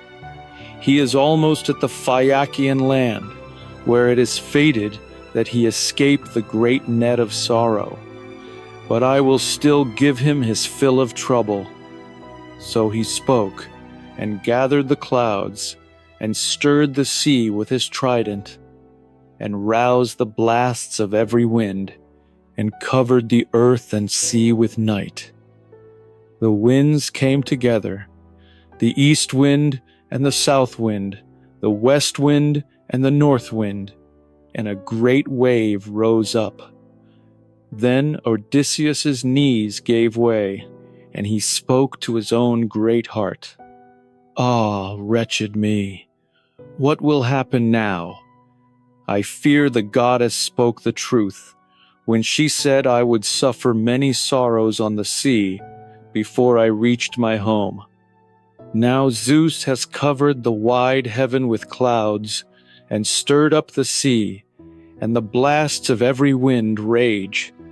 My death is certain. 3 and 4 times blessed are the Danaans, who died on the broad plain of Troy, serving the sons of Atreus. If only I had died there, on that day when the Trojans attacked me with bronze spears over the body of Achilles. Then the Achaeans would have buried me, and my glory would have spread. But now it is fated that I die a miserable death." As he spoke, a great wave struck down on him and whirled his raft around, and he fell from it, and the steering oar slipped from his hands. The mast snapped in half, and the sail and the yardarm fell into the sea. He was under the water for a long time, unable to rise, for the clothes that Calypso had given him weighed him down. At last he rose and spat the bitter salt from his mouth and swam after the raft. He managed to climb onto it and sat there, dodging death. A great ways carried him this way and that. As the north wind in autumn blows the thistledown across the plain, so the winds blew him to and fro. But at last, Ino, the daughter of Cadmos, saw him. She had once been a mortal, but now was a sea goddess, Leucothea. She took pity on him and rose out of the sea like a seagull and sat on the raft and spoke. "Poor man, why does Poseidon hate you so? Do not worry, he will not kill you, but do as I say, for you seem a man of sense. Take off these clothes and leave the raft to drift with the wind. Swim towards the Phaeacian land, for it is your destiny to escape there. Take this veil and wind it around your chest. It is immortal, and you need not fear any harm or death. But when you touch the land with your hands, untie it and throw it back into the wine-dark sea, and turn your eyes away." So she spoke, gave him the veil, and plunged back into the heaving sea. Odysseus wondered in his heart, and spoke, "Ah, what if some other god is weaving a trick against me, telling me to leave my raft? I will not obey her yet, for the land is far away, and I see it only with my eyes. This is what I will do as the best plan. While the timbers are still held together, I will stay on the raft and endure my suffering. But when the waves break it apart, I will swim, since there is nothing better to do." As he was thinking this, Poseidon raised up a great terrible wave and drove it against him and scattered the raft. As the wind scatters a heap of dry chaff, so the waves scattered the long timbers. Odysseus straddled one beam and rode it like a horse, and pulled off the clothes that Calypso had given him, and wound the veil around his chest, and threw himself into the sea, stretching out his arms, swimming. Poseidon saw him, and shook his head, and spoke to his own heart. "So wander over the deep, with many hardships, until you find the men nurtured by Zeus. But I do not think you will find your fill of trouble." So he spoke, and lashed his horses, and went to Aigai, where his glorious house is built. Now Athena, daughter of Zeus, thought of another plan. She bound up the courses of the other winds, and told them all to stop, and let the north wind blow and break the waves, until Odysseus reached the Phaeacians, escaping death and the spirits of death. 2 nights and 2 days he was driven over the great waves, and often he saw his death before him. But when the 3rd dawn came, the wind fell, and there was a breathless calm, and he saw land close by, looking out sharply, borne up by a great wave. As when a father recovers his life, who has long lain sick, wasting away in pain, and some god releases him, so welcome was the land to Odysseus. He swam on, eager to reach the shore. But when he was close enough to hear the roar of the waves on the rocks, he saw that there was no smooth shore, but sharp crags and reefs, and the sea surged up to them, roaring, and the salt spray flew. His knees gave way, and he spoke to his own heart. "Ah, when Zeus has let me see the land unexpectedly, I find no way to escape. There are jagged crags at the edge, and the waves foam around them, and the rock runs sheer up from the deep, and the water is deep near the shore, and I cannot get a foothold. If I try to land, a wave will dash me against the rocks, and my struggle will be useless. But if I swim further along, looking for a sloping beach or a harbor, I'm afraid the storm will seize me again and carry me back on the teeming sea, or a god may send a great beast against me from the depths. Amphitrite breeds many such." As he was thinking this, a great wave carried him against the jagged rocks. His skin would have been torn off, and his bones broken, if Athena had not put a thought into his heart. He rushed at the rocks with both hands, and clung to them, groaning, until the wave passed. But when it drew back, the undertow pulled him out again into the deep water. As an octopus, pulled from its hole, carries pebbles stuck to its suckers, so the skin was torn from his hands and stuck to the rocks. Then a great wave covered him again, and now Odysseus would have died. Beyond his fate, if Athena had not given him another thought.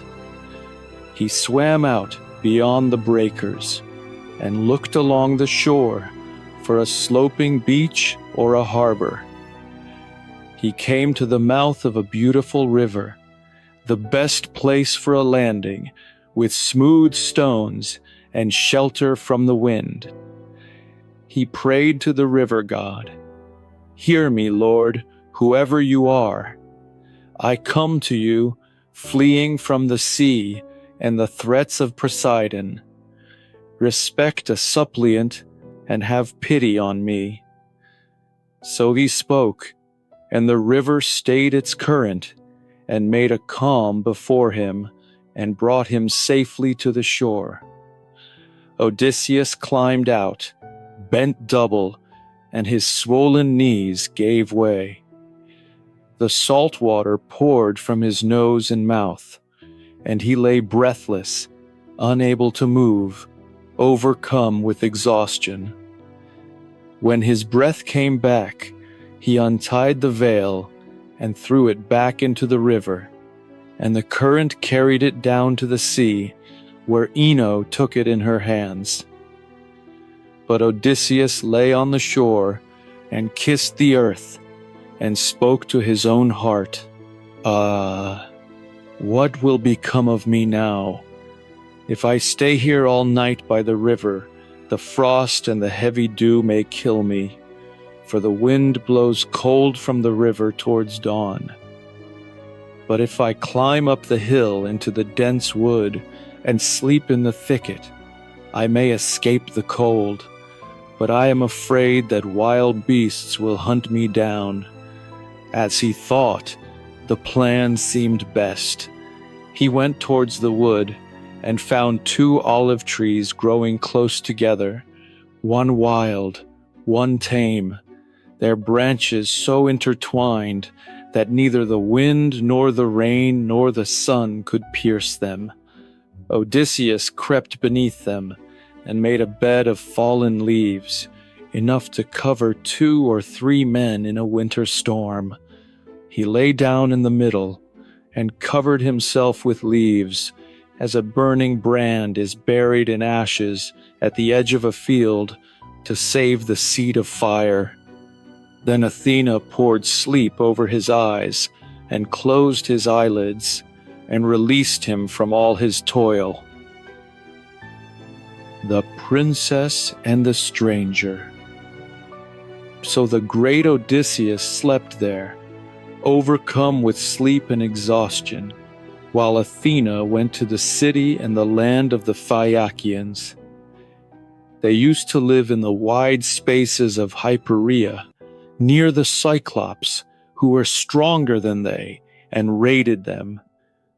So godlike Nausicaa led them away and settled them in Scheria, far from men who live by bread, and built a wall around the city and houses and temples, and divided the land.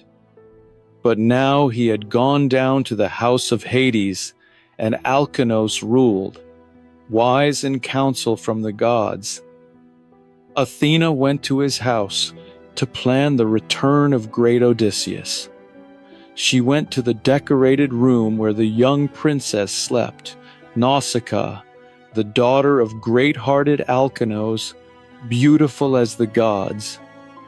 2 handmaids, beautiful as the Graces, slept on either side of the door. Athena swept into the room like a breath of wind and stood over her head in the likeness of the daughter of Dinas, a girl of the same age, dear to Nausicaa's heart. Taking this shape, the gray-eyed goddess spoke. Nausicaa, how did your mother bear such a careless child? Your fine clothes lie neglected, and your wedding day is near, when you must wear beautiful garments yourself and give them to your attendants. It is from these things that good repute among men arises, and your father and honored mother rejoice in you. Let us go washing tomorrow at dawn. I will go with you and help you, so that you can finish quickly, since you will not be unmarried for long. Already all the best of the Phaeacians are courting you, and you are of the same stock. Ask your famous father at dawn to give you a cart and mules, to carry the bright clothes and the robes and the rugs. It is much better to ride, since the washing pools are far from the town. So spoke the gray-eyed goddess Athena, and went back to Olympos, where they say the seat of the gods is sure forever, never shaken by the wind or wet by rain or snow.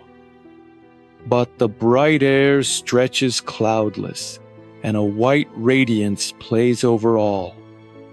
There the blessed gods live in joy all their days. When the young dawn with her rose-red fingers shone once more, Nausicaa rose from her bed, wondering at her dream. She went through the house and found her father and mother. Her mother sat by the hearth with her women, spinning purple yarn. her father was going out to the council where the nobles had called him. Nausicaa came close and said, "Dear father, could you give me a high cart with strong wheels so I can take our fine clothes to the river to wash them, all that lie soiled? It is fitting for you, when you are among the leaders, to wear clean clothes. And you have 5 sons, 2 married, 3 bachelors, who always want clean clothes for the dances. All these things are my care." So she spoke, since she was ashamed to mention the thought of marriage to her father. But he understood everything, and said, "The mules I do not begrudge you, child, or anything else. Go, the servants will ready for you a high cart with strong wheels and a wicker body." So he spoke, and told the servants, and they prepared the cart, and led the mules from the stable, and harnessed them. Nausicaa brought out the clothes, and put them in the polished cart, and her mother packed a box with every kind of food, and wine in a goatskin. Nausicaa climbed up, and took the whip and the shining reins, and lashed the mules.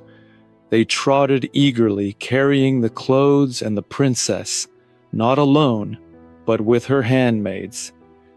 When they reached the beautiful river, with its never-failing pools of clear water, they unyoked the mules and turned them loose to graze on the sweet grass. They took the clothes from the cart and plunged them into the water and trampled them in the trenches, competing with one another.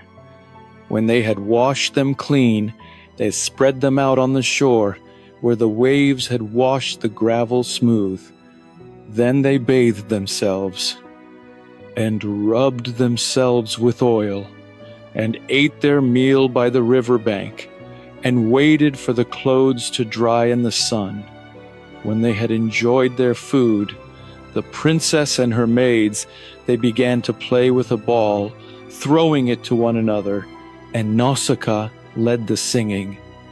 As Artemis walks over the mountains, delighting in boars and swift deer, and the nymphs play with her, and Leto is glad at heart, and her daughter's head stands out above all the rest, so the princess shone among her women. But when she threw the ball to one of her maids, it missed her and fell into a deep eddy. They all cried out, and the cry woke Odysseus. He sat up and wondered in his heart, "Ah, what land have I come to now? What men live here? Are they savage and unjust, or do they welcome strangers and fear the gods?" The sound of girls' voices came to me, like the nymphs who haunt the mountains and the springs. Perhaps I am near people who speak my own language. So Odysseus crept out from the thicket, naked, holding a leafy branch to cover his nakedness. Like a mountain lion, strong and bold, driven by hunger to attack the flocks, so Odysseus was driven to approach the girls, though naked as he was. But to them he seemed terrible, crusted with salt, and they fled along the shore.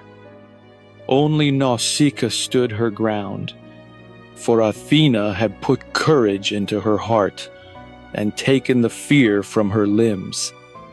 Odysseus stood apart, not wanting to frighten her, and spoke softly, in words of guile and honey. "I clasp your knees, goddess. Are you mortal or immortal? If you are a goddess, you must be Artemis, daughter of Zeus, for your beauty is like hers. But if you are a mortal, blessed is your father and your mother, and blessed your brothers. Their hearts must glow with pleasure whenever they see you enter the dancing. But he is blessed beyond all, who wins you with his gifts and leads you to his home. I have never seen such beauty in any man or woman. Awe takes me as I look at you. Once in Delos, I saw a young palm shooting up beside the altar of Apollo, and marveled at it, for no tree ever grew so fine. So I marvel at you, lady, and I am afraid to clasp your knees, though my suffering is great. I have been wandering for 20 days on the wine-dark sea, and only last night the waves threw me on your shore. Take pity on me. You are the first I have met, and I know no one else. Show me the city, and give me some rag to cover myself, if you had any wrapping for the clothes when you came here. And may the gods give you all that your heart desires, a husband, a home, and like-mindedness. For there is nothing better than when a man and woman share one house, one mind, a joy to their friends, and pain to their enemies. Nausicaa answered him, Stranger, you do not seem a mean man or a fool. Zeus distributes good and evil to men as he wills. He gave you sorrow, and you must endure it. But now that you have come to our land, you shall lack nothing. I will show you the city and tell you the name of the people. The Phaeacians live here, and I am the daughter of Alcinous, who holds the power. So she spoke and called to her maids, Stop! Where are you running just because you have seen a man? Do you think he is an enemy? There is no man alive, and there never will be, who will come to the land of the Phaeacians bringing war. We are very dear to the gods. We live apart, far out on the wild sea, and no other men mix with us. This man is a poor wanderer who has lost his way, and we must care for him. All strangers and beggars come from Zeus, and a small gift is welcome. Come, give him food and drink, and bathe him in the river, sheltered from the wind. So she spoke, and they stopped and called to one another, and led Odysseus to the sheltered place, as the princess commanded, and put a tunic and a cloak beside him, and gave him oil in a golden flask. They told him to bathe himself in the river, but Odysseus said, Women, stand a little way off, so I can wash the salt from my shoulders and rub oil on myself, for I have not been anointed for many days. But I will not bathe before you, for I am ashamed to stand naked before women with beautiful hair. So he spoke, and they drew back and told the princess. Then Odysseus washed the salt from his body, and rubbed himself with oil, and put on the clothes. Athena made him seem taller, and poured brace upon his head, and made the hair curl like the petals of a hyacinth. As a skilled smith pours gold over silver, so she poured beauty over him. Odysseus sat down on the shore, shining with grace and beauty, and the princess looked at him and spoke to her maids, Hear me, white-armed women. This man is not here against the will of the gods. At first he seemed rough, but now he looks like the gods who hold the wide heaven. If only such a man could be called my husband, living here, and were content to stay. But come, give the stranger food and drink. So she spoke, and they obeyed, and set food and drink before him. Odysseus ate and drank eagerly, for he had not tasted food for many days. When they had finished, Nausicaa folded the clothes and took them to the cart, and yoked the mules, and climbed up, and spoke to Odysseus. Rise now, stranger, and let us go to the city, so I can bring you to my wise father's house. But I will tell you what I think best. While we are passing through the fields, follow quickly behind the cart with my maids. But when we come near the city, with its high walls and fine harbor, where the ships are drawn up, each on its own slipway, and the meeting place by the temple of Poseidon, there the people might speak ill of me. Who is this tall, handsome stranger with Nausicaa? Where did she find him? He will be her husband. Perhaps she has brought him from a foreign land, a man from some distant country. Or perhaps a god has answered her prayers and come down from heaven to have her. Better she should have found a husband from another place, since she despises the Phaeacians who court her. So they will speak, and their words would shame me. I would blame any girl who acted so, mingling with men before her wedding, against her parents' wishes. Hear my instructions, stranger. Near the road you will see a grove of poplars, sacred to Athena. There is a spring there, and a meadow. Wait there until you think we have reached the city.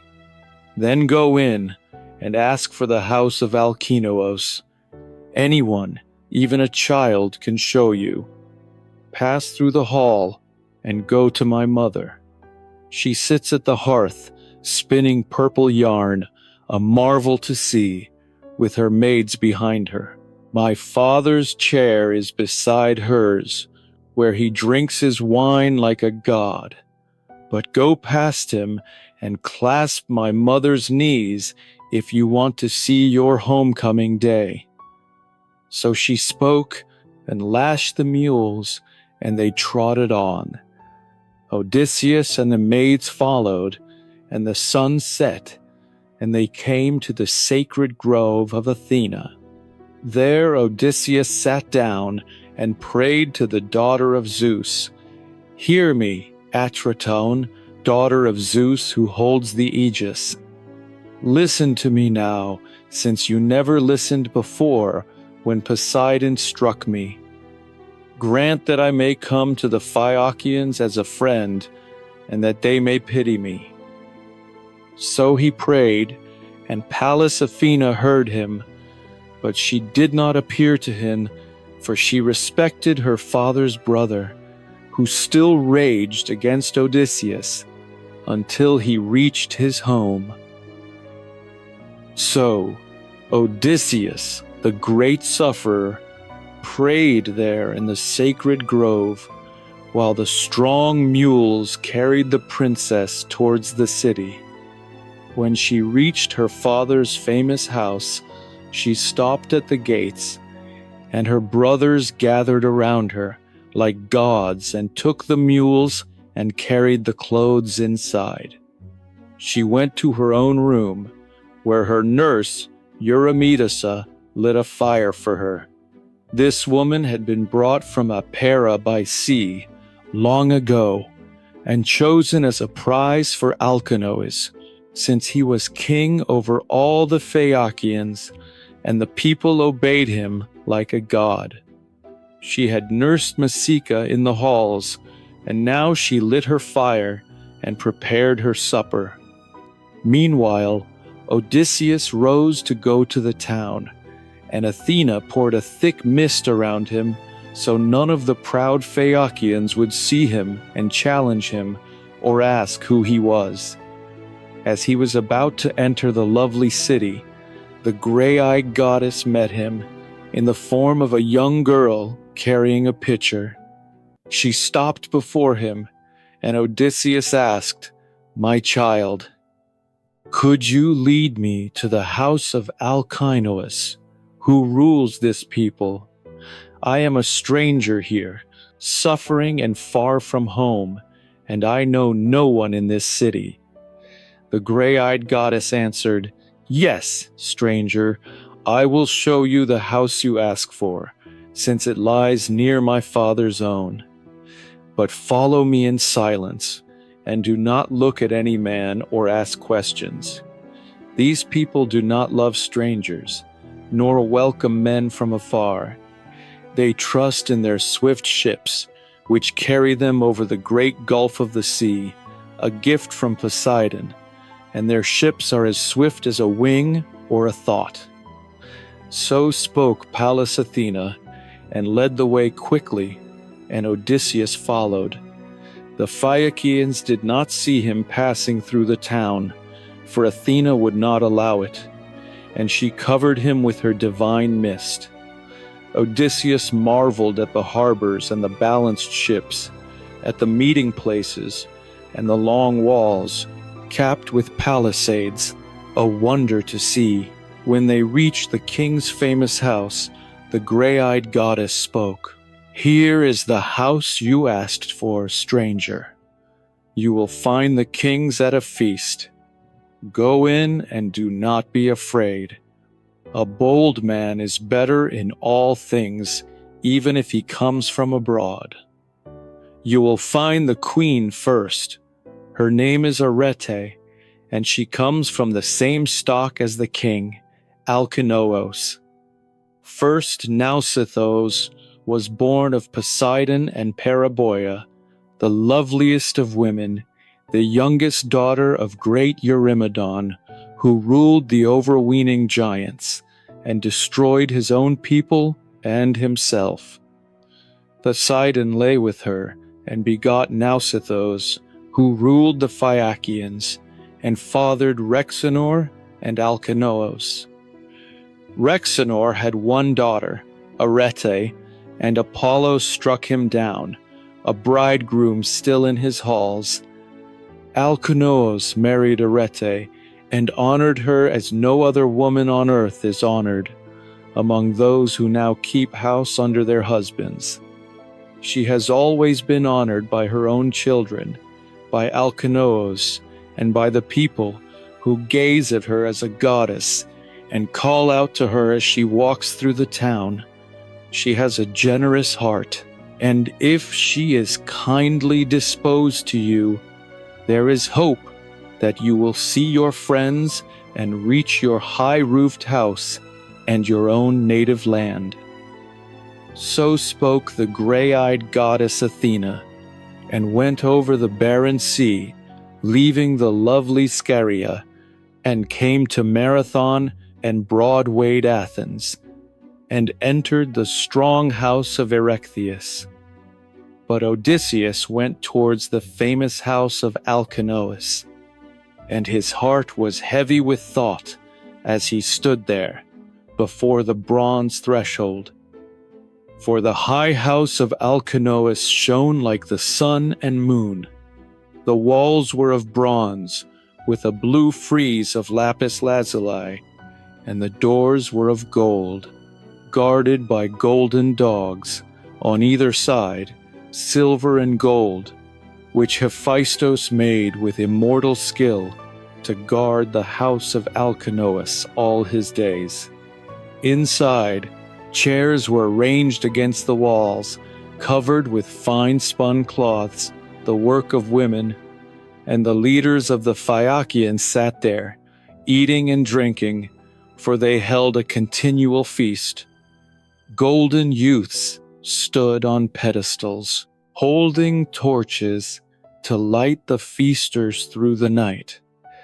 The king had 50 serving women.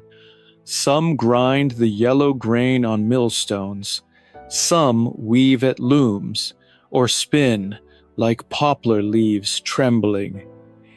The olive oil drips from the linen they weave, so fine it is. As the Phaeacian men are skilled beyond all others in sailing ships, so their women excel in the art of weaving, since Athena gave them surpassing skill and wisdom. Outside the court, near the gates, there is a great orchard 4 acres wide, enclosed by a wall, where tall trees grow, pear and pomegranate, apple with shining fruit, sweet fig and luxuriant olive. These trees bear fruit through all the year, both summer and winter, for the west wind always blows there, ripening some, swelling others. Pear after pear, apple after apple, fig after fig, and grape after grape grow and ripen there. There too a fertile vineyard is planted, where some grapes are drying in the sun, some being gathered, and some being trodden. The front rows are unripe, dropping their flowers, the others darkening, and beyond the last vine rows, carefully tended beds of herbs flourish all year. There are 2 springs in it, one winding through the garden, the other flowing under the court's threshold to the high house, where the people draw their water. Such were the glorious gifts of the gods to Alcinous. Odysseus stood there and marveled in his heart. But when he had gazed his fill, he quickly crossed the threshold and went inside the house. He found the leaders and counselors of the Phaeacians pouring libations to the sharp-sighted god Argephontes, to whom they poured the last cup when they thought of going to bed. Odysseus went through the hall, hidden in the mist that Athena poured around him, until he reached Arete and King Alcinous. He threw his arms around Arete's knees, and at once the mist dispersed. All fell silent in the hall, staring at the stranger. Arete, daughter of godlike Rhexenor, I clasp your knees after my many hardships, and your husbands and these feasters, whom the gods prosper. May the gods give you happiness in life, and may each of you pass on your wealth to your children in your halls, and whatever honor the people have given you.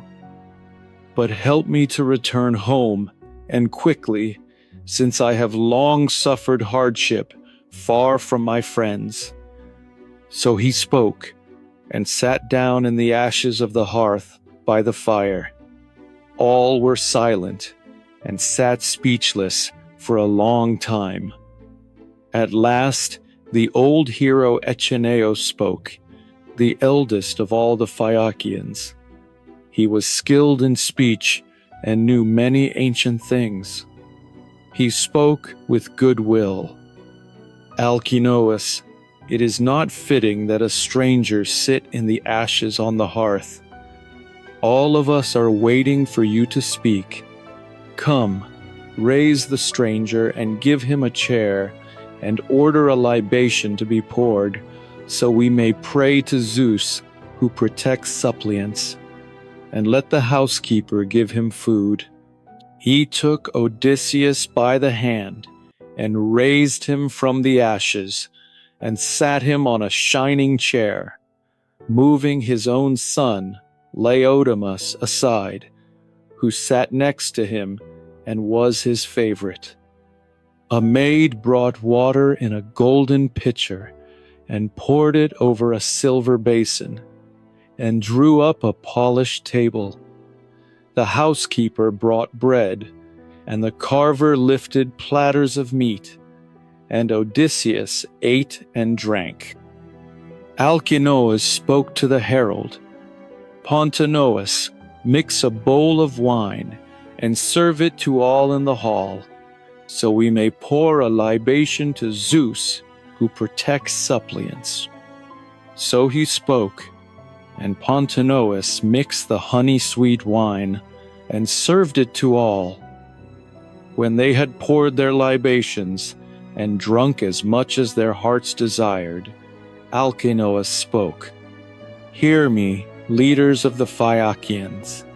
Tomorrow we shall call the elders to council, and entertain this stranger in our halls, and make a fine sacrifice to the gods.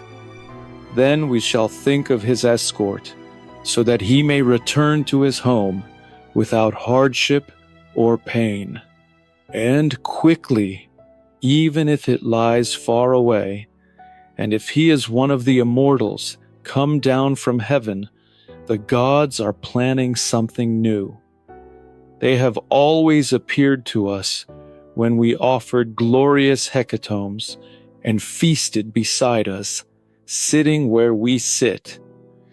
Even if a traveler meets them alone, they do not hide themselves, since we are near to them, like the Cyclops and the giant tribes. Odysseus answered him, Alcinous, do not think that.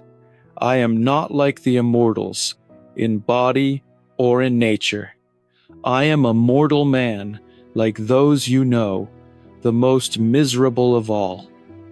I could tell you a longer story of sorrow, all that I have suffered by the will of the gods. But let me eat my supper, though I am sick with grief. There is nothing more shameless than a hungry belly, which commands a man to remember his pain, even when he is weary and sick at heart. So now grant me leave to eat, but at dawn urge your men to send me home, miserable as I am. Let me see my possessions, my servants, and my great high house, and then let life leave me. So he spoke, and they all approved, and said that the stranger should be escorted home, since he had spoken rightly. When they had poured their libations, and drunk as much as their hearts desired, they went home to bed. Odysseus was left in the hall, with Arete and godlike Alcinous, and the maids cleared the tables. Then Arete, the white-armed queen, spoke first, for she recognized the tunic and cloak that Odysseus wore, beautiful garments she had made herself with her women. Stranger, I will be the first to question you. Who are you? Where are you from? Who gave you these clothes? Did you not say you had wandered here over the sea? Odysseus answered, It is a long story, lady, to tell you all. But this much I will say. I was shipwrecked on the coast, and the princess Nausicaa gave me these clothes, and fed me, and showed me the way. It was she who saved me. Alcinous answered, My daughter was right in all she did, but she made one mistake. She should have brought you directly here with her maids. Odysseus said, Do not blame her, king. She told me to follow with her women, but I was ashamed, in case your heart took offense. We are quick to anger, we men on this earth. Alcinous smiled and took his hand.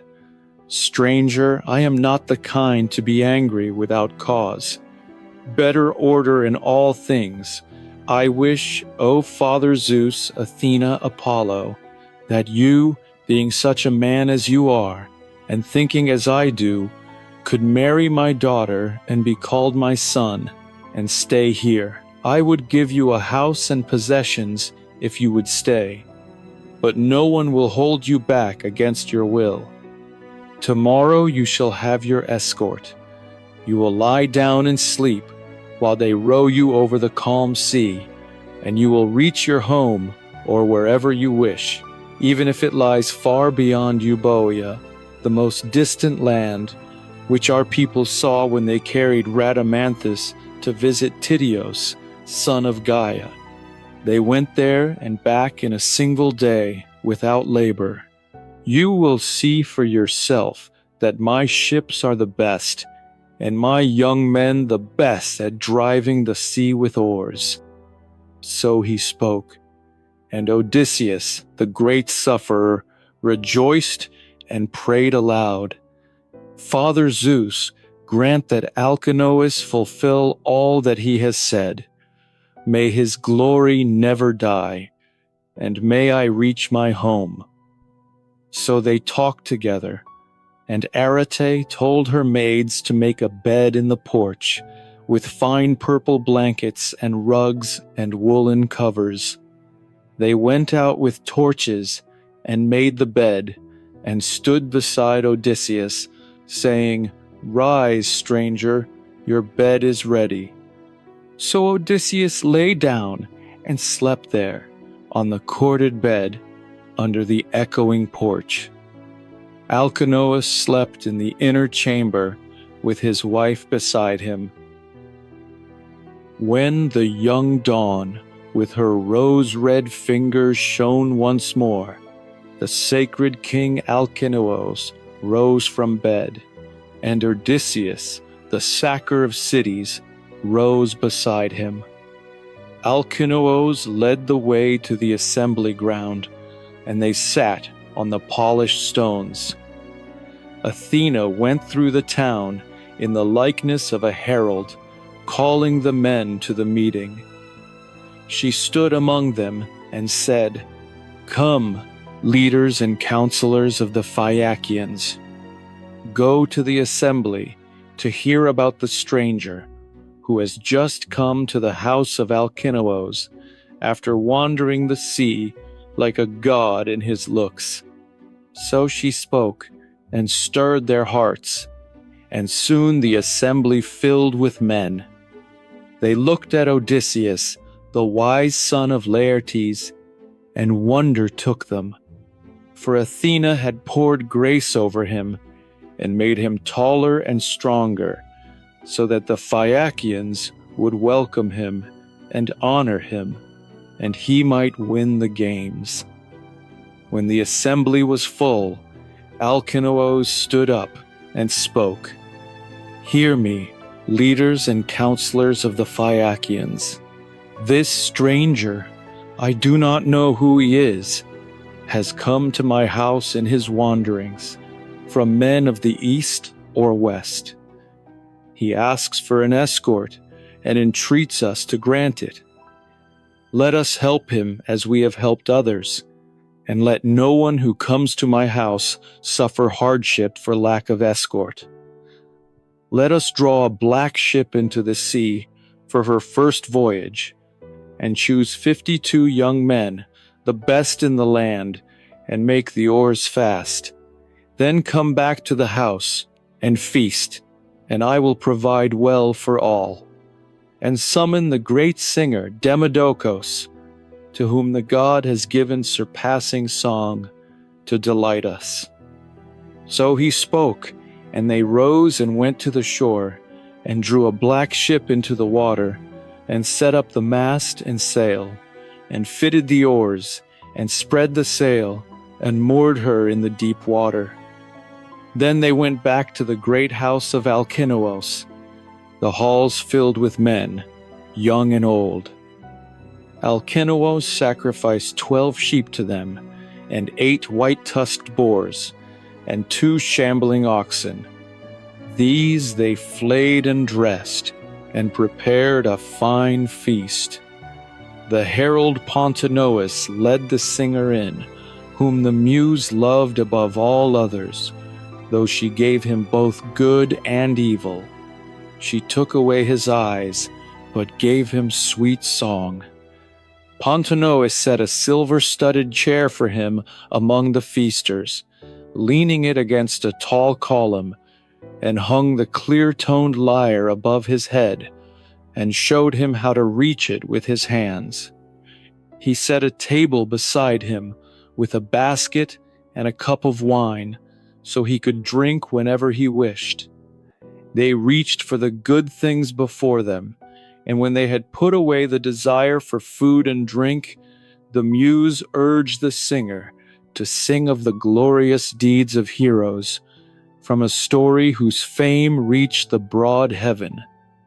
The quarrel of Odysseus and Achilles, son of Peleus, how they fought at the rich feast of the gods, with terrible words, and Agamemnon, lord of men, rejoiced in his heart, for Apollo had told him this would happen at sacred Pytho, when he crossed the stone threshold to ask the oracle. Then the beginning of sorrow rolled down upon the Trojans and the Danaans by the will of great Zeus. So the famous singer sang, and Odysseus, grasping his great purple cloak with his strong hands, drew it over his head and hid his handsome face, ashamed to let the Phaeacians see the tears falling from his eyes. Whenever the great singer paused, he wiped away his tears and drew the cloak from his head and poured a libation to the gods. But when he began again, and the Phaeacian lords urged him on, delighting in his words, Odysseus covered his head again and wept. He wept unnoticed by all the others, but Alcinous noticed, sitting beside him, and heard his heavy sighs. He spoke at once to the Phaeacians, "Hear me, leaders of the Phaeacians. We have had enough of feasting, and of the lyre that crowns the feast. Now let us go outside and try the games, so that our stranger may tell his friends when he returns home how much we surpass all others in boxing, wrestling, leaping, and running." So he spoke and led the way, and they followed. The herald hung the lyre on its peg, and took Demodocus by the hand, and led him outside, along the path the others took, the best of the Phaeacians, to watch the games. They stood at the meeting ground, and a great crowd gathered.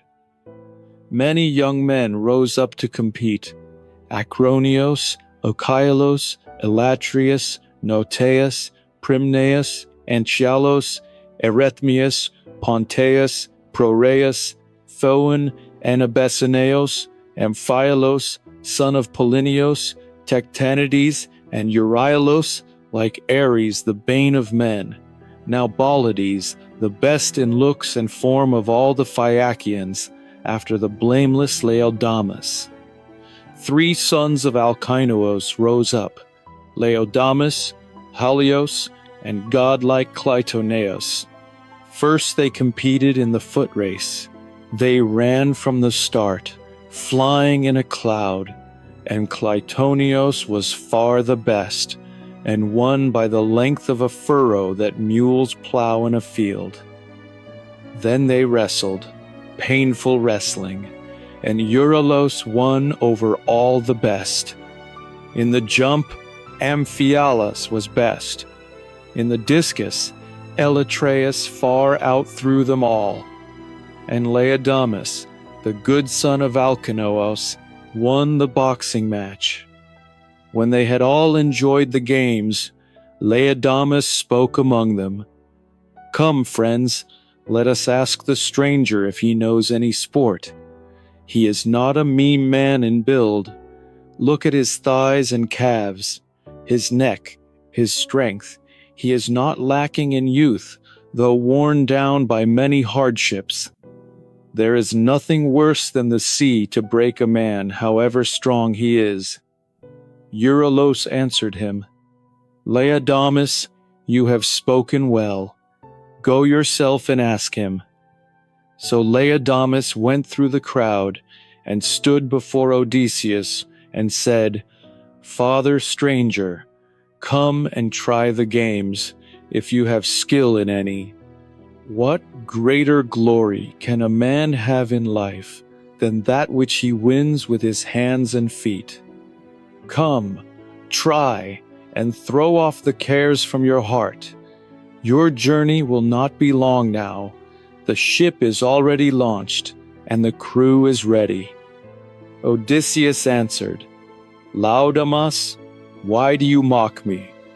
Cares are in my heart, not games.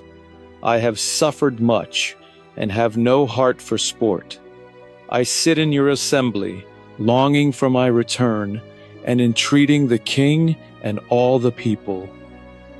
Euryalus answered, taunting him openly, "No, stranger, you do not look like a man skilled in games, like those practiced by many men, but like one who sails in a many-benched ship, a captain of merchantmen, who remembers his cargo and keeps an eye on his freight and is after his profits. You are not an athlete." Odysseus frowned and answered him, "Stranger, you have not spoken well. You seem a fool.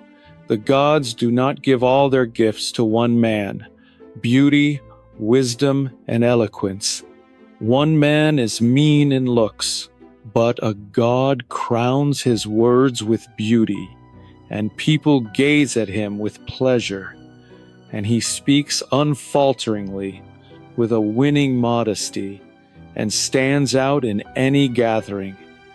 And when he walks through the town, they look on him as a god.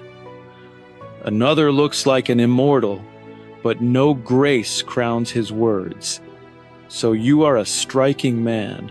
Not even a god could make you better. But your mind is empty. You have stirred my heart with your taunts, and I am not unskilled in games, as you say. But I was among the first when I trusted in my youth and my hands. Now I am worn down by hardship and pain, for I have suffered much, facing men in war and on the cruel sea. But even so, I will try your games, for your words have bitten my heart." He spoke and sprang up, still in his cloak, and seized a discus, larger and thicker and heavier than the ones the Phaeacians threw. He whirled it and sent it from his hand. The stone flew, and the Phaeacians, the men of long oars, crouched low to the ground as it flew from his hand, swooping over the marks of all the others. Athena, appearing as a man, set the mark and called out, "Even a blind man could find your mark, stranger. It is not mixed with the others, but lies far before them. Have courage in this match. No Phaeacian will reach it or pass it." Odysseus rejoiced that there was a true friend in the crowd, and he spoke more lightly to the Phaeacians. "Reach that, young men, and I will throw another, as heavy or heavier. Let any other man whose heart is stirred come and try the boxing or the wrestling or the foot race, since you have angered me. Anyone except Laodamas, for he is my host, and who would fight his friend? Only a fool would do that. But I challenge any of the rest, and I will meet him face to face. I am not bad at any sport. I know how to handle a polished bow, and I could string it and shoot an arrow through a row of men. Only Philoctetes surpassed me in the land of Troy, but of the rest I am the best, of all who now eat bread on the earth. But I do not vie with men of old, with Heracles or Eurytos, who rivaled the gods. Great Eurytos died quickly and did not reach old age, for Apollo killed him, angry that he had challenged him as an archer. I can throw a spear further than anyone else can shoot an arrow. Only in the foot race I fear some Phaeacian may outrun me, for I have been battered by many waves, and the care of food on shipboard has been poor." So he spoke, and all were silent. Only Alcinous answered, "Stranger, what you say is not ungracious. You want to show your prowess, angry that this man taunted you in the assembly. No one who knows how to speak rightly would belittle you. But come, listen to me, so you can tell another hero when you feast in your own halls what kind of prowess Zeus gave us from our father's time.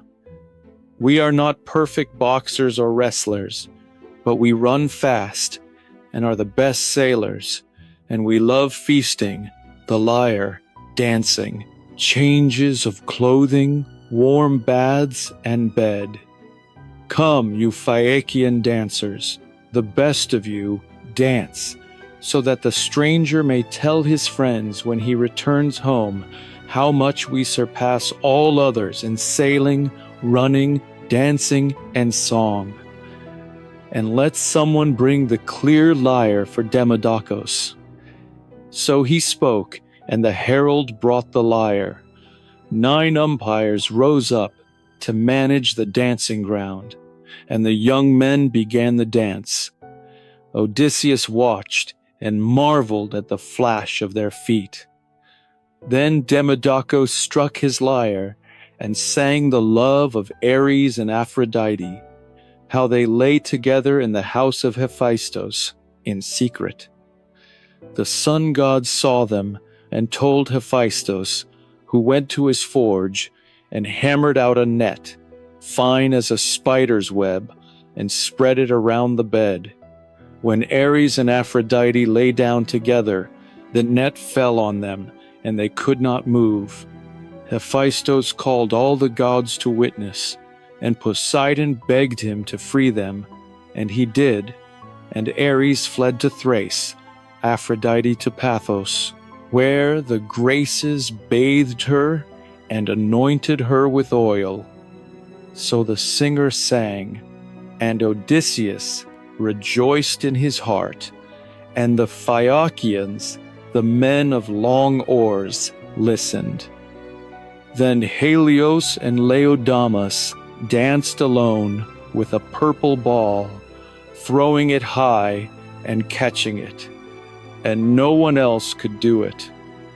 Odysseus spoke to Alcinous, "King Alcinous, you boasted that your dancers were the best, and so they are. Wonder takes me as I see them." Alcinous rejoiced and spoke to his people, "Hear me, leaders of the Phaeacians. This stranger seems a man of sense. Let us give him guest gifts, as is fitting. 12 rulers hold sway in this land, and I myself make a 13th. Let each of us bring a fresh cloak and tunic, and a talent of gold." So he spoke, and they all agreed. Euryalus, who had taunted Odysseus, stood up and said, "King Alcinous, I will make amends to the stranger. Accept this sword, all of bronze with a silver hilt and a sheath of ivory." He put the sword in Odysseus's hands and said, "Father stranger, if I have spoken a rash word, let the winds carry it away. And may the gods grant that you see your wife and reach your home after so long a hardship." Odysseus answered, "And you, my friend, may the gods bless you. May you never miss this sword, and may my amends be that you see me again." So he spoke and slung the sword over his shoulder. When the sun set, the gifts were brought to the house of Alcinous, and the sons of the king set them before their mother. Alcinous led the way, and they sat down on the high chairs. Arete said, "Let us put the gifts in a chest for the stranger. But first, let us give him a cup from me." So she spake, and they gathered the gifts, and the queen put a beautiful cup in the chest, and she herself spoke to Odysseus. "Now, stranger, you yourself must tie the lid, so no one can rob you on your journey while you sleep when the ship carries you home." Odysseus tied the lid with a cunning knot that Circe had taught him. Then he went to the bath and bathed and anointed himself and went to sit by Alcinous. Nausicaa, whose beauty came from the gods, stood by the doorpost of the hall and looked at Odysseus and spoke to him. "Farewell, stranger. When you are in your own land, remember me, since you owe me the first thanks for your life." Odysseus answered, "Nausicaa, daughter of Alcinous, may Zeus, Hera's loud thundering husband, grant that I see my home and the day of my return. Then I will pray to you as a god all my days, for you gave me life, young woman." So he spoke and sat down beside Alcinous. Heralds brought the meat, and Pontonous mixed the wine, and Demodocus was led in and sat in the midst of the feasters. Odysseus cut a portion of the boar's chine, the richest part, and called to the herald, "Take this to Demodocus, the singer. Let him eat, and I will greet him, though I am heavy with sorrow. Singers are honored by all men, for the muse teaches them." So the herald took the meat, and Demodocus ate. And Odysseus spoke again, "Demodocus, I praise you beyond all men. Either the muse taught you, or Apollo. You sing so truly of the fate of the Achaeans, all that they did and suffered, as if you had been there yourself. Come, sing of the wooden horse, which Eumaeus made with Athena, and how Odysseus brought it to the citadel, filled with the men who sacked Troy. If you can tell me all this, I will speak of you to all men, that a god gave you this gift."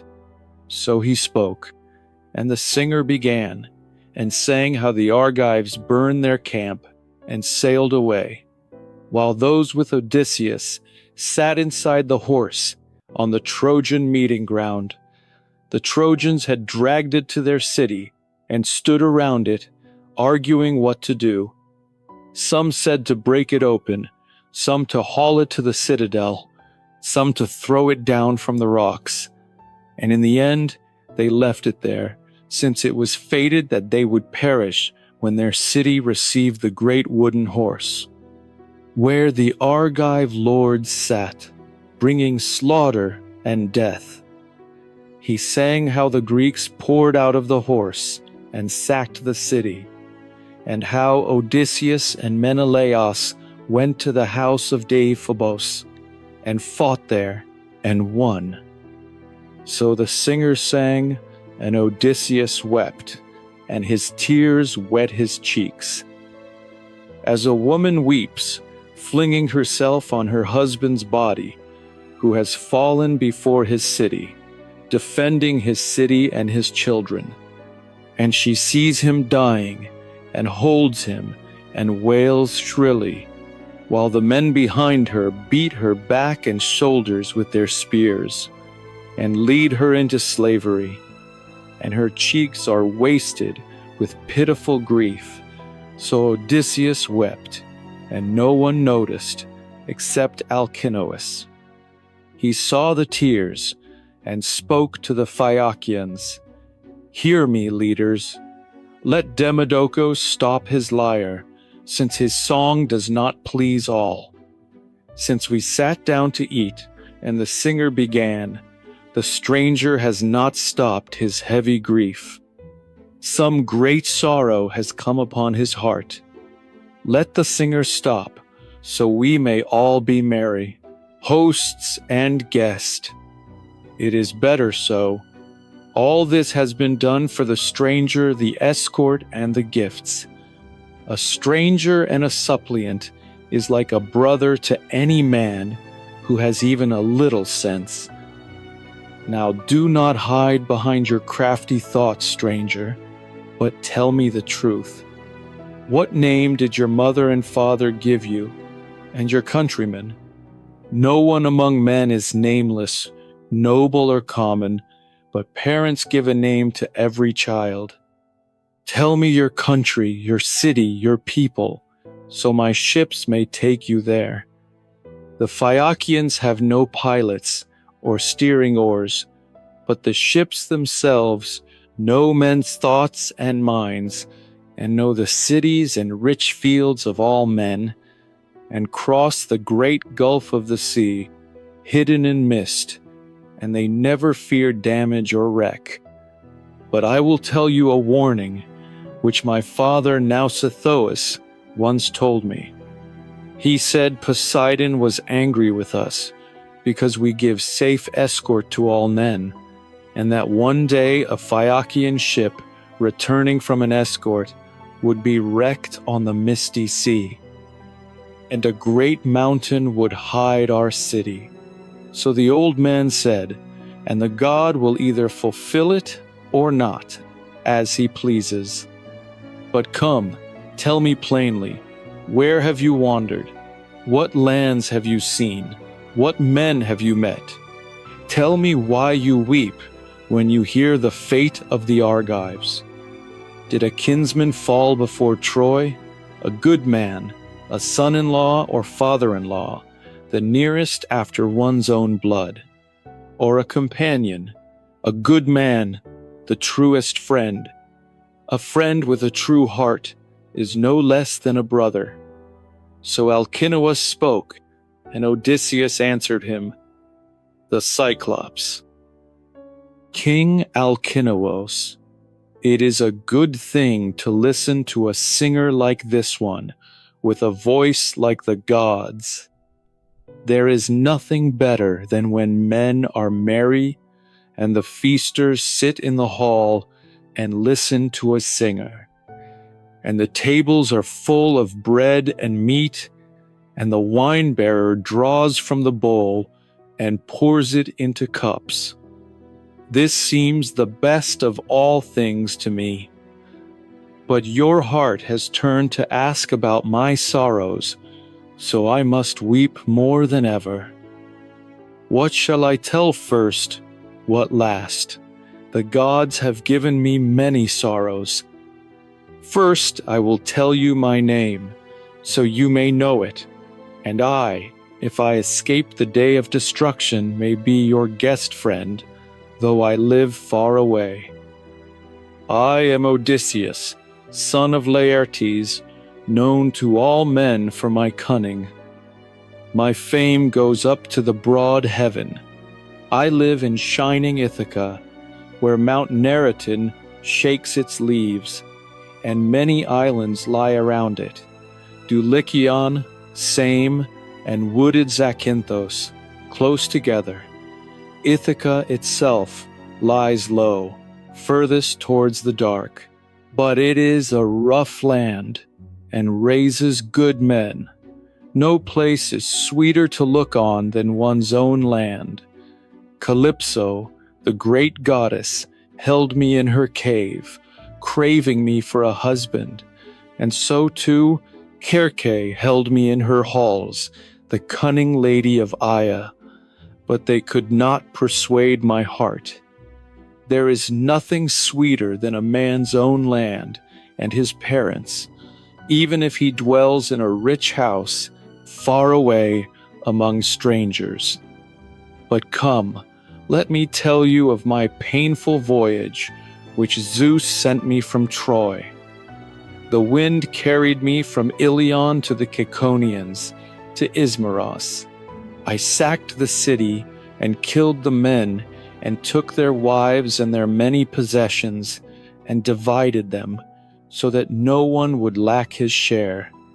I told my men to flee, but they were fools and would not listen. They drank much wine and slaughtered many sheep and shambling cattle on the shore. Meanwhile, the Ciconians went and called their neighbors, who lived inland, more numerous and braver men, who fight from chariots and on foot too, when necessary. They came in the morning, like leaves or flowers in spring. Then Zeus brought an evil fate upon us, and we fought beside the swift ships, throwing bronze spears at one another. While it was still morning, and the light grew stronger, we held our ground, though they outnumbered us. But when the sun turned towards the time of the unyoking of oxen, the Ciconians turned the battle and scattered the Achaeans.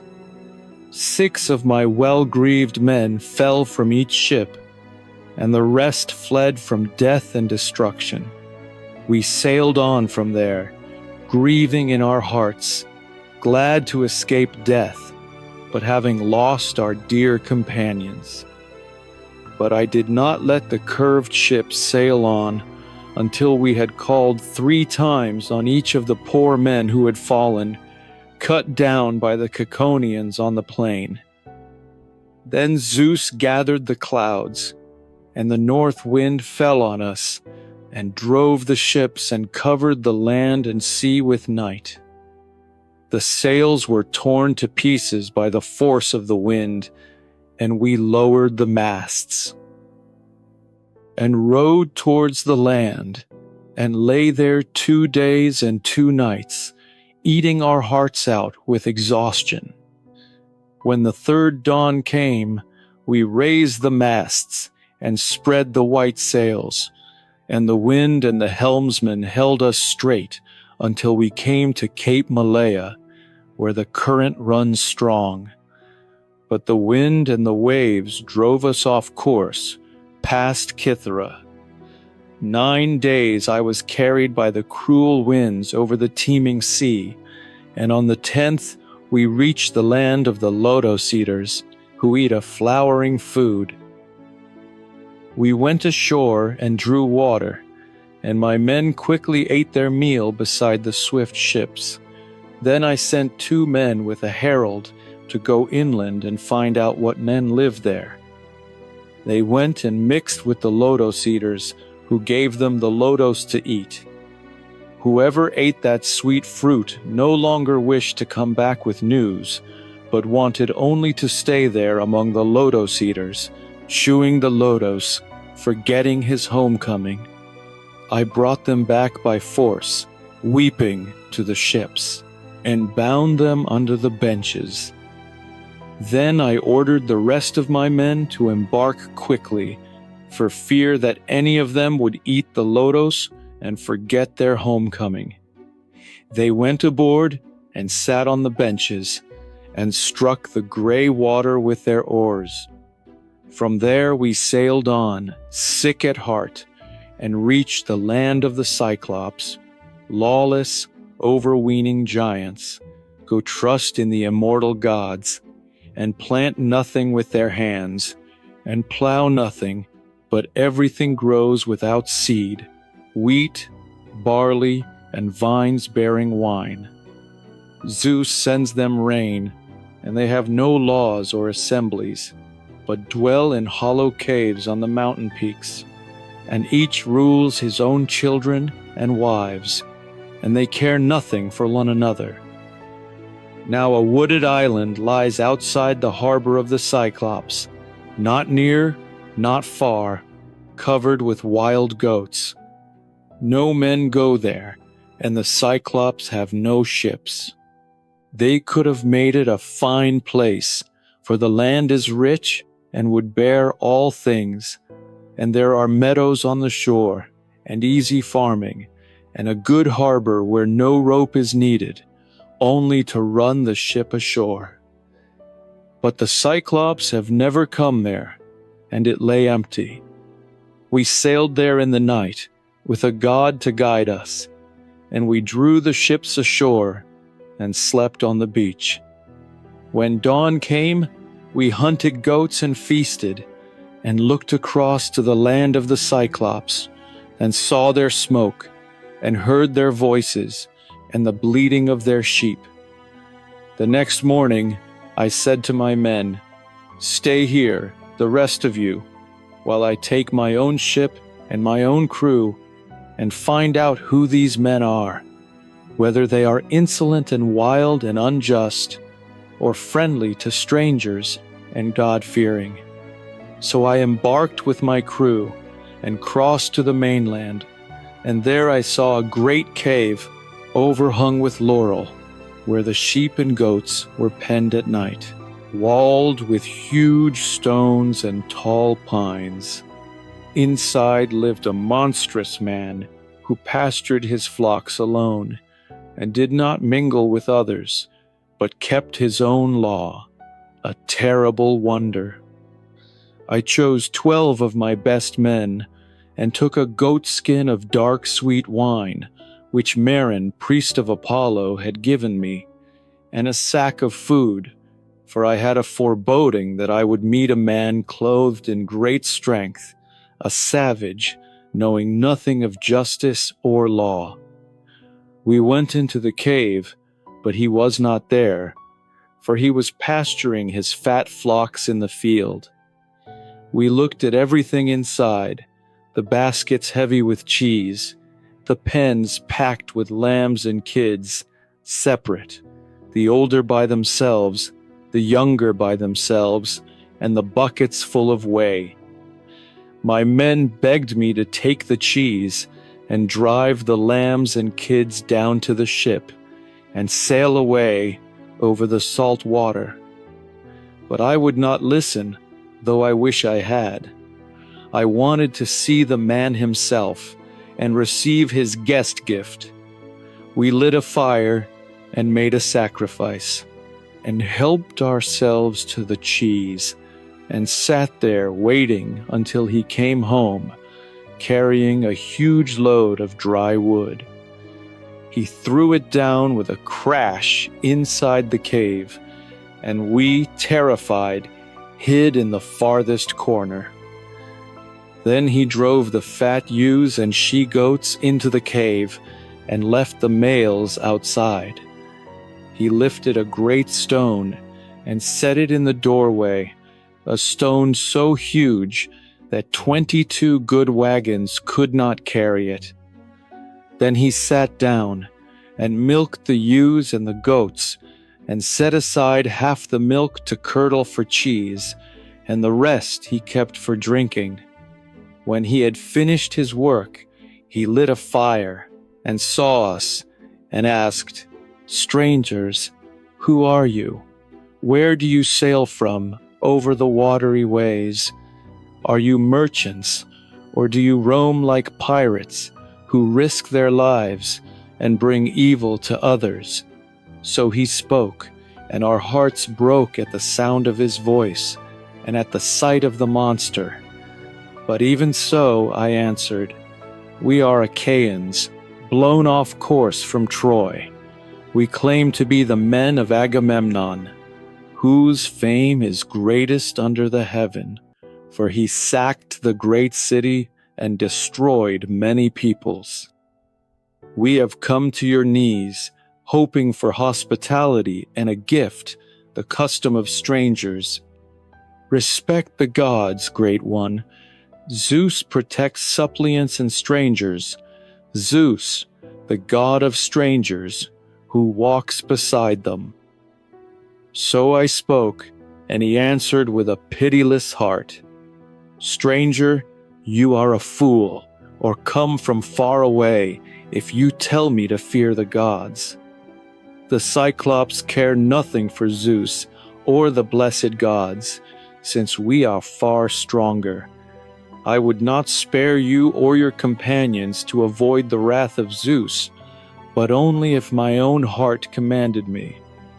But tell me, where did you leave your ship? Far off or near? I want to know." So he spoke, but I saw through him, and answered with craft, "Poseidon shattered my ship, driving her against the rocks at the edge of your land. We escaped, we few, and lost everything." I spoke, but he did not answer. He leaped up and reached for my men, and grabbed 2 of them, and dashed them against the ground like puppies. Their brains ran out on the floor and wet the earth. Then he cut them limb from limb, and made his supper of them, like a mountain lion, leaving nothing, eating the flesh and the entrails and the marrow-filled bones. We wept and held up our hands to Zeus, seeing this terrible thing, helpless. When the Cyclops had filled his great belly with human flesh and milk, he lay down among his flocks.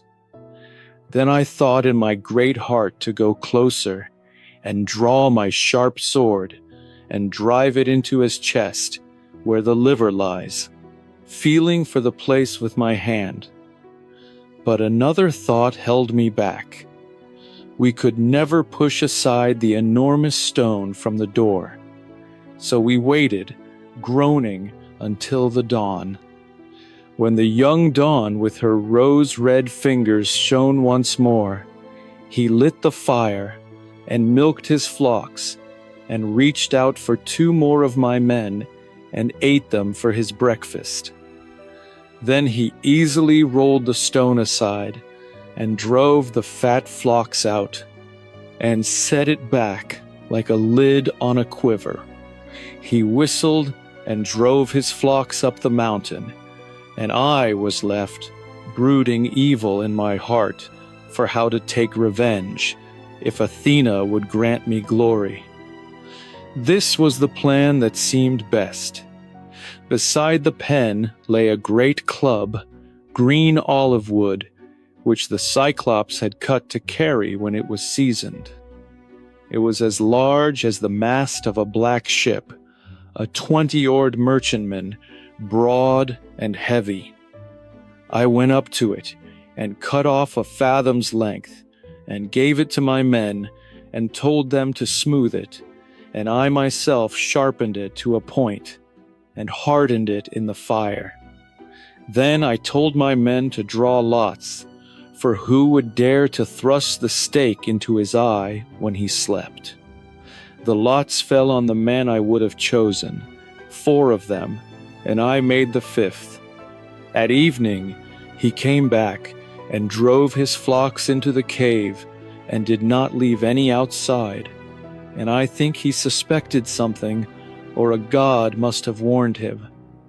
He lifted the stone and sat down, and milked the ewes and the goats, and then snatched 2 more of my men and devoured them.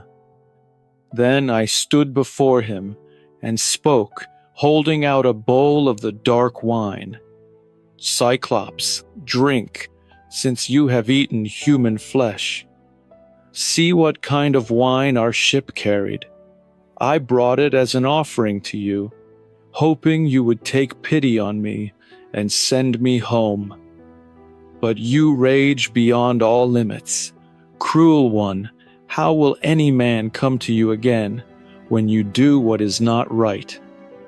So I spoke, and he took the wine and drank, and it pleased him so much that he asked for more. Give me more, and tell me your name so I may give you a guest gift.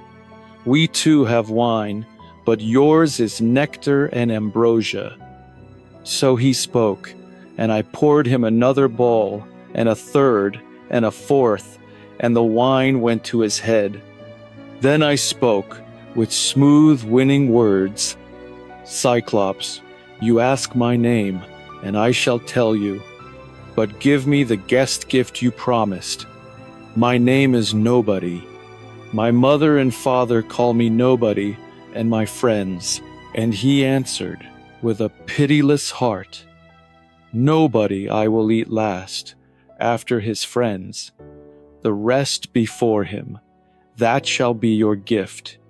He spoke and fell on his back, and lay there, with his thick neck bent sideways, and sleep, who tames all, took him. Wine and pieces of human flesh poured from his throat. Then I pushed the stake into the fire, and took it out when it began to glow, and my men stood around me, and a god breathed courage into us. They lifted the sharpened stake, and drove it into his eye, and I leaned on it from above, twisting it, as a man drills a ship's timber. The blood poured out, and the fire singed his eyelids, and his eyebrow, and the roots crackled in the flame. As a smith dips an axe in cold water, and the iron hisses, so his eye hissed around the olive stake. He gave a terrible cry, and the cave echoed, and we fled back in terror. He pulled the stake from his eye and threw it away, and his hands were covered with blood. Then he called to the Cyclops, who lived nearby on the windy peaks. They heard him and gathered outside the cave and asked, "Polyphemus, why do you cry out? Is someone trying to kill you, by force or by guile?" Polyphemus answered, "Friends, nobody is killing me by guile, not by force." They answered, "If nobody is doing you harm, it must be a sickness from Zeus, and there is nothing to be done. Pray to your father, Lord Poseidon." So they went away, and my heart laughed that my name had deceived them. But the Cyclops, groaning and blind, felt his way to the door and sat there, stretching out his hands to catch anyone going out with the sheep. I thought of a plan. The rams were fat and thick-fleeced, and I bound 3 together, with a man under the middle one. And I myself chose the largest ram, and clung to his belly, and held on, and waited for the dawn. When the young dawn with her rose-red fingers shone once more, the males went out to pasture, and the ewes bleated in the pens, unmilked. The Cyclops felt their backs as they passed, but did not notice that the men were bound underneath. The last of all the flock came my ram, slow with his own weight and with me. Polyphemus stroked his back and spoke, "Dear ram, why are you the last to leave? You have never been slow before, but always were the first to go out, first to eat the tender grass, first to drink at the river, and first to come back to the fold at evening. Now you are last. Do you grieve for your master's eye, which an evil man blinded after he had drugged me with wine? Nobody, he calls himself, but he has not escaped. If only you could speak and tell me where he is, I would dash his brains out on the ground." So he spoke and let the ram go. When we were a little way from the cave, I let go of the ram and freed my men. We drove the fat flock down to the ship, and our comrades wept for joy, and then I divided the spoils, and we set sail. When we were as far off as a man's voice carries, I shouted to the Cyclops, "Cyclops, it was no weakling whose men you ate. Your own evil deeds brought this on you. You did not fear the gods, and you devoured your guests. Now Zeus and the other gods have paid you back." So I spoke, and he grew angrier, and broke off the peak of a great mountain, and threw it in front of the ship. The wave washed us back to the shore, but I pushed the ship off with a long pull, and we rowed away, and I shouted again, though my men begged me not to, "Cyclops, if any man asks who blinded you, tell him it was Odysseus, the sacker of cities, son of Laertes, who lives in Ithaca." So I spoke, and he groaned. Ah, the ancient prophecy has come true. There was a seer here once, Telemachus, son of Eumaeus, who foretold that I would be blinded by Odysseus. But I expected a tall, handsome man of great strength, not a little good-for-nothing weakling who drugged me with wine. But come back, Odysseus, so I may give you a guest gift and ask Poseidon to grant you safe passage. I am his son, and he alone could heal me, if he wished." So he spoke, but I answered, "I wish I could send you down to the house of Hades, your life and your soul. Not even the earth-shaker will heal your eye." So I spoke, and he prayed to Poseidon, stretching out his hands to the starry heaven. "Hear me, Poseidon, dark-haired holder of the earth, if I am truly your son. Grant that Odysseus, the sacker of cities, son of Laertes, of Ithaca, may never reach his home.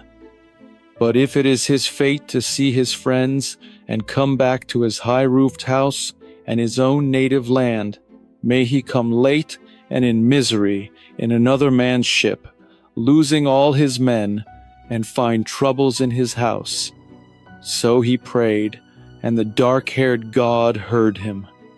Then he threw another rock, even larger, and it fell behind the ship and drove us forward, and we reached the island.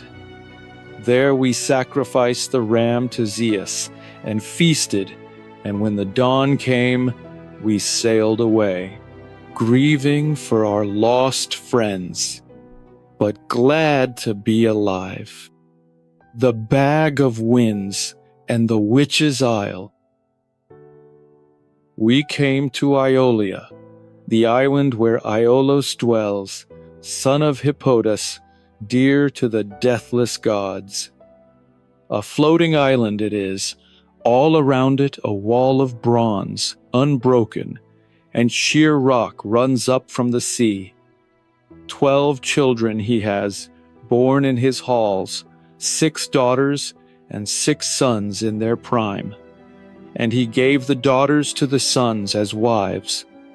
They are always feasting with their dear father and their good mother, and countless good things lie before them.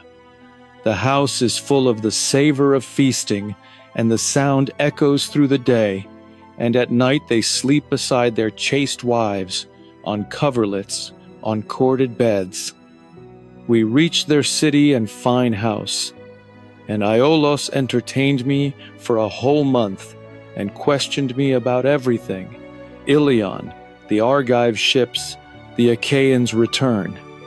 I told him all, from beginning to end, and when I asked him for leave to depart, he did not refuse, and helped me on my way. He gave me a bag, made from the skin of a 9-year ox, and bound inside it the courses of the moaning winds. For the son of Kronos made him keeper of the winds, to still or rouse them as he pleased. He tied the bag into my hollow ship with a shining silver cord, so that not even a breath could escape. Then he sent forth the west wind to carry us on our way, but it was not to be. Our own folly destroyed us. 9 days we sailed, day and night, and on the 10th our own land appeared, so near we could see men tending fires. Then sweet sleep came upon me, for I was worn out, always handling the sheet myself, and giving it to no one else, so we could reach home more quickly. And while I slept, my men began to speak among themselves, saying I was bringing home gold and silver, gifts from great Aeolus, son of Hippotas. And one would say, looking at his neighbor, "Look how this man is honored and loved by all men, wherever he goes. From Troy he brought many fine spoils, while the rest of us, who made the same voyage, come home empty-handed. Now Aeolus has given him even more. Come, let us see what is in this bag, how much gold and silver is tied inside." So they spoke, and their evil counsel prevailed. They opened the bag, and the winds rushed out, and the storm seized them and carried them out to sea, weeping, away from their own land. I woke and wondered in my spirit whether to throw myself from the ship and drown, or endure in silence and stay among the living. I endured, and covered my face and lay there. The ship was driven back to Iolia by the evil gale, and my men groaned. We went ashore and drew water, and I went up to the house of Aeolus, and found him feasting with his wife and children. I sat down on the threshold, and they were amazed, and asked, Odysseus, why have you come back? What cruel god has attacked you? We sent you off with care, so you could reach your home and land wherever you wished." So they spoke, and I answered, heavy at heart, "My evil crew has ruined me, and cruel sleep as well. Help me, friends, for you have the power." So I spoke with soft words, but they fell silent, and their father answered, "Away from this island, quickly, most wretched of men. It is forbidden for me to help a man who is hated by the blessed gods. Away, for you come as one hated by the gods." So he spoke and sent me from the house, groaning deeply. We sailed on, sick at heart, and the men lost heart, seeing no hope of return. 6 days we sailed, day and night, and on the 7th we came to the towering citadel of Lamos, Telepelos of the Laestrygonians, where the paths of day and night are close. There a man who never slept could earn double wages, tending cattle by night and pasturing sheep by day. We came to a fine harbor, enclosed on all sides by sheer rock, with a narrow entrance. My men rowed the curved ships inside and moored them close together, for there were no waves in that harbor, only a calm, bright stillness. I alone moored my black ship outside, at the mouth, and climbed a rocky height to look around. I saw no trace of oxen or of men, only smoke rising from the ground. I sent 2 men with a herald to find out what men lived there. They went and found a smooth road where wagons brought wood from the high mountains to the city. They met a girl drawing water, the daughter of Antiphates, the Laestrygonian, and asked her who ruled that people. She pointed at once to her father's high house. They entered the famous house and found a woman there, as large as a mountain peak, and they were appalled. She called her husband, Antiphates, from the assembly, and he came and seized one of my men and made him his supper. The other 2 fled back to the ships. Then Antiphates raised a cry through the city, and the Laestrygonians came in their thousands, not like men, but like giants. They stood on the cliffs and threw boulders as large as a man can carry, and a terrible noise rose from the ships, of men dying and ships being crushed. They speared my men like fish and carried them off to their loathsome feast. While they were destroying my men in the harbor, I drew my sword and cut the cables of my ship and shouted to my men to row for their lives. They bent to the oars in terror of death, and the ship shot out to sea, away from the overhanging cliffs. But all the other ships were lost. From there we sailed on, grieving, glad to escape death, but having lost our dear companions, we came to Aiaia, an island where Circe lives, the fair-haired, terrible goddess who speaks with a human voice, sister of evil-minded Aietes. Both were born of Helios, who gives light to men, and Circe, the daughter of Ocean. We brought the ship silently into the harbor, with a god to guide us, and we went ashore, and lay there 2 days and 2 nights, eating our hearts out with exhaustion. When the 3rd dawn came, I took my spear and sword and climbed a rocky height, and saw smoke rising from the earth, through the thickets and the trees. I debated whether to go and search, but it seemed best to return to the ship and give my men a meal and send a scouting party.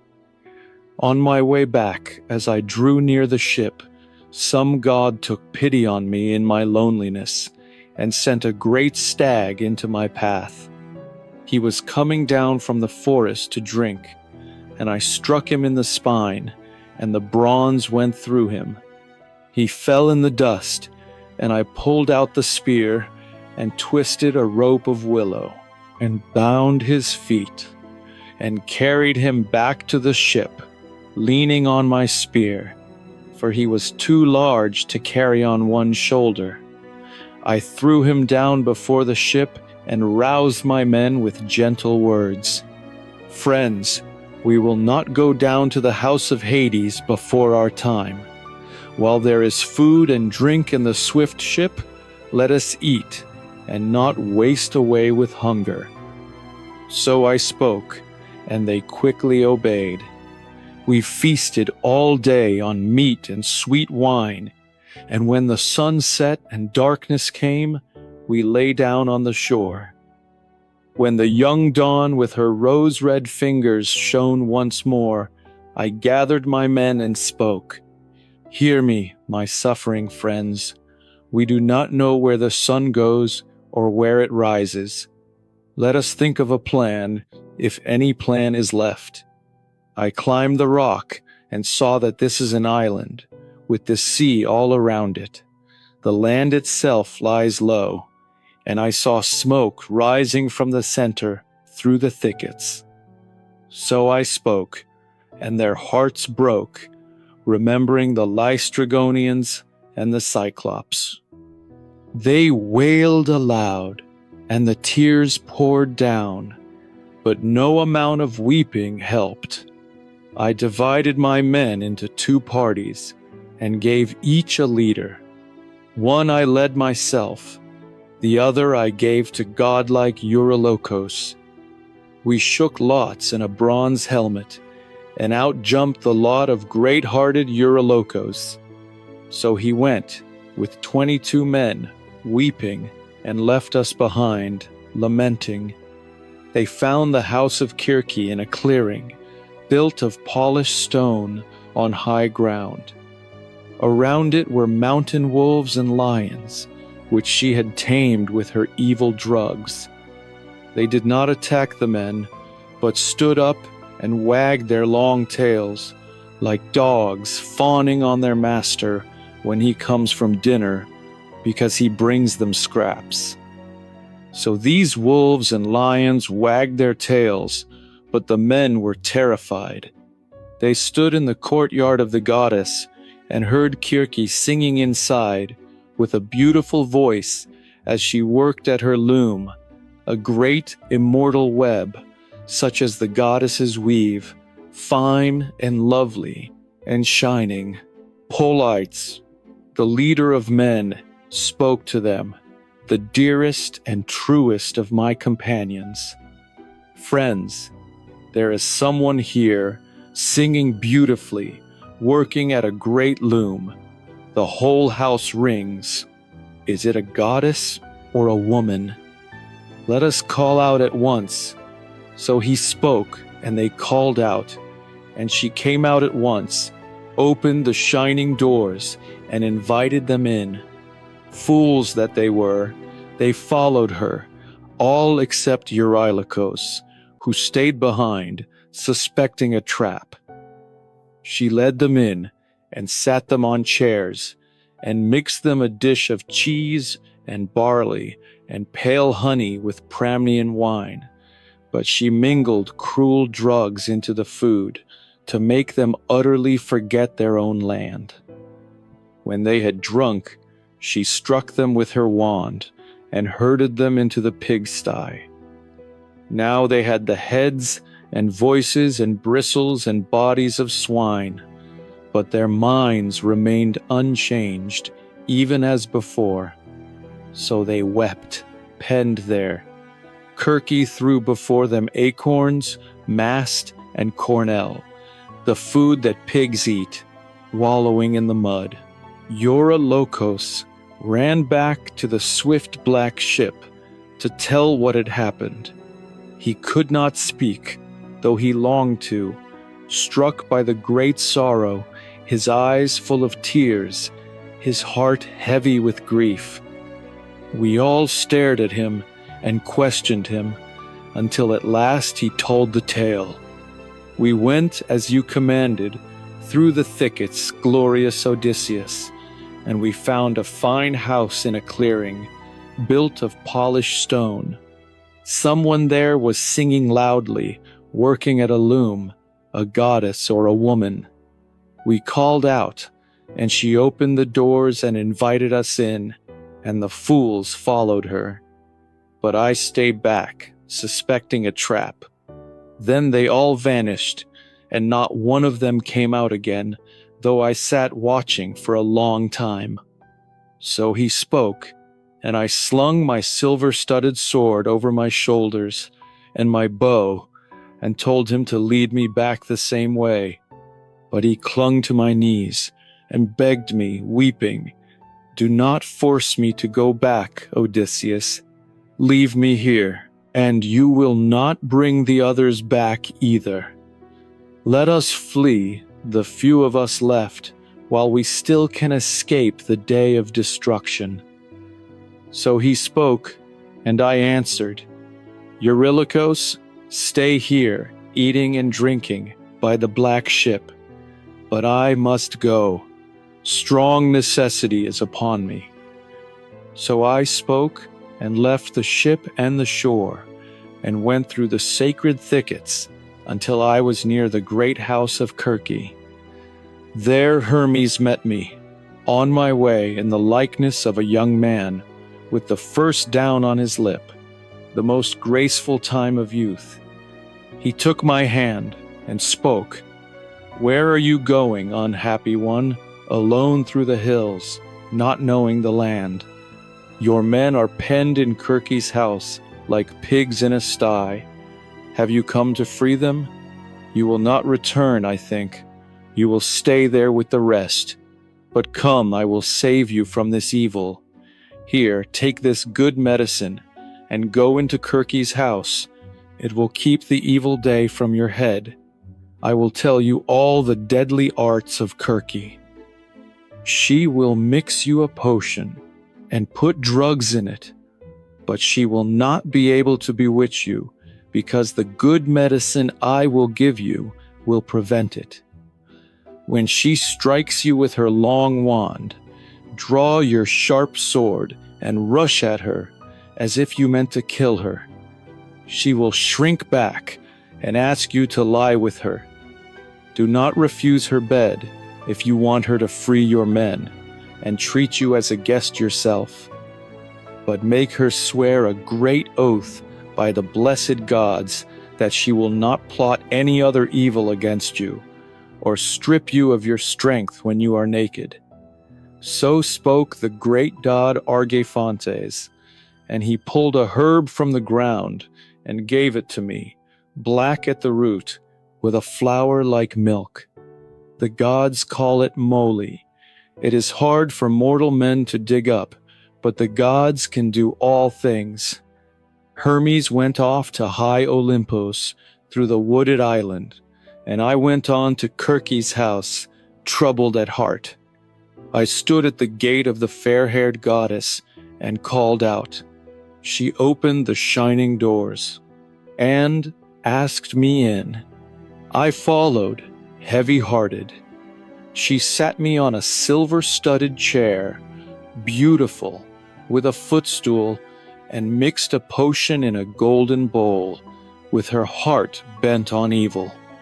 She added the drugs and gave it to me, and I drank it, but it did not bewitch me. Then she struck me with her wand and said, "Go now to the sty and lie there with the rest." But I drew my sharp sword and rushed at her, as if to kill her. She shrieked and ducked under my blade and caught my knees and wailed, "Who are you? What man born of woman can resist these drugs? No one else has ever endured the taste of this potion once it has passed his lips. You must be Odysseus, the man of many wiles, whom Hermes, the golden-wanded god, always said would come from Troy in a swift black ship. But put up your sword and let us go to bed, so that, joined in love, we may learn to trust one another." So she spoke. I answered, "Circe, how can you ask me to be gentle? After you turned my men into pigs in your halls, now you have me here. You want to trick me and take me to your bed, so that, naked, you may strip me of my strength and my manhood. I will not go to bed with you unless you swear a great oath that you will not plot any other evil against me." So I spoke, and she swore the oath at once. When she had sworn, I went with her to her beautiful bed.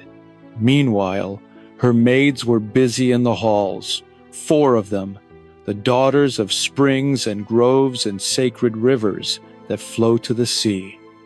One spread the chairs with fine purple cloths, with linen beneath.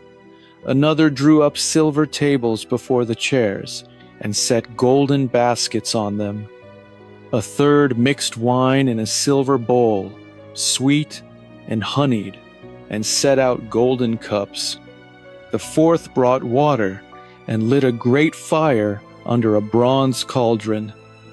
When the water boiled in the shining bronze, she sat me in a bath, and washed me with water mixed to my liking, pouring it over my head and shoulders, until the weariness left my limbs. When she had bathed me and rubbed me with oil, she dressed me in a fine cloak and tunic, and led me to the silver-studded chair, and placed a footstool under my feet. A maid brought water in a golden pitcher, and poured it over a silver basin, and drew up a polished table. The housekeeper brought bread, and the carver lifted platters of meat, and Circe bade me eat. But I had no heart for it. I sat there, with my mind far away, brooding on evil. When Circe saw me sitting there, not reaching for food, lost in sorrow, she spoke. "Odysseus, why do you sit there, speechless, eating your heart out, without touching food or drink? Do you suspect another trick? You need not fear. I swore you a great oath." So she spoke, and I answered, "Circe, what man of sense would think of food and drink when his men have not yet been freed? If you want me to eat and drink in earnest, free my men and let me see them." So I spoke, and Circe went through the hall, her wand in hand, and opened the sty, and drove out the pigs which had the bodies of 9-year boars. They stood before her, and she went among them, rubbing each one with another herb. The bristles fell away, which the first drug had caused to grow. They became men again, younger than before, and much more handsome and taller to look at. They knew me, and each took my hand, and they wept with joy, and the house echoed. Even the goddess took pity. She stood beside me and said, "Son of Laertes, resourceful Odysseus, go down to your swift ship on the shore, and first of all, drag the ship onto the land, and store your goods and all the tackle in a cave. Then come back here and bring your faithful companions with you." So she spoke, and my proud heart agreed. I went down to the swift ship on the shore, and found my men weeping, shedding large tears. As calves in a farmyard, when the cows return from pasture, run to meet their mothers, and gambol around them, so my men. When they saw me, crowded around me, as if they had come home to their own land, to rugged Ithaca, where they were born and raised. They wept and said, "We are as glad to see you, Lord, as if we had come home to Ithaca. But tell us, how did the others die?" So they spoke, and I answered gently, "First, let us drag the ship ashore and store our goods in a cave. Then hurry, all of you, and come with me to see your friends in Circe's house, eating and drinking, with plenty for all." So I spoke, and they quickly obeyed, except for Eurylochus, who held them back. "Poor fools, where are you going? Do you want to be turned into pigs or wolves and guard the house of Circe under compulsion?" So it was with the Cyclops, when Odysseus's foolhardy men went into his cave and died through his recklessness. So he spoke, and I thought about drawing my sword and cutting off his head, though he was my kinsman. But my men held me back and said, "Lord, let us leave him here, if you command it, to guard the ship. Lead us to Circe's house." So they spoke, and we left the ship and the shore. Eurylochus came too, for he feared my anger. Meanwhile, Circe had bathed the other men, and rubbed them with oil, and dressed them in cloaks and tunics. We found them feasting in the hall. When they saw each other, they wept, and the house echoed. Then the great goddess stood beside me and said, "Son of Laertes, resourceful Odysseus, weep no more. I know how much you have suffered on the teeming sea and on land from hostile men.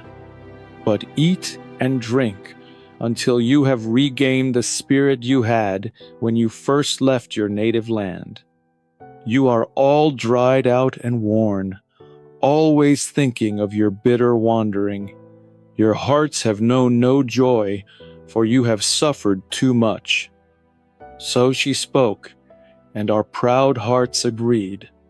We stayed there, day after day, feasting on abundant meat and sweet wine, for a full year. But when the year passed, and the seasons turned, my men called me aside and said, "Lord, it is time to remember your own land, if it is fated that you be saved, and reach your high-roofed house and your own native land." So they spoke, and my proud heart agreed. All that day we feasted, until the sun set, and the next day, and the next. But when the young dawn with her rose-red fingers shone once more, I went to Circe's bed and clasped her knees and entreated her, "Circe, keep the promise you made to send me home. My heart longs for home, and my men are wearing me down, grieving around me whenever you are not here."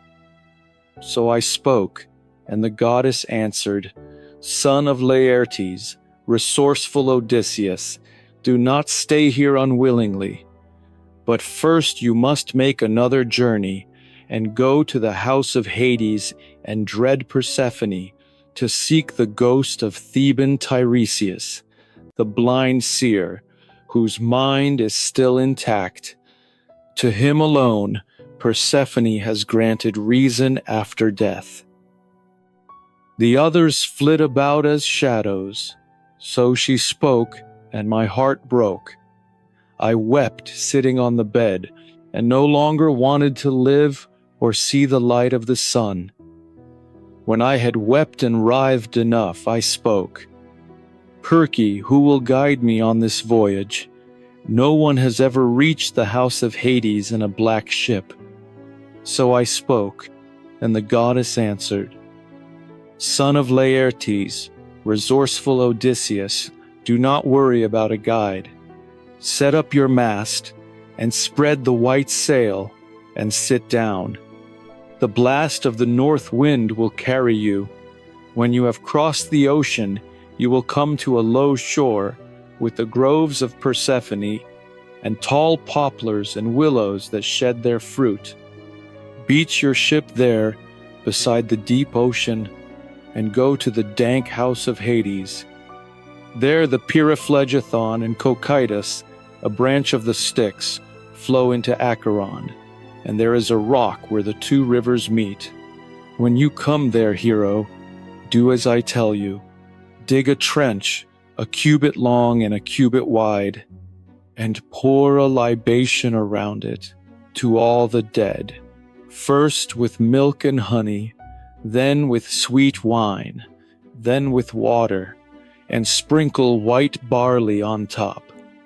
Pray to the powerless heads of the dead, and vow that when you reach Ithaca, you will sacrifice a barren heifer, the best you have, and heap the pyre with treasures, and sacrifice a black ram to Tiresias alone, the finest in your flock. When you have prayed to the glorious hosts of the dead, sacrifice a ram and a black ewe, turning their heads towards Erebos, and yourself turn away, facing the river. Then many ghosts of the dead will come. Urge your men to flay and burn the sheep, and pray to the gods, to Hades and dread Persephone. Draw your sharp sword and sit there, and do not let the powerless heads of the dead come near the blood until you have questioned Tiresias. Soon the seer will come, leader of men, and he will tell you your way and the measures of your path, and how you may return over the teeming sea. So she spoke, and dawn came to her golden throne. Circe dressed me in a cloak and tunic and put on a shining white robe herself, with a golden belt and a veil on her head. I went through the hall and roused my men and spoke to them. Sleep no more, sweet sleep. We must leave. Queen Circe has told me the way. So I spoke and they obeyed. But not even from there could I lead my men unscathed. There was one, Elpenor, the youngest of all, not particularly brave in war or wise in mind. He had lain apart from the rest on the roof of Circe's sacred house to find the cool air, heavy with wine. When he heard the noise of stirring, he leapt up and forgot to climb down the long ladder and fell headlong from the roof. His neck snapped from the spine, and his soul went down to Hades. I spoke to my men as they went. You think you are going home to your own land, but Circe has told us of another journey to the house of Hades and dread Persephone, to seek the ghost of Tiresias of Thebes. So I spoke, and their hearts broke. They sat down and wept and tore their hair, but no amount of weeping helped. While we were going down to the swift ship, weeping and mourning, Circe had gone ahead and tethered a black ram and a black ewe beside the ship, easily passing us by. Who can see a god coming or going unless the god himself wishes it? The land of the dead. We came to the shore and dragged the ship into the water and set up the mast and sail and put the sheep aboard and ourselves embarked, sorrowing, shedding large tears. Circe had sent us a following wind that filled the sail, a good companion. We sat down and let the wind and the helmsman guide us. All day the sail was stretched, and the sun set, and all the ways grew dark. the ship reached the bounds of the deep-flowing ocean, where the Cimmerians live, shrouded in mist and cloud. Never does Helios look down on them with his rays, neither when he climbs the starry sky, nor when he turns back from the sky to the earth. But a deadly night is stretched over those wretched men. We beached the ship there, and took out the sheep, and walked along the shore of ocean until we reached the place Kirk had described. I told Paramedes and Eurylochus to hold the victims, and I myself drew my sharp sword, and dug a trench, a cubit long and a cubit wide, and poured a libation to all the dead, first with milk and honey, then with sweet wine, then with water, and sprinkled white barley on top. I prayed earnestly to the powerless heads of the dead. When I come to Ithaca, I will sacrifice a barren heifer in my halls, and heap the pyre with treasures. And to Tiresias alone I will sacrifice a black ram, the finest in my flock. When I had prayed to the hosts of the dead, I cut the throats of the sheep over the trench, and the dark blood flowed. Then the ghosts of the dead came swarming up from Erebos, brides and unmarried youths, old men who had suffered much, tender maidens with hearts still new to grief, and many men wounded with bronze spears, warriors still in their bloodied armor. They crowded around the trench from every side with a terrible cry, and pale fear took hold of me. I called to my men to flay the sheep and burn them, and pray to the gods, to mighty Hades and dread Persephone. I myself sat with my drawn sword, and did not let the powerless heads of the dead come near the blood, until I had questioned Tiresias. First came the ghost of my companion, Elpenor, for he had not yet been buried under the broad earth. We had left his body in Circe's house, unwept and unburied, for another labor pressed us. I wept when I saw him, and spoke in pity. Elpenor, how did you come down to the dark? You came faster on foot than I in my black ship. So I spoke, and he answered, groaning, Son of Laertes, resourceful Odysseus, a god's cruel fate and too much wine destroyed me. I lay down on the roof of Circe's house, and forgot to go down the long ladder, and fell headlong. My neck snapped from the spine, and my soul went down to Hades. Now I entreat you, by those you left behind, not here, by your wife, by your father, by Telemachus, your only son. I know that when you leave the house of Hades, you will put in with your ship to Aiaia. There, Lord, remember me. Do not leave me unwept and unburied, or the gods' wrath may fall on you.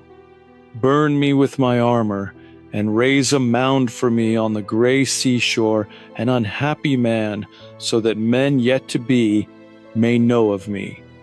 Do this for me, and plant on my tomb the oar I rode with in life among my companions. So he spoke, and I answered him, Unhappy man, I will do all this for you. So we two sat in sorrowful conversation, I on one side, holding my sword over the blood, and the ghost of my companion talking on the other.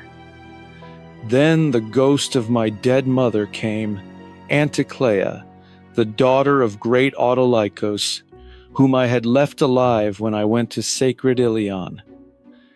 I wept when I saw her, and felt pity, but even so, I would not let her come near the blood, until I had questioned Tiresias. Then the ghost of Tiresias of Thebes came, holding a golden staff, and he knew me and spoke. Son of Laertes, resourceful Odysseus, why have you left the light of the sun to see the dead and this joyless place?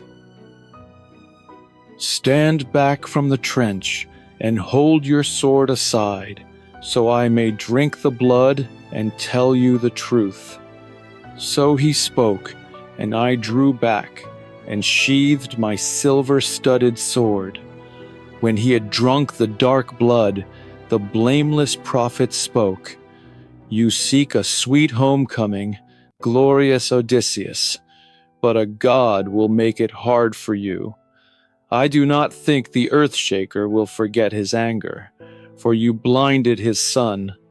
But even so, you may still reach home after much suffering, if you can curb your own heart and your men's, when you beach your ship on the Thrinacian island, escaping the wine-dark sea. There you will find the grazing cattle and fat sheep of Helios, who sees and hears all things. If you leave them unharmed and think only of home, you may still reach Ithaca after much hardship. But if you harm them, I foretell destruction for your ship and your men, and even if you escape, you will come home late, in misery, in another man's ship, losing all your men. And you will find trouble in your house. Arrogant men who devour your substance, courting your wife, offering gifts of courtship. But you will take revenge on them for their violence when you return. But after you have killed the suitors in your halls, either by guile or openly with the sharp bronze, then take a well-made oar and go until you find a people who know nothing of the sea, who eat no food mixed with salt, who have never seen crimson-prowed ships, or well-made oars that are wings for ships. I will give you a clear sign. When another traveler meets you and says you are carrying a winnowing fan on your shoulder, then fix the oar in the ground and make fine sacrifices to Lord Poseidon, a ram, a bull, and a breeding boar. Then go home and offer holy hecatombs to the immortal gods who hold the broad heavens, all of them in order. And death will come to you from the sea, a gentle death that will take you when you are worn out in sleek old age, and your people will be prosperous around you. All this I tell you truly. So he spoke, and I answered, Tiresias, the gods themselves have spun this fate. But tell me this, and tell me plainly. I see the ghost of my dead mother here, sitting near the blood, in silence. She does not look at her own son, or speak to him. How can she recognize me? So I spoke, and he answered, I will tell you a simple word. Whichever of the dead you allow near the blood will speak the truth to you. Whichever you refuse will go back again. So he spoke, and the ghost of Lord Tiresias went back into the house of Hades, having spoken his prophecies. But I stayed there until my mother came and drank the dark blood. At once she knew me and spoke in winged words. My child, how did you come to this dark place while still alive? It is hard for the living to see these realms. There are great rivers between, and terrible waters, and above all, ocean, which no one can cross on foot, only in a ship. Have you just come from Troy, wandering with your ship and your men, and have you not yet reached Ithaca, or seen your wife in your halls? So she spoke, and I answered, Mother, necessity drove me to the house of Hades, to seek the ghost of Theban Tiresias. I have not yet come near Achaean land, or set foot on my own country, but have always wandered in misery, from the day I followed great Agamemnon to Ilion to fight the Trojans. But tell me this, and tell me plainly, what fate of bitter death overcame you? A long sickness? Or did Artemis strike you down with her gentle arrows? Tell me of my father and my son whom I left. Does my honor still remain with them, or has some other man taken it? And do they think I will no longer return? Tell me of my wedded wife, her mind and her thoughts. Does she stay with my son and keep all safe? Or has some other Achaean, the best of men, already married her? So I spoke, and my honored mother answered, she waits in your halls. With an enduring heart, and her nights and days are wasted in weeping. No one has taken your fine kingship. Telemachus still holds your lands in peace, and feasts on equal shares, as a judge should, for everyone invites him. Your father stays on his farm, and never comes to town. He has no bed, no cloak, no blankets, but sleeps in the winter with the slaves, in the ashes by the fire, and wears rags. But in summer and harvest, he sleeps anywhere on the ground, on a bed of fallen leaves, on the slope of his vineyard, sorrowing, longing for your return, and harsh old age has come upon him. So too I died, and met my fate. It was not the sharp-sighted goddess Artemis who struck me down at home with her gentle arrows, nor did a sickness come upon me, the kind that wastes the limbs. No, it was longing for you, my glorious Odysseus, my aching for your wisdom and your kindness that robbed me of my life. So she spoke, and my heart yearned to embrace her, the ghost of my dead mother. 3 times I tried, and 3 times she slipped through my arms, like a shadow or a dream, and the pain grew sharper in my heart. I spoke to her, Mother, why do you not stay for me when I want to hold you, so that even in Hades we may throw our arms around each other and take our fill of cold lamentation? Is this only a phantom that Persephone has sent to make me grieve even more? So I spoke, and my honored mother answered, My child, most ill-fated of all men, this is the way with mortals when they die. The sinews no longer hold the flesh and bones together, but the strong force of the blazing fire destroys them. Once the life has left the white bones, and the soul flits away like a dream. But hurry now to the light, and remember all this, so that you may tell your wife in days to come. So we talked together. Then the women came, the wives and daughters of heroes sent by Persephone, and they crowded around the blood. I questioned each one. I saw Tyro, Antiope, Alcmene, Iocaste, lovely Epicaste, who married her own son in ignorance, and Chloris, and Leda, and Iphimedea, and Phaedra, and Procris, and Ariadne. And I saw many more, but the night was ending, and it was time for sleep, either on the swift ship or here. My men were waiting, but I still wished to speak with the heroes of old. Then I saw the spirit of Agamemnon, son of Atreus, sad, and surrounded by the ghosts of those who died with him in the house of Aegisthus. He knew me at once, when he had drunk the blood, and wept loudly, and stretched out his hands towards me. but there was no strength left in him.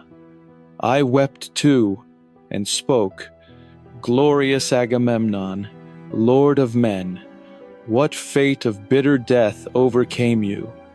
Did Poseidon wreck your ships with a terrible blast of cruel winds? Or did hostile men cut you down on land while you were driving off their cattle or fighting for their city and their women?" So I spoke, and he answered, "Son of Laertes, resourceful Odysseus, it was not Poseidon who wrecked my ships, nor hostile men. It was Aegisthus who plotted my death with my cursed wife, and killed me after inviting me to his house while I was feasting like an ox at a manger. So I died a most pitiful death. Around me, my men were killed one after another, like white-tusked boars at a wedding feast. You have seen many men die in single combat and in the press of battle, but you would have wept if you had seen that. How we lay in the hall, among the mixing bowls and the laden tables, and the whole floor swam with blood. And the most pitiful cry I ever heard came from Cassandra, Priam's daughter, whom the treacherous Clytemnestra killed over my body. I tried to lift my hands to strike her down, but I was dying, and she, the bitch, turned her back on me, and did not even close my eyes or mouth as I went down to Hades. There is nothing more terrible than a woman who plans such things. So I tell you, never be gentle to your wife, or tell her everything you know. Tell her some things, but hide the rest. But you, Odysseus, you will not be murdered by your wife. Penelope is wise and good, the daughter of Icarius. She will welcome you. But one thing I tell you, do not beach your ship openly on Ithaca. Come in secret. Women can no longer be trusted. But tell me this, have you heard whether my son is still alive in Orchomenos or Sandy Pylos or in Sparta? Orestes has not yet died. So he spoke, and I answered, Son of Atreus, why do you ask me this? I do not know whether he is alive or dead. It is bad to speak empty words.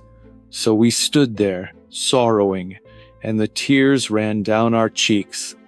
Then the spirit of Achilles came, son of Peleus, and Patroclus, and Antilochus, and Ajax, the best in form and body of all the Danaans, after the blameless son of Peleus. Achilles knew me, and spoke, Son of Laertes, resourceful Odysseus, what greater deed have you planned, that you dare to come down to Hades, where the dead dwell senseless, the ghosts of men who have perished? So he spoke, and I answered, Achilles, son of Peleus, greatest of the Achaeans. I came to seek Tiresias, to ask how I might return to Ithaca. I have not yet come near Achaean land, or set foot on my own country. But no man is more blessed than you, Achilles. When you were alive, the Argives honored you as a god, and now you rule among the dead. You should not grieve, Achilles. So I spoke, and he answered, Do not try to console me for death, glorious Odysseus. I would rather follow the plow as a hired hand for a man with no land, than rule over all the dead that have perished. But come, tell me of my son. Does he still fight in the front ranks? And tell me of Peleus if you have heard anything. Does he still hold honor among the Myrmidons?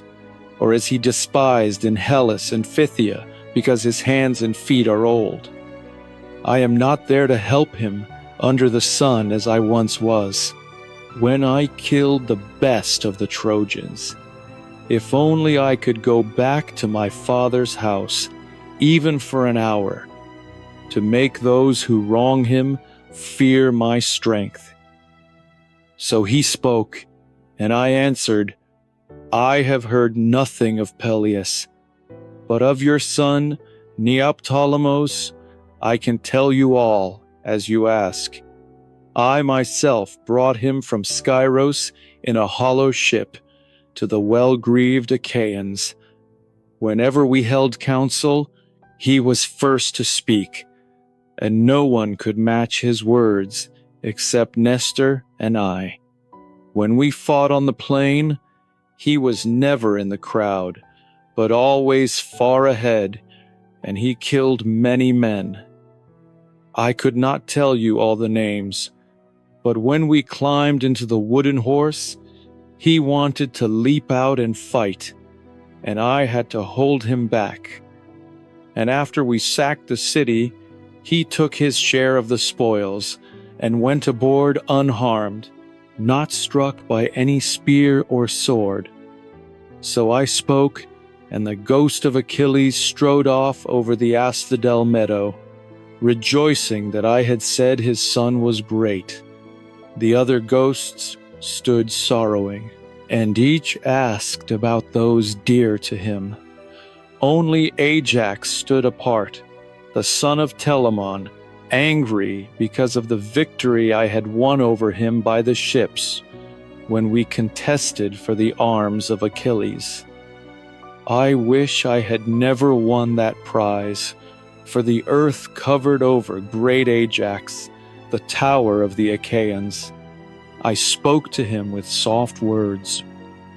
Ajax, son of Telamon, will you not yield even in death to the anger you hold against me for those accursed arms? The gods made them a curse to the Argives. You are our tower. We mourned you as much as Achilles. Come closer, Lord, and hear my words. Curb your proud spirit. So I spoke, but he said nothing, and went back to the darkness, to the other ghosts of the dead.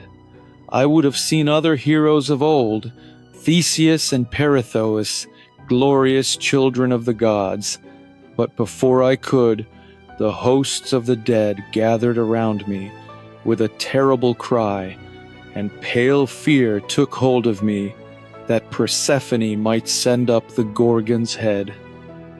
The terrible monster from the house of Hades.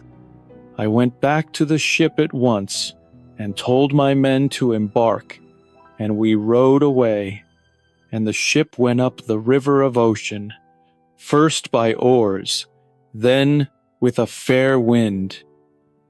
The Sirens, Scylla, and the cattle of the sun. Our ship left the stream of the river ocean, and came to the waves of the open sea, and the island of Aiaia, where dawn has her house and her dancing floors, and the sun rises. We beached the ship on the sand, and went ashore, and slept, waiting for the light. When the young dawn with her rose-red fingers shone once more, I sent my men to the house of Circe to bring back the body of dead Elpenor.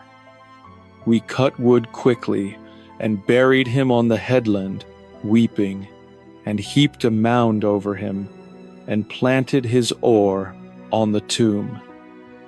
Circe came to us, knowing we had returned, and her maids brought food and drink. She spoke among us. Bold men who have gone down alive to the house of Hades, twice dead when other men die only once. Come, eat and drink through the day. At dawn you will sail. I will show you the way and tell you everything, so you will not suffer pain through some evil plan of mine or others." So she spoke, and our proud hearts agreed. All day we feasted, and when the sun set, my men lay down to sleep by the ship. But Circe took me by the hand and sat me apart from the rest and questioned me. I told her all. Then the great goddess spoke. "So be it.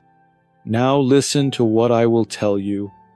A god will remind you as well. First, you will come to the Sirens, who bewitch all men who pass them. Whoever draws near in innocence and hears the sound of the siren's voice never comes home again.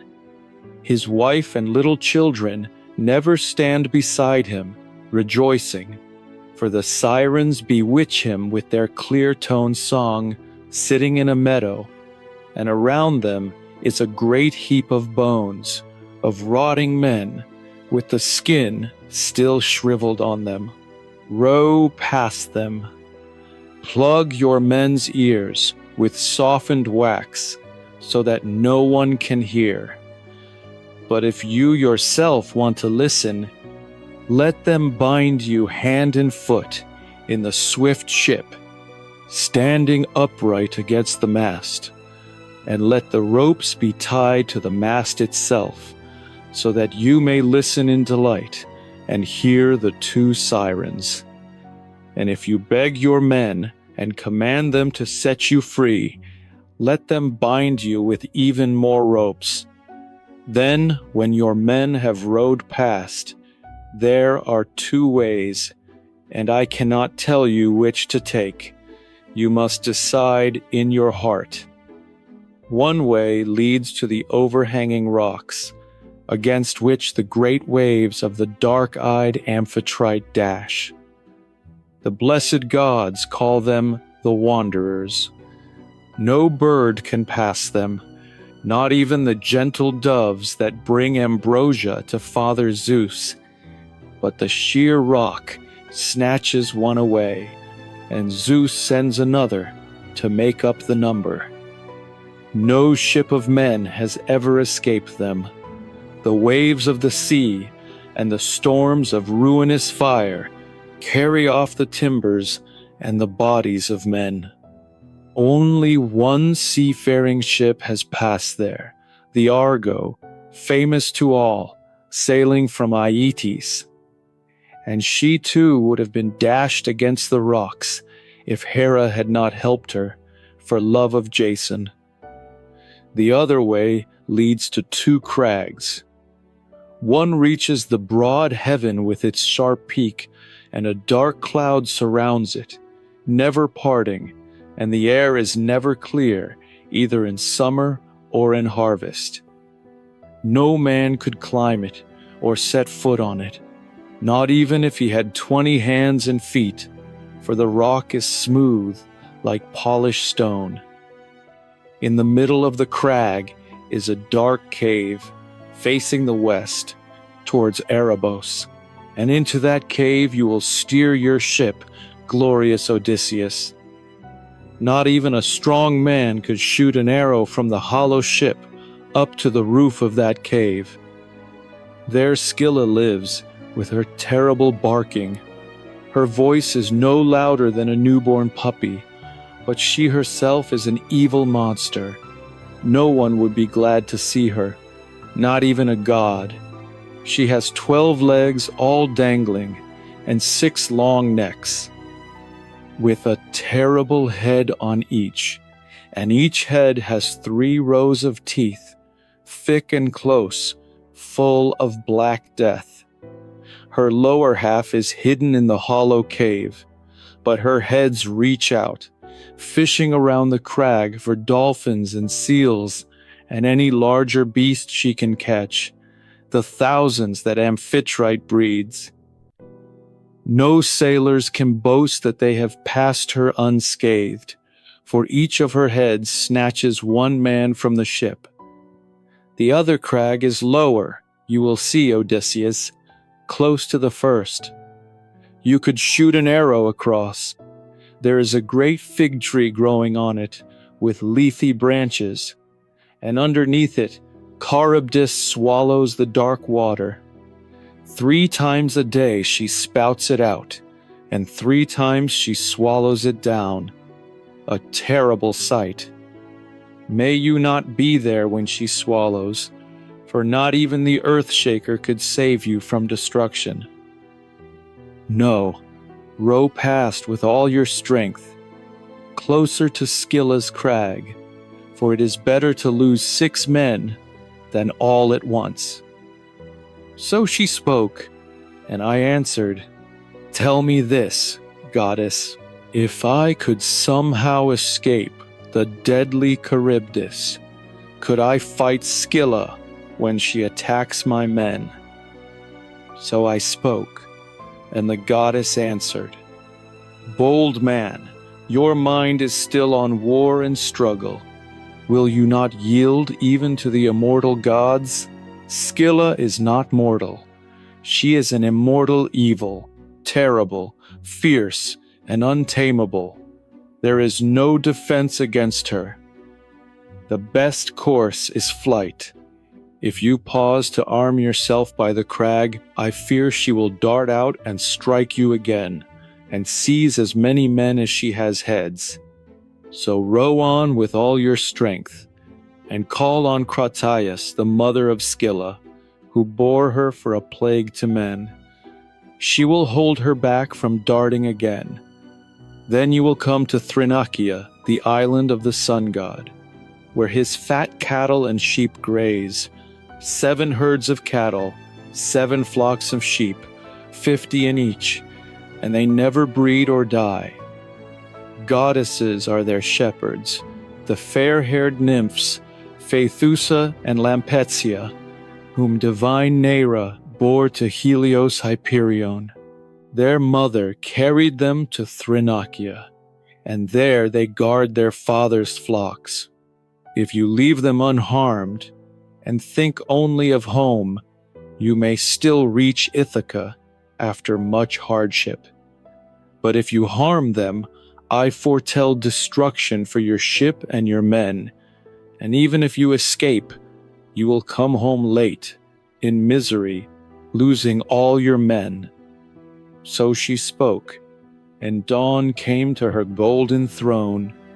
The great goddess went back up the island, and I went to my ship, and roused my men, and told them to embark, and loose the cables.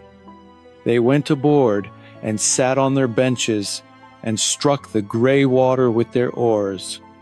But I spoke to them, heavy at heart. Friends, it is not right that only 1 or 2 should know the prophecies of Circe. I will tell you all, so that we may die with our eyes open, or escape death altogether. First she told us to avoid the Sirens and their flowering meadow. I alone am to hear their song. Bind me with ropes, so that I cannot move, upright against the mast. And if I beg you to set me free, bind me with even more ropes. So I told my men everything, and the ship quickly came to the Sirens' island, for a fair wind drove her on. Suddenly the wind ceased, and there was a breathless calm, and some god had stilled the waves. My men stood up, and furled the sail, and took to the oars, making the water white with the polished pine. But I took a great wheel of wax, and cut it up with my sharp knife, and kneaded it in my hands. Sooner than you could think, the wax grew soft under the powerful rays of the sun. I plugged the ears of all my men, and they bound me hand and foot in the ship, upright against the mast, with the ropes tied to the mast itself. Then they sat down and struck the gray water with their oars. When we were as far off as a man's voice carries, the Sirens saw the swift ship approaching, and sang out in their clear tones, "Come here, famous Odysseus, great glory of the Achaeans. Stop your ship and listen to our voices. No one has ever passed this way in a black ship without hearing the sweet voice from our lips, and he who hears sails on, a wiser man. For we know all that the Argives and Trojans suffered on the broad plain of Troy, and we know all that happens on the fertile earth." So they sang with their beautiful voices, and my heart longed to hear them.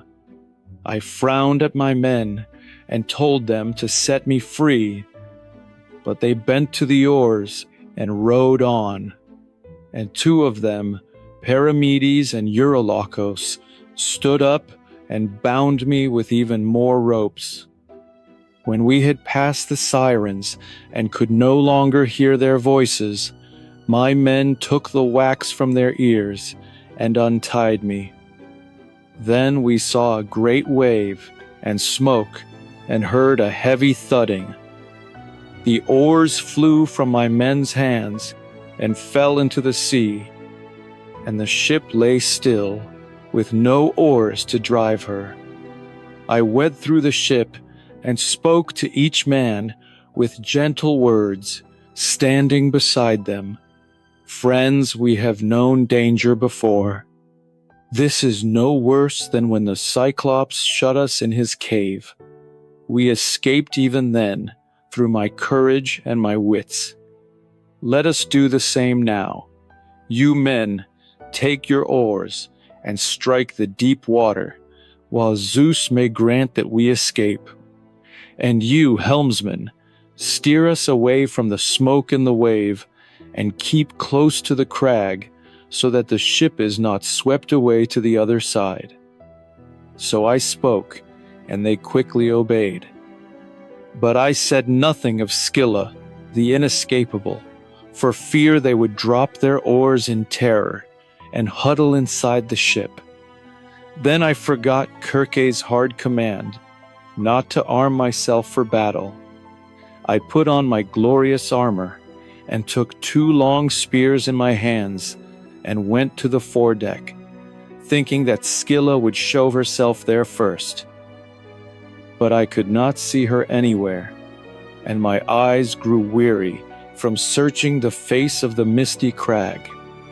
We sailed on up the narrow strait, lamenting. On one side was Scylla, on the other divine Charybdis, who swallowed the salt water.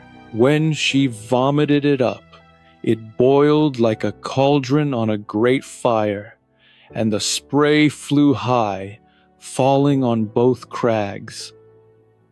But when she swallowed again, the whole sea was churned up, and the rock roared terribly, and the dark sand at the bottom lay exposed. Pale fear took hold of my men, and we looked towards Charybdis, fearing destruction. But while we did so, Scylla darted out and seized 6 of my men, the strongest and the best.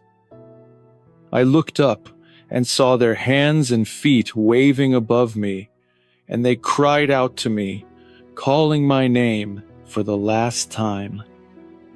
As a fisherman on a jutting rock casts his bait with a long pole and brings up a fish, flailing, so my men were pulled up, flailing towards the crag. Then, at the mouth of the cave, she ate them, as they screamed and stretched out their hands to me in their terrible death agony. That was the most pitiful thing my eyes have seen in all my suffering on the sea. When we had escaped the crags and the dread Scylla and Charybdis, we came to the beautiful island of the god, where the fine cattle and fat sheep of Helios Hyperion grazed.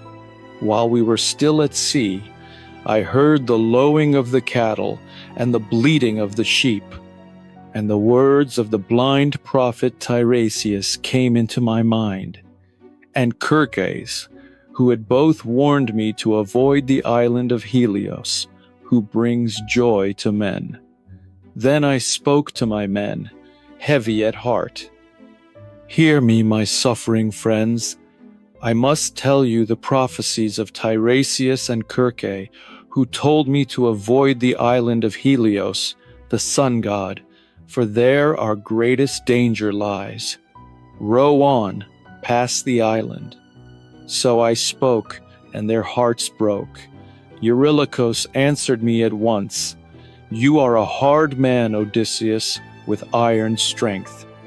Your men are worn out, and you will not let them land where we could prepare a meal in peace.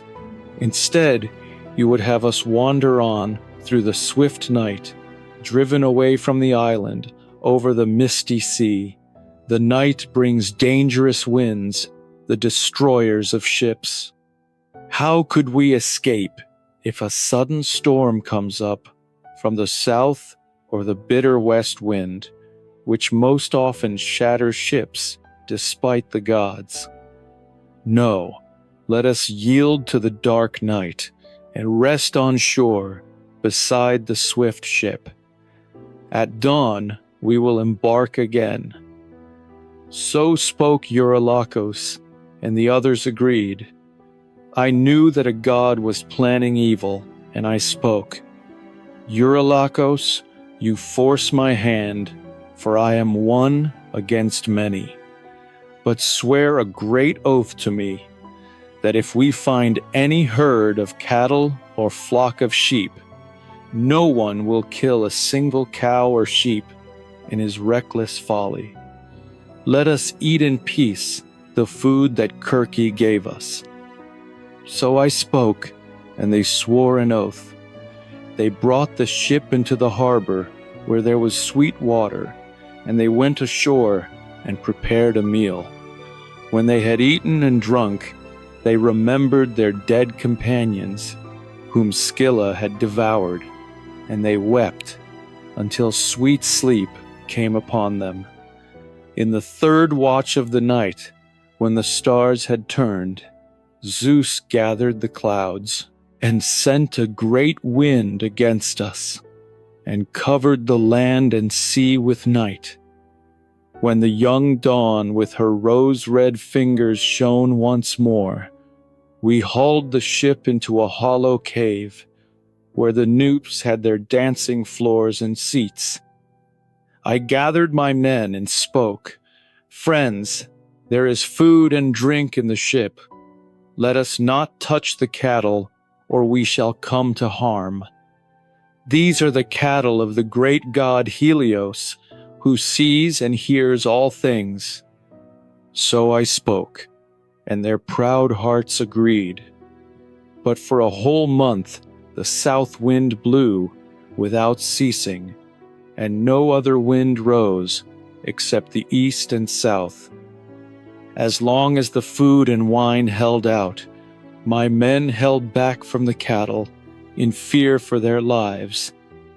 But when all the provisions were gone, they were forced to hunt for food, catching fish and birds, whatever came to hand, and hunger gnawed their bellies. I went up the island to pray to the gods to show us a way out. When I was far from the rest, I washed my hands and prayed to all the gods who hold Olympus. They poured sweet sleep over my eyelids. Meanwhile, Eurylochus gave evil counsel to my men. Hear me, my suffering friends. Death in all its forms is hateful to mortals, but to die of hunger is the most pitiful. Come, let us drive off the best of the cattle and sacrifice them to the gods. If we ever reach Ithaca, we will build a rich temple to Helios and fill it with offerings. But if he is angry and destroys our ship, I would rather die at sea with a full mouth then waste away on a desert island." So he spoke, and the others agreed. They drove off the best of the cattle and prayed to the gods, and cut their throats, and burned the thigh pieces, and roasted the meat, and ate it. I woke and went down to the ship, and as I drew near, I smelled the savor of roasting meat. I groaned and cried out to the gods, "Father Zeus, and you other blessed gods, you have lulled me to sleep with a cruel trick, and my men have done a terrible thing." Meanwhile, Lampetia of the long robes ran to Helios and told him that we had killed his cattle. Helios spoke to the gods in anger. "Father Zeus, and you other blessed gods, punish the men of Odysseus, son of Laertes. They killed my cattle, which I loved to see when I climbed the starry sky, and when I turned back to the earth. If they do not pay for this, I will go down to Hades and shine among the dead."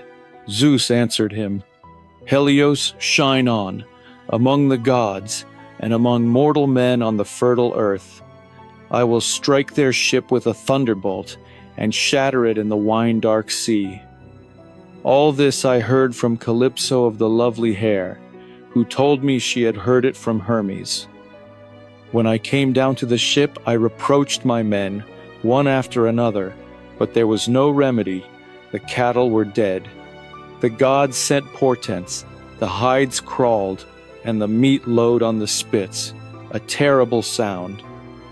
For 6 days my men feasted on the cattle, but when the 7th day came, the wind fell, and we embarked, and set up the mast and sail, and rowed out to sea. When the island was far behind, and no land appeared, only sky and sea, Zeus gathered a dark cloud over the ship, and the sea grew black beneath it. The storm came on, with a great wind, and the mast snapped, and fell on the helmsman, crushing his head. He fell into the sea like a diver, and his life left him. Then Zeus thundered, and struck the ship with a bolt. The ship reeled, and filled with sulfur, and my men fell overboard, like sea crows, and were swept away, and the god took away their homecoming. I ran about the ship, until the waves tore the keel from the hull, and the mast broke off. I lashed the keel and mast together, and sat on them, and was driven by the winds.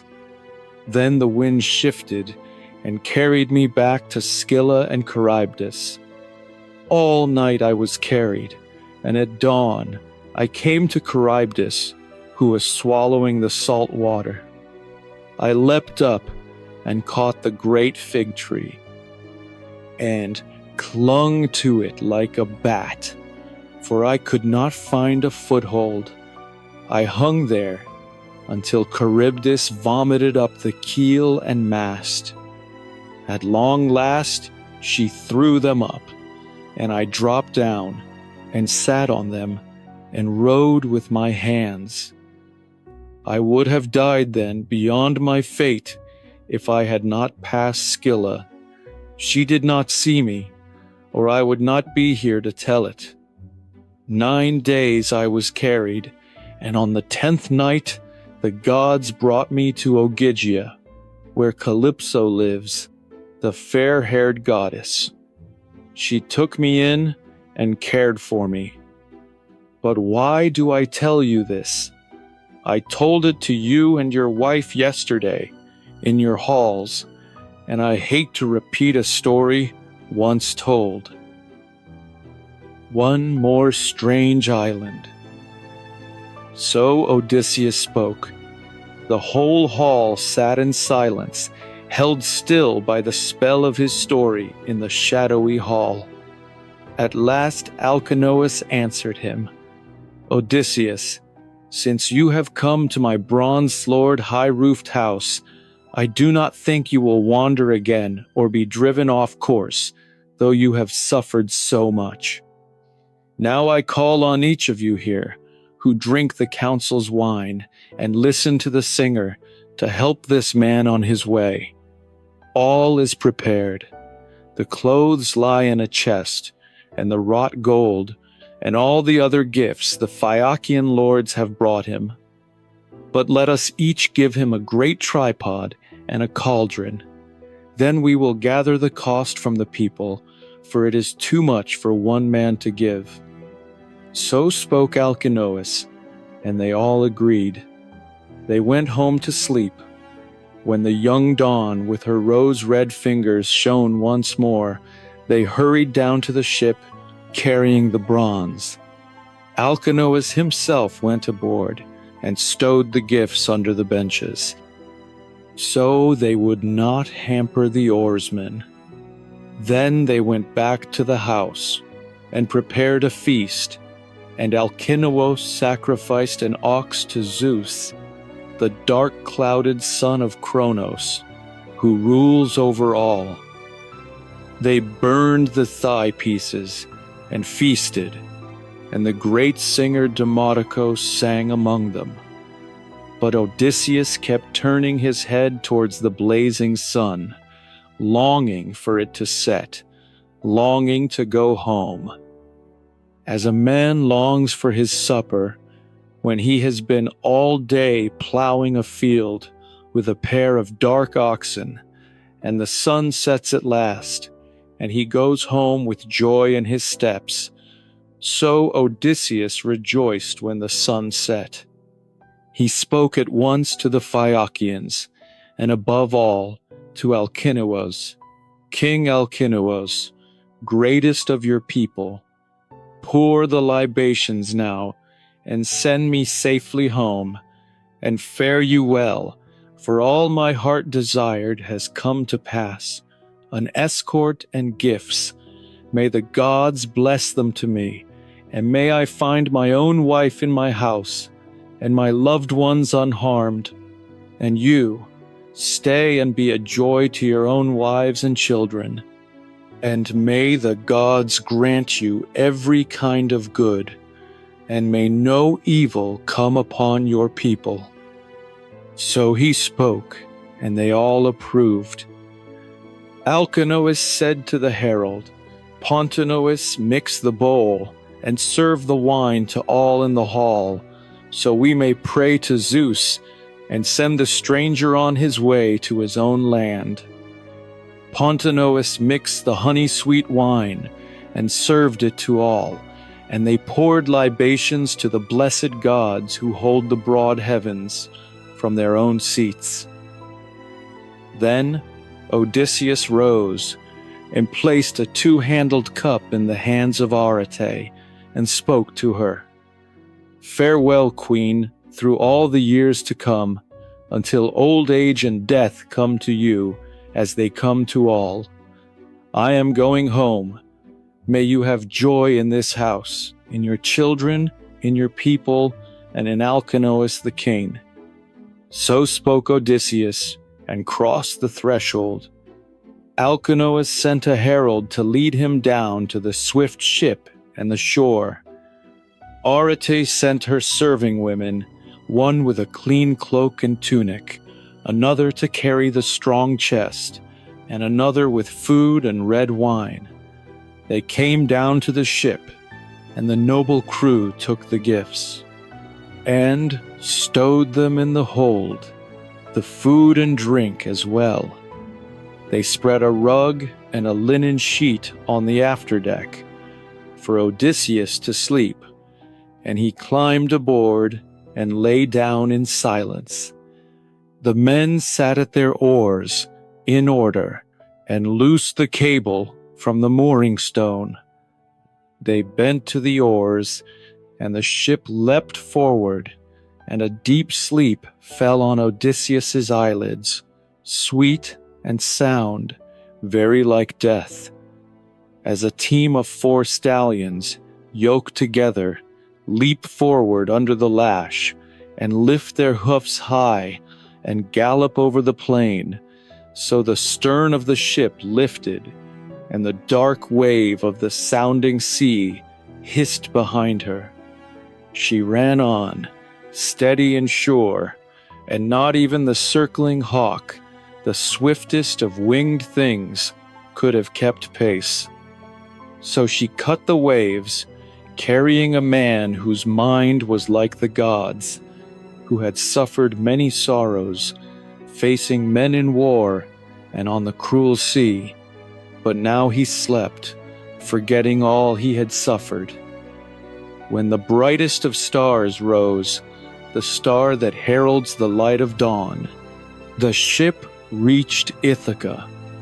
There is a harbor there, the harbor of Phorcys, the old man of the sea, with 2 jutting headlands, sheer to the sea, that break the force of the great waves.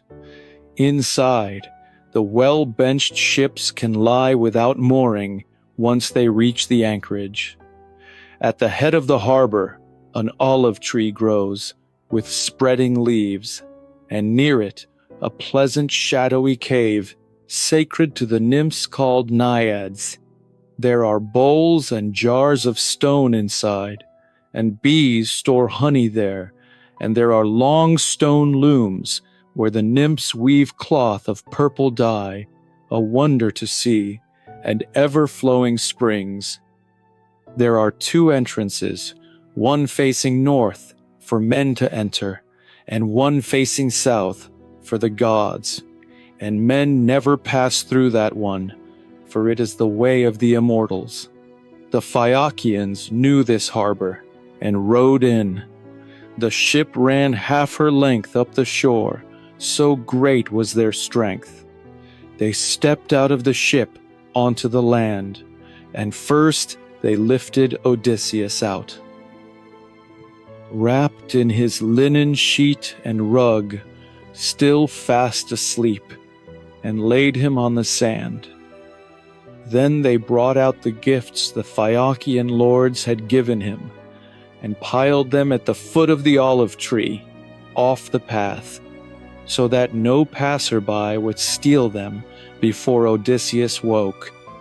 Then they rowed homeward, but Poseidon had not forgotten his anger against Odysseus, and he spoke out to Zeus.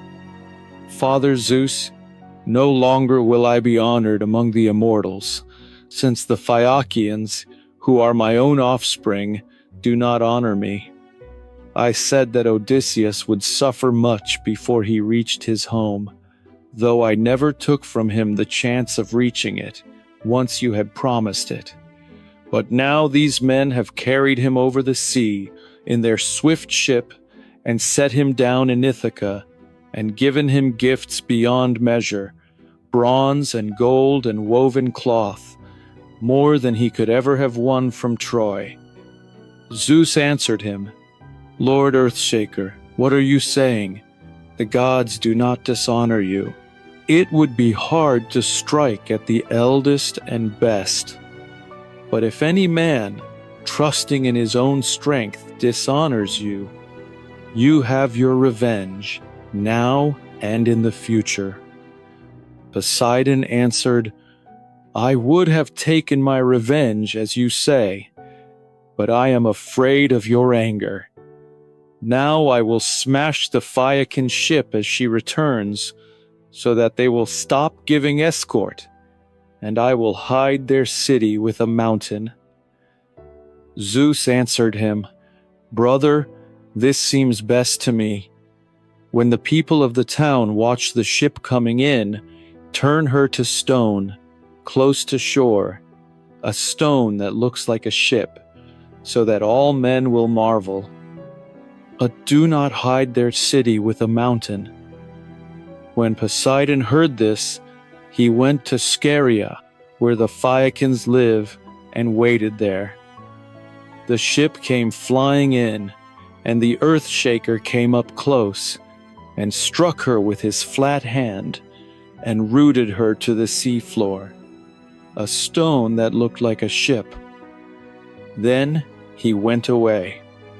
The Phaeacians, the men of long oars, spoke to one another in wonder. One would say, looking at his neighbor, "Who has fixed our swift ship on the sea as she came home?" She was in plain sight. So they spoke, not knowing what had happened. But Alcinous spoke among them. "Ah, now the ancient prophecy of my father has come to pass. He used to say that Poseidon was angry with us because we give safe escort to all men, and that one day a Phaeacian ship, returning from an escort, would be destroyed, and a great mountain would hide our city. But come, let us all obey his words. Stop giving escort to any man who comes here, and sacrifice 12 bulls to Poseidon, so that he may take pity on us, and not cover our city with a high mountain." So he spoke, and they were afraid, and prepared the sacrifice. They stood around the altar, praying, the leaders of the Phaeacians, while the bulls were slaughtered. But Odysseus woke on his own land after 20 years, and did not know it, for the goddess Athena had poured a mist around him, so that she can tell him everything, and his wife and friends and countrymen would not recognize him, until the suitors had paid for their outrage. So everything seemed strange to him, the long paths, the sheltered harbors, the sheer cliffs, and the trees in bloom. He stood up and looked at his own land, and groaned, and struck his thighs, and wept. "Ah, what land have I come to now? What men live here, savage and unjust, or welcoming to strangers, God-fearing? Where shall I take my treasure? Where shall I go? If only I had stayed with the Phaeacians, and gone to some other king, who would have welcomed me and sent me home. Now I do not know where to put my goods, or if I should leave them here, a prey to others. The leaders of the Phaeacians were not wise or just after all, since they brought me to a strange land.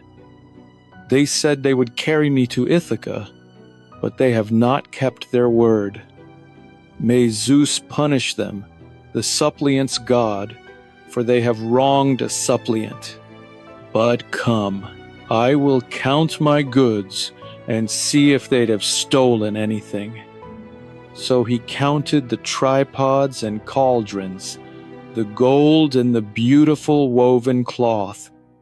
Nothing was missing. But still he wept, dragging himself along the shore of the roaring sea. Athena came to him in the likeness of a young shepherd, a delicate boy like a king's son, wearing a fine cloak folded in half, with sandals on his feet and a javelin in his hand. Odysseus was glad to see her and spoke, "Friend, since you are the first I have met in this land, I greet you and ask you not to be my enemy, but to help me. Save my possessions and save me. I pray to you as a god and clasp your knees. Tell me the truth.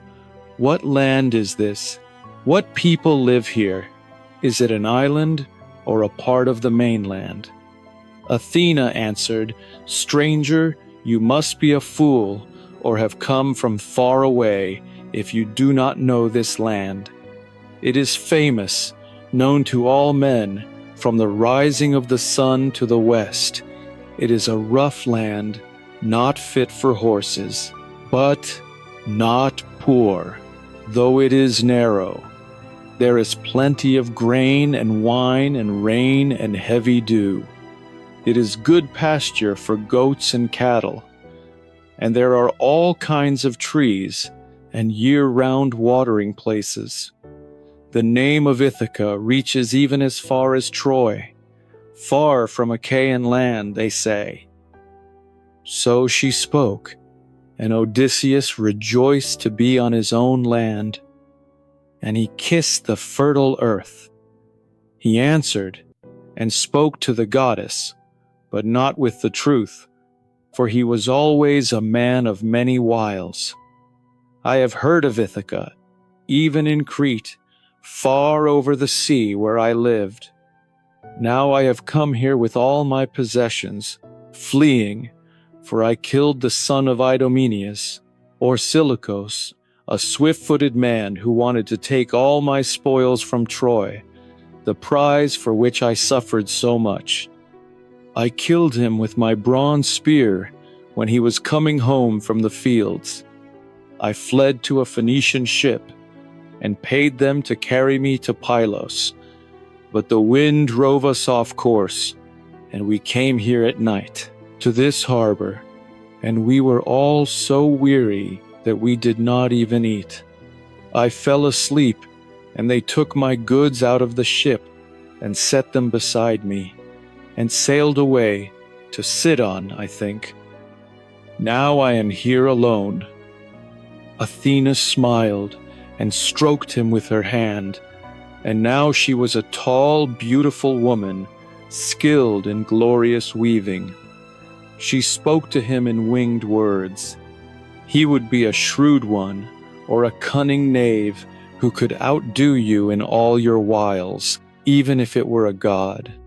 Bold man, full of wiles, never weary of trickery, even in your own land, you will not give up the lying tales you love from the bottom of your heart. But come, let us say no more of this. We both know craft. You are the best of men in words and counsel, and I among the gods am famed for wisdom and for craft. And yet you did not know me, Pallas Athena, daughter of Zeus, who has always stood beside you and guarded you through all your hardships and made the Phaeacians welcome you. Now I have come to weave a plan with you, and to hide the treasure that the Phaeacians gave you, and to tell you all the sorrows that await you in your house. You must endure them in silence, and tell no one, man or woman, that you have come home from your wanderings. Endure your griefs in silence." Odysseus answered, "Goddess, it is hard for a man to know you, even the wisest, for you take whatever shape you will. But this I know well. You were kind to me in the days of Troy. After we had sacked the city and gone away in our ships, I never saw you, and you never came to help me, and I wandered on, sick at heart, until the gods freed me from my misery, and the Phaeacians brought me home.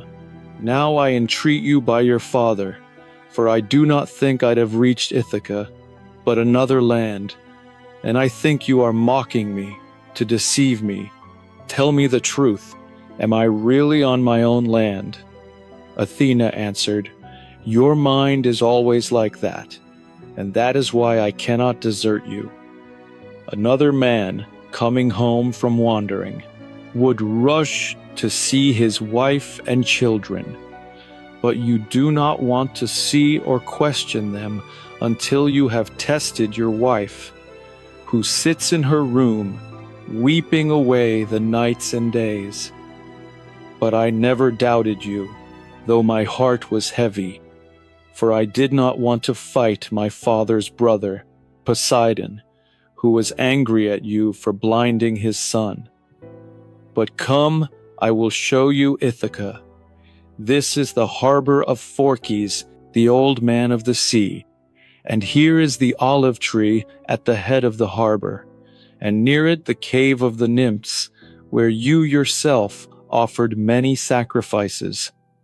And here is Mount Neriton with its forest." So she spoke and scattered the mist, and the land appeared.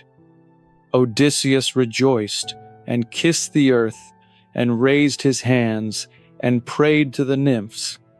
Nymphs, daughters of Zeus, I thought I would never see you again.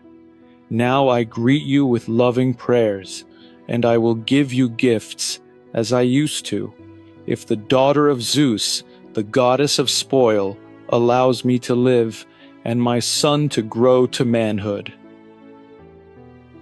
Athena answered, "Courage, do not worry. But now let us hide your treasure in the inner part of the sacred cave, where it will be safe. Then we will plan how things may go best." So she spoke, and went into the cave, and found the hiding places. Odysseus brought in all the gold and bronze and the fine clothing, and Athena put them away, and set a stone at the door. Then they sat down by the sacred olive tree and planned the destruction of the suitors. Athena spoke first. "Son of Laertes, resourceful Odysseus, think how you will lay hands on the suitors, who for 3 years have lorded it in your house, courting your wife and offering gifts. She weeps for your return, but she gives hopes to each and makes promises and sends messages, while her mind means other things." Odysseus answered, "If you had not told me this, I would have come home and died the same death as Agamemnon. But weave me a plan to repay them, and stand beside me yourself, and fill me with daring courage, as you did when we tore the bright veil from the head of Troy. If you stand beside me, eager, I would fight 300 men, with you, great goddess, to help me." Athena answered, "I will stand beside you. First, I will disguise you, so that no one will know you. I will shrivel the skin on your limbs, and take the brown hair from your head, and wrap you in rags that a man would shudder to see, and dim your eyes, once so fine, so that the suitors will think you are a beggar, and Penelope and Telemachus as well. But first go to your swineherd, your loyal servant, who loves you still, and loves your son and Penelope. You will find him tending the pigs near Raven's Rock and the spring Arethusa. Stay with him and question him, while I go to Sparta to call back Telemachus, who went to the house of Menelaus to seek news of you." Odysseus answered, "Goddess, why did you not tell him, since you know everything? Did you want him to wander over the sea, while strangers devour his substance?" Athena answered, "Do not worry. I myself guided him, so that he might win a good name among men. He has no hardship there, but sits at ease in the house of Menelaus, with plenty around him. The suitors have set an ambush to kill him on his way home, but I do not think they will succeed. Rather, the earth will cover some of them." So she spoke and touched him with her staff.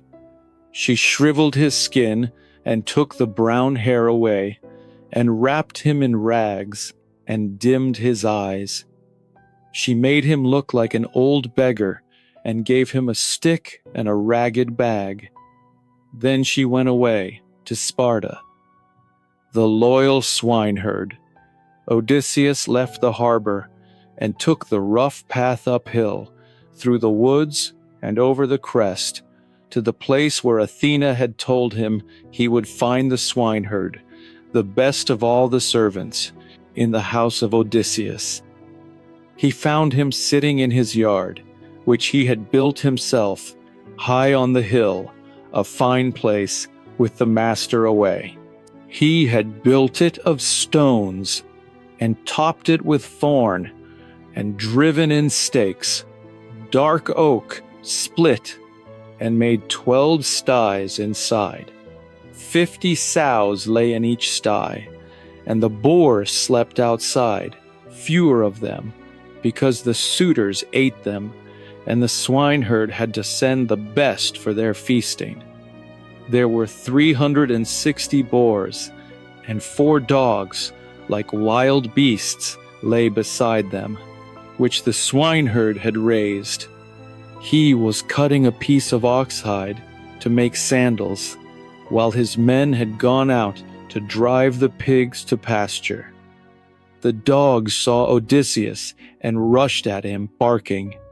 But Odysseus sat down and let his stick fall, and he would have suffered harm at his own door if the swineherd had not run out, dropping the leather, and shouted at them and scattered them with stones. He spoke to his master, "Old man, the dogs almost tore you apart, and you would have brought shame on me. The gods have given me other sorrows. I sit here grieving for a godlike master, and fattening pigs for other men to eat, while he wanders somewhere, hungry, in lands where men speak a strange tongue, if he is still alive. But come, old man, let us go inside, so you may eat and drink your fill, and tell me where you are from, and what sorrows you have endured." So he spoke, and led the way inside, and heaped up brushwood, and laid a fleece on top, and Odysseus sat down. Odysseus was grateful, and spoke, "May Zeus and the other gods give you what you desire most." Eumaeus answered, "Stranger, it is not right for me to turn away a guest, even if he were worse off than you. All strangers and beggars come from Zeus, and a small gift is welcome. I have little to give, for this is the way with servants, always in fear when the young lords rule over them. The gods have kept my master from his home. He would have loved me and given me possessions, a house, a piece of land, and a much-courted wife, as a generous master gives to a servant who works hard. But my master is gone. If only the line of Helen had perished utterly, since the war at Troy was for her sake." So he spoke, and tied his tunic with a belt, and went out to the sties, and chose 2 piglets, and slaughtered them, and singed them, and roasted them, and brought them to Odysseus on spits. He also brought wine, and sat opposite him, and said,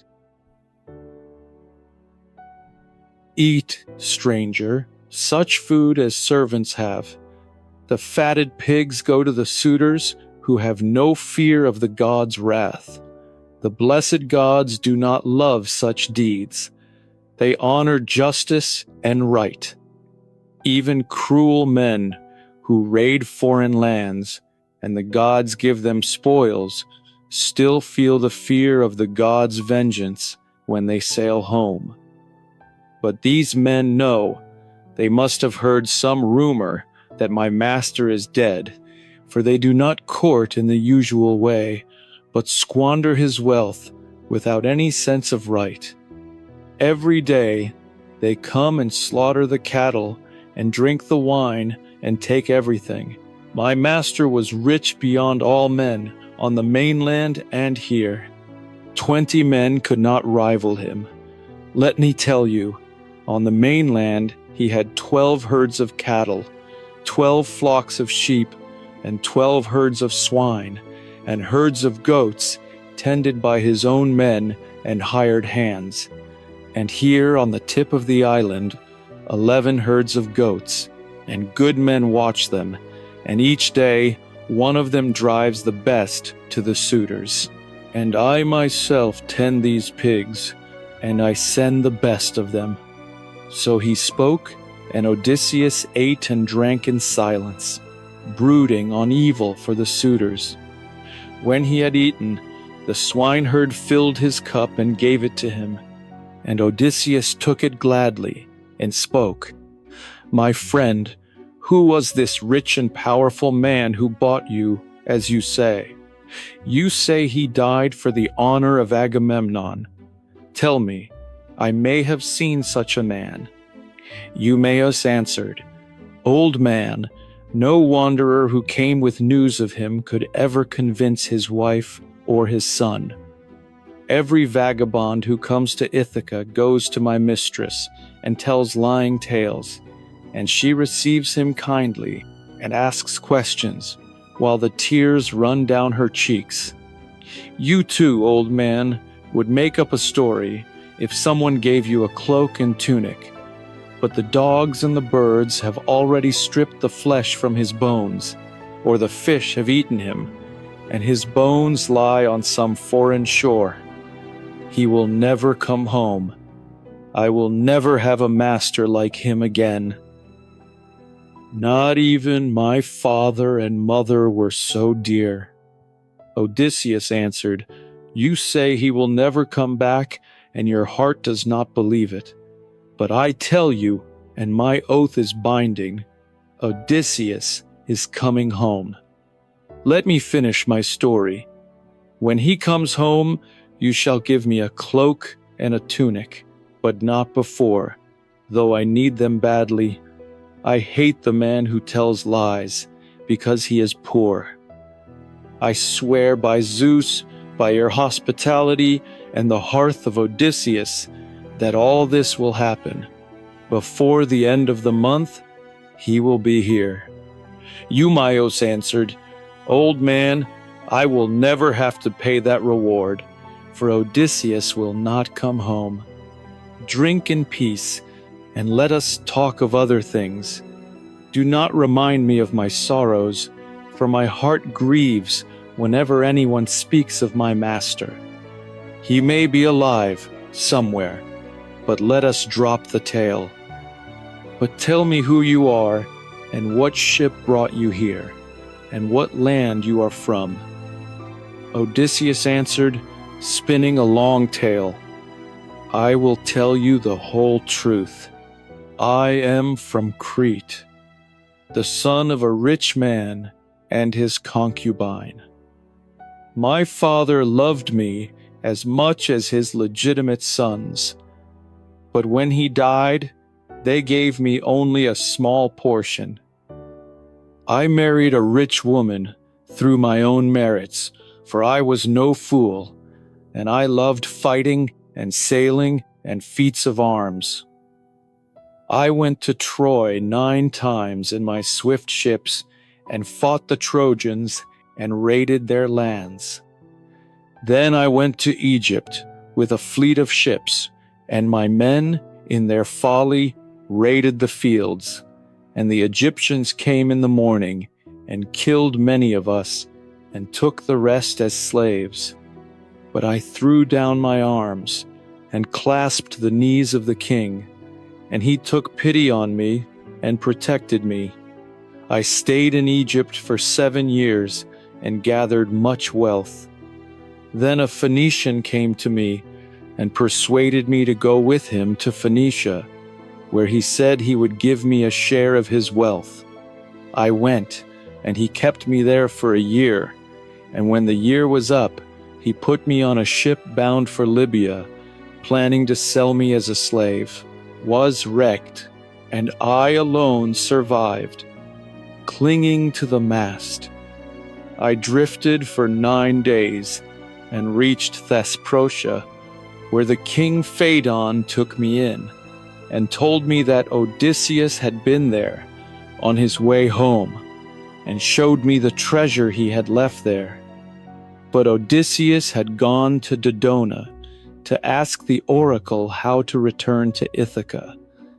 The king sent me on a ship to Dulichion, but the crew plotted against me, and they tied me up in rags and left me here while they went ashore for supper."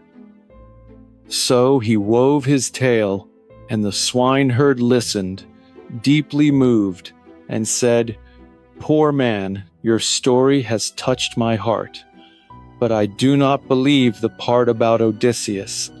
Why do you lie to me? I know about my master. The gods hated him, and they did not let him die at Troy in the arms of his friends, so that the Achaeans could have built him a tomb. No, the storm winds carried him away. But come, I will be your friend and treat you as a guest. I am a servant here, but Zeus is the protector of strangers." They talked on until the sun set. The swineherd's men came back with the pigs, and the yard was full of noise and grunting. Eumaeus called to them, "Bring out the best pig for the stranger, while we enjoy the rest." So they killed a fat boar and roasted it, and offered the first portion to the gods, and sat down to eat. They feasted, and when they had eaten, they went to sleep. But outside, the night was foul, with a driving wind and rain. Odysseus shivered in his rags, and Eumaeus saw him, and gave him a bed by the fire, with a thick cloak his own. The other men slept inside. Odysseus stayed by the fire, keeping warm, and the swineherd covered him, and went out to sleep with the boars, wearing a thick cloak himself. Odysseus was grateful that his servant guarded his possessions so faithfully. The return of Telemachus. Athena went to broad Lacedaemon to remind the glorious son of Odysseus that it was time to go home. She found him sleeping with Pisistratos in the porch of Menelaus' house. She stood over his head and spoke, "Telemachus, you have been away too long, leaving your possessions and arrogant men in your house, who may devour everything and make your journey useless. Rouse Menelaus at once and ask him to send you home before your mother is given in marriage. Her father and brothers are urging her to marry Eurymachus, who is giving more gifts than any other suitor. Hurry, before she takes something from your house against your will. You know a woman's heart. She wants to build up the house of the man she marries, and forgets her first children and her first husband when he is dead." Telemachus answered, "Pisistratos, let us be off. I need to go home." Pisistratos said, "It is not right to leave in the dark, or in such haste. Wait for dawn, and let Menelaus give you gifts, and send you off in the proper way." At dawn, Menelaus came to them, and Telemachus asked leave to go home. Menelaus agreed, and gave him gifts: a beautiful mixing bowl, all of silver, with rims of gold, the work of Hephaestus. Helen gave him a robe, the finest she had woven, for his future bride. They mounted the chariot, and Menelaus spoke, "Farewell, my children. Tell Nestor, the shepherd of the people, that I will come to Pylos one day when the time is right." They drove to Pylos, and there Telemachus took leave of Pisistratos, and went aboard his ship with his men. But before he sailed, a stranger came to him, a fugitive, Theoclemos, a seer who had killed a man in Argos, and fled. Telemachus took him aboard, and they sailed, with a fair wind from Athena. Meanwhile, back in Ithaca, Odysseus was still with the swineherd. They had eaten, and now they talked. Odysseus said, "Tell me of my mother and father, whether they are still alive or have gone down to Hades." Eumaeus answered, "Laertes still lives, but he prays for death, so great is his sorrow for his son and for his wife, who died of grief, leaving him desolate. But I will not speak of her, for I loved her as my own mother, and she treated me as her own child, raising me with her daughter, Ctymene. When we grew up, she sent me here and gave me a share of the land. But now I live here, tending the pigs, and she is dead, and I cannot go to town, except when Penelope calls me when she hears some news. They talked on through the day, and the sun set. Now the ship of Telemachus sped over the sea, and he himself sat thinking of his father and of the suitors. The men ate and drank, and the winds carried them on, father and son. At dawn, Telemachus reached the shore of Ithaca, and told his men to row the ship to the town, while he himself went to the swineherd's hut. He found Eumaeus and the stranger sitting by the fire, preparing their meal. The dogs did not bark, but wagged their tails, and Telemachus called out. Eumaeus sprang up, dropping the bowl in his hands, and ran to greet his master's son, and kissed him, and wept, and said, Telemachus, light of my eyes, I thought I would never see you again after you went to Pylos. Come inside, let me look at you. Telemachus came in, and Odysseus, still in his rags, made as if to rise, but Telemachus stopped him. Sit down, stranger. We will find another place for you. Eumaeus set a chair for Telemachus, and gave him food and wine, and asked him the news. Telemachus told him of Nestor and Menelaus, and of what he had learned, that Odysseus was alive, but held against his will on an island, and could not come home. When they had eaten, Telemachus said, Now, old friend, tell me of the suitors. Are they still in my house, or has my mother chosen one of them? Eumaeus answered, They are still there, worse than ever, eating up your wealth. Telemachus turned to the stranger. Old man, where do you come from?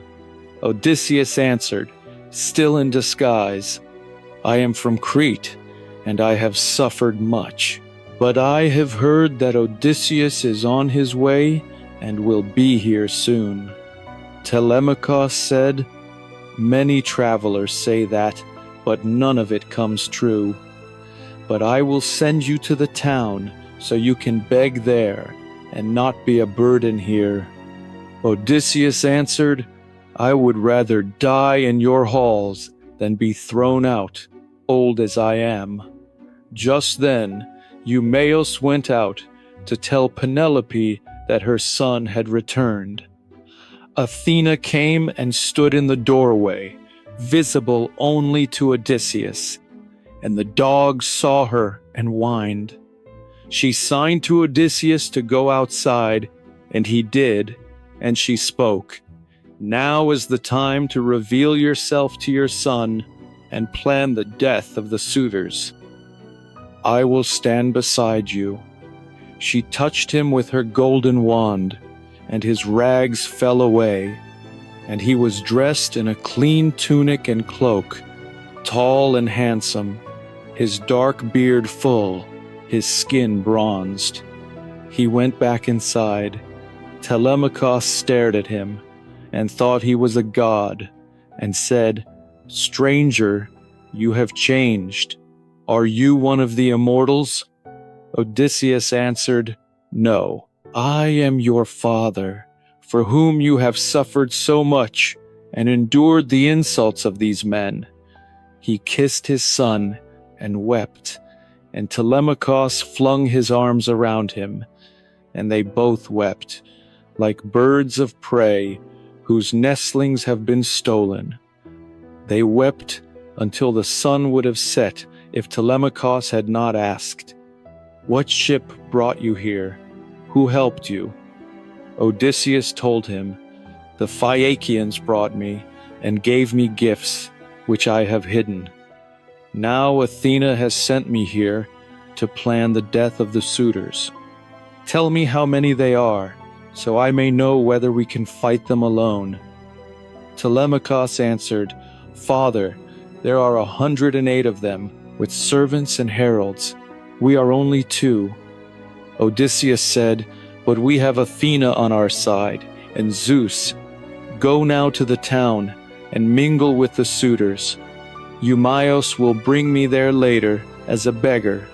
If they abuse me, let your heart endure it until the time comes.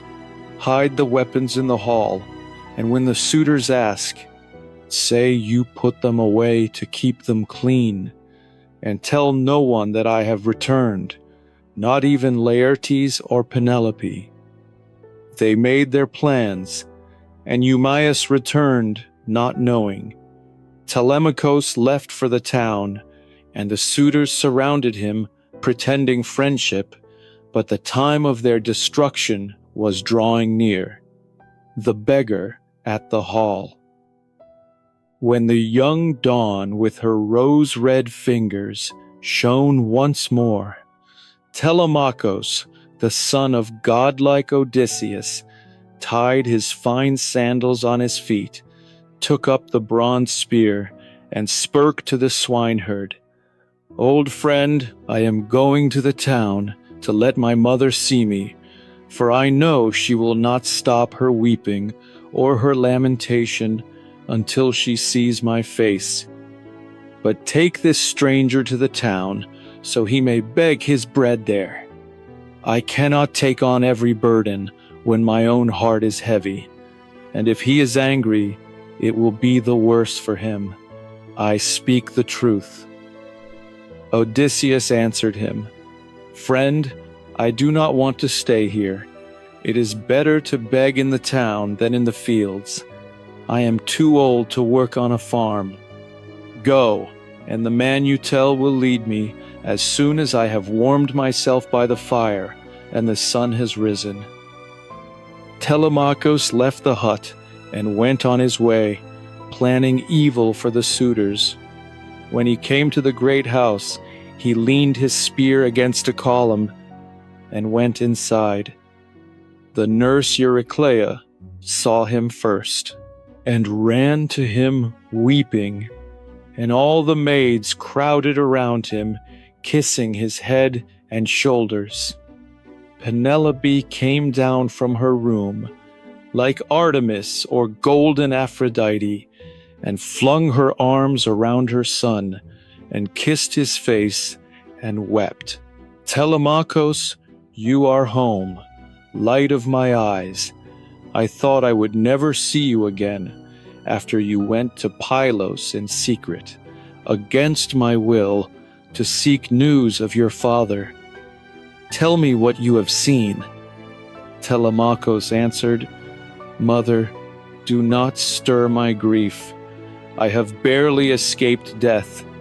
But bathe yourself, and put on clean clothes, and go to your room, and pray that you may offer hecatombs to Zeus if he grants vengeance against the suitors.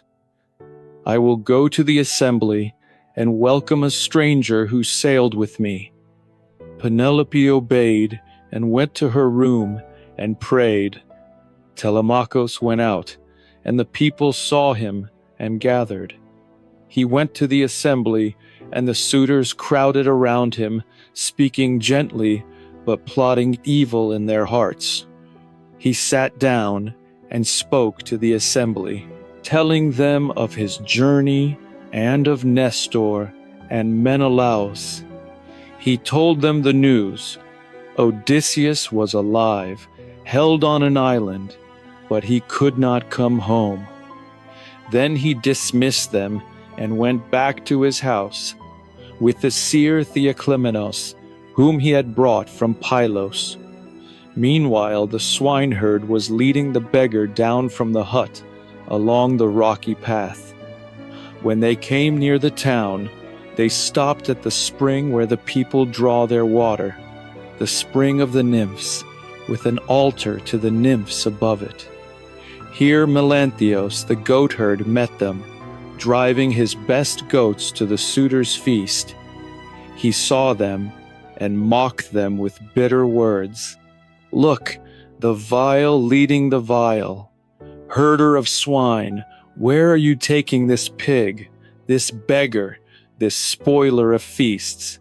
He will lean his back on many doorposts, begging for scraps. He has no use for tripods or cauldrons.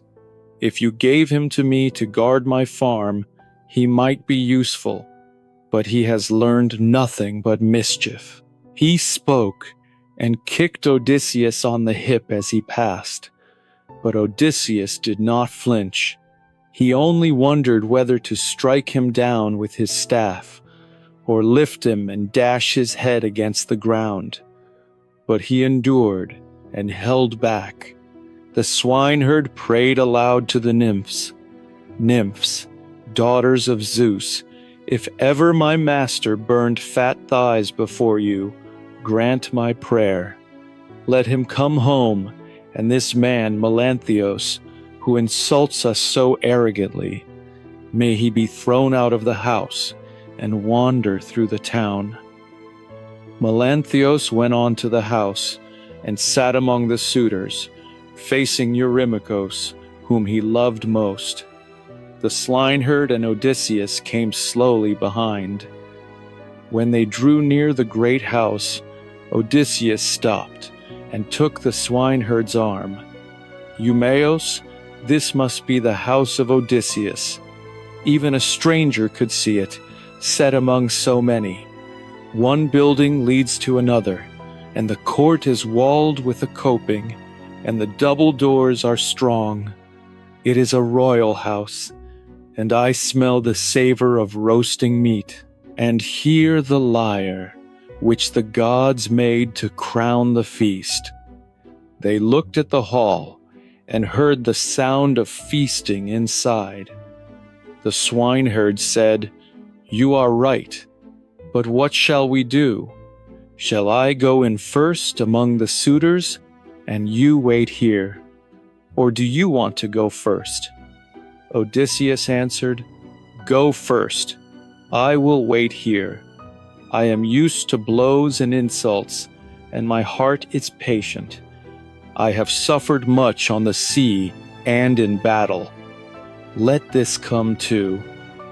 As they talked, a dog lying near them lifted his head and pricked up his ears. It was Argos, the dog of enduring Odysseus, whom he had raised himself as a puppy, but sailed away to Troy before he could enjoy him. In the old days, the young men used to take him to hunt the wild goat and the deer and the hare. But now, with his master gone, he lay neglected on the heap of dung, the dung of mules and oxen that the servants piled before the doors to dry, for the slaves to spread on the great king's fields. There Argos lay, covered with dog ticks. When he sensed Odysseus standing near, he wagged his tail and dropped his ears, but he had no strength to come closer to his master. Odysseus looked aside and wiped a tear, hiding it from Eumaeus. He asked, "Eumaeus, it is strange that this dog lies here on the dung heap. His body is fine, but I cannot tell if he was swift in his youth or kept only for show." Eumaeus answered, "This is the dog of a man who died far away. If he were now what he was when Odysseus left him, going to Troy, you would marvel at his speed and strength. No beast he started in the deep thickets ever escaped him. But now he is old, his master is dead, and the women neglect him. Servants are always lazy when the master is gone.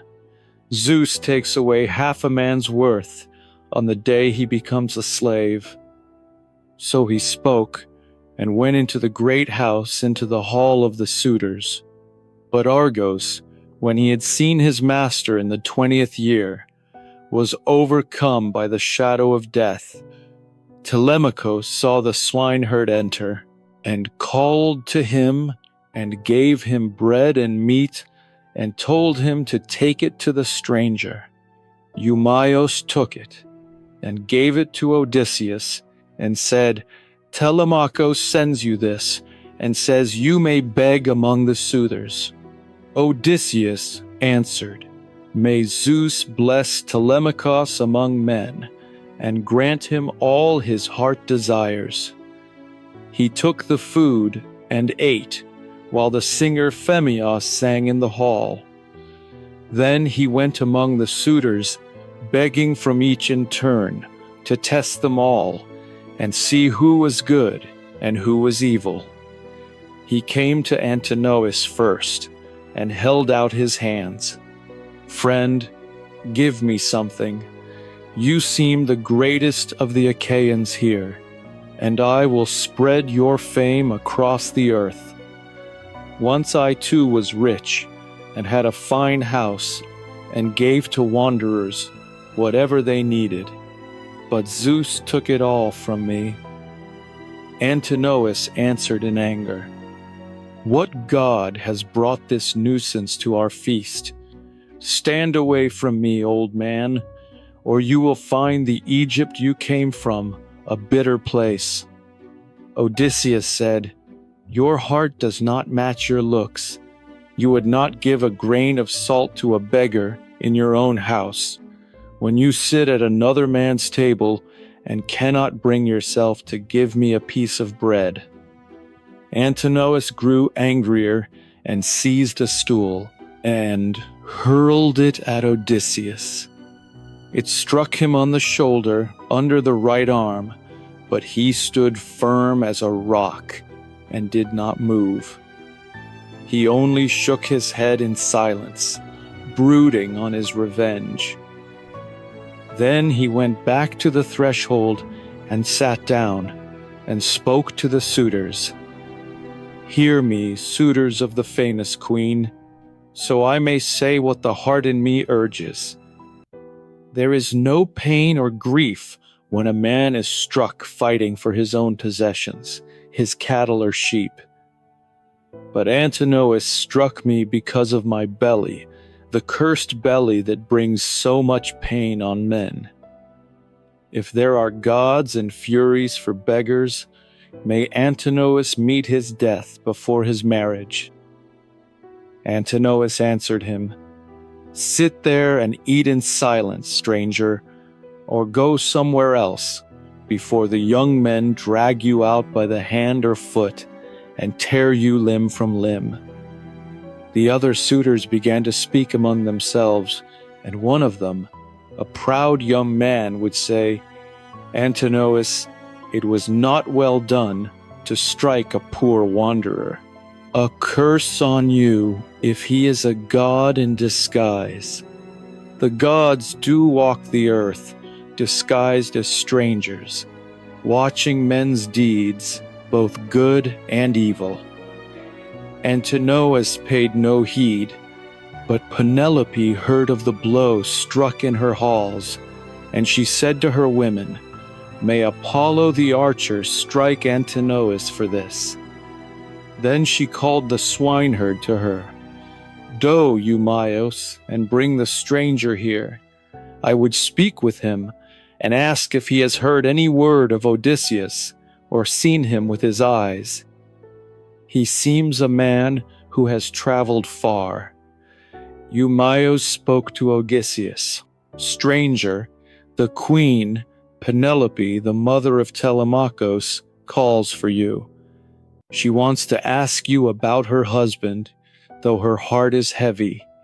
If you tell her the truth, she will give you a cloak and tunic. Odysseus answered, I would gladly tell her the truth, for I know much about her husband, and we have suffered the same sorrows. But I am afraid of the men in the hall, these suitors, whose violence reaches the iron heaven. Even now, when I was struck, Telemachus could not help me. Tell the queen to wait until sunset, and I will come then." Eumaeus gave him the message, and Penelope agreed. Odysseus sat on the threshold and waited for the sun to set. The beggar and the chambermaid. Now a common beggar came to the hall, Arnias, a glutton and a drunkard who was famous through the town for his insatiable belly. He saw Odysseus and at once began to threaten him. "Get off the threshold, old man, before I drag you out by the foot. Do you not see the suitors winking at me to do it? Get up, or we will fight it out." Odysseus frowned and answered, "Fool, I am doing you no harm. I do not grudge you your share. This threshold is wide enough for both. Let me alone, or I will draw your blood in spite of my age." Arnias grew angrier and shouted, "The old man chatters like a fishwife. I will knock out his teeth and throw him out of the hall." Antinous heard them quarreling and laughed and called to the suitors, "Friends, here is something new. The two tramps are going to fight. Let us make a prize for them, a sausage of goat's blood stuffed with fat. The winner shall have it and always eat at our table, and no other beggar will be allowed in." The suitors crowded around, and Odysseus said, "Friends, an old man worn with age cannot fight a younger. But my belly forces me to take the blows. Swear a great oath that no one will strike me unfairly." They all swore, and Telemachus spoke, "Stranger, if your heart is stout, let no Achaean hold you back. I am your host, and the two kings, Antinous and Eurymachus, agree with me." Then Odysseus girded his rags around his waist and showed his thighs, great and firm, and his broad shoulders and his chest. Athena stood beside him and made him bigger than he was. The suitors were amazed, and Arnalos tried to back away, but the servants forced him forward. He raised his fists, and Odysseus struck him under the jaw, and broke his jawbone, and the blood poured from his mouth. He fell to the ground, groaning. The suitors nearly died with laughter. Odysseus dragged Arnalos out of the hall, and propped him against the courtyard wall, and said, "Now get out, and be more careful when you speak." Antinous gave him the prize, the goat blood sausage, and the suitors spoke kindly to him. And one of them said, "May Zeus grant you, stranger, whatever you desire, for stopping this greedy tramp." Odysseus took this as an omen. Now a beautiful young woman came among them, Melantho, a servant in the house, whom Penelope had raised as her own child. She had become the mistress of Eurymachus, and she mocked Odysseus with harsh words. "Wretched stranger, you are still here. Get out of the house, or someone will throw you out, and a torch will show you the way." Odysseus looked at her and said, "Woman, I will tell Telemachus what you say, and he will cut you limb from limb." The women fled in terror, and Odysseus went back to the threshold. Then Eurymachus spoke among the suitors, mocking him, "Stranger, would you work for me on a distant farm, gathering stones for walls and planting trees? I would give you food and clothes, but you only want to beg." Odysseus answered, "Eurymachus, if we two were to compete in plowing or reaping or fighting, you would not be so bold. Now you think you are great because you are among weak men. But if Odysseus were to come back to this country, these doors would seem narrow to you as you fled. Eurymachus grew angry and seized a stool and hurled it at Odysseus. But Odysseus ducked, and the stool struck a cupbearer on the hand, and the wine jar fell, and the cupbearer groaned. The suitors roared with anger, and one of them said, "It would have been better if the stranger had been killed before he came here." Telemachus spoke among them, "You are mad. You have eaten and drunk too much. It is time to go home." The suitors bit their lips and marveled at Telemachus's boldness. But Amphinomus spoke to them and calmed them. They poured a libation and went home to their beds. Odysseus stayed in the hall, planning the death of the suitors.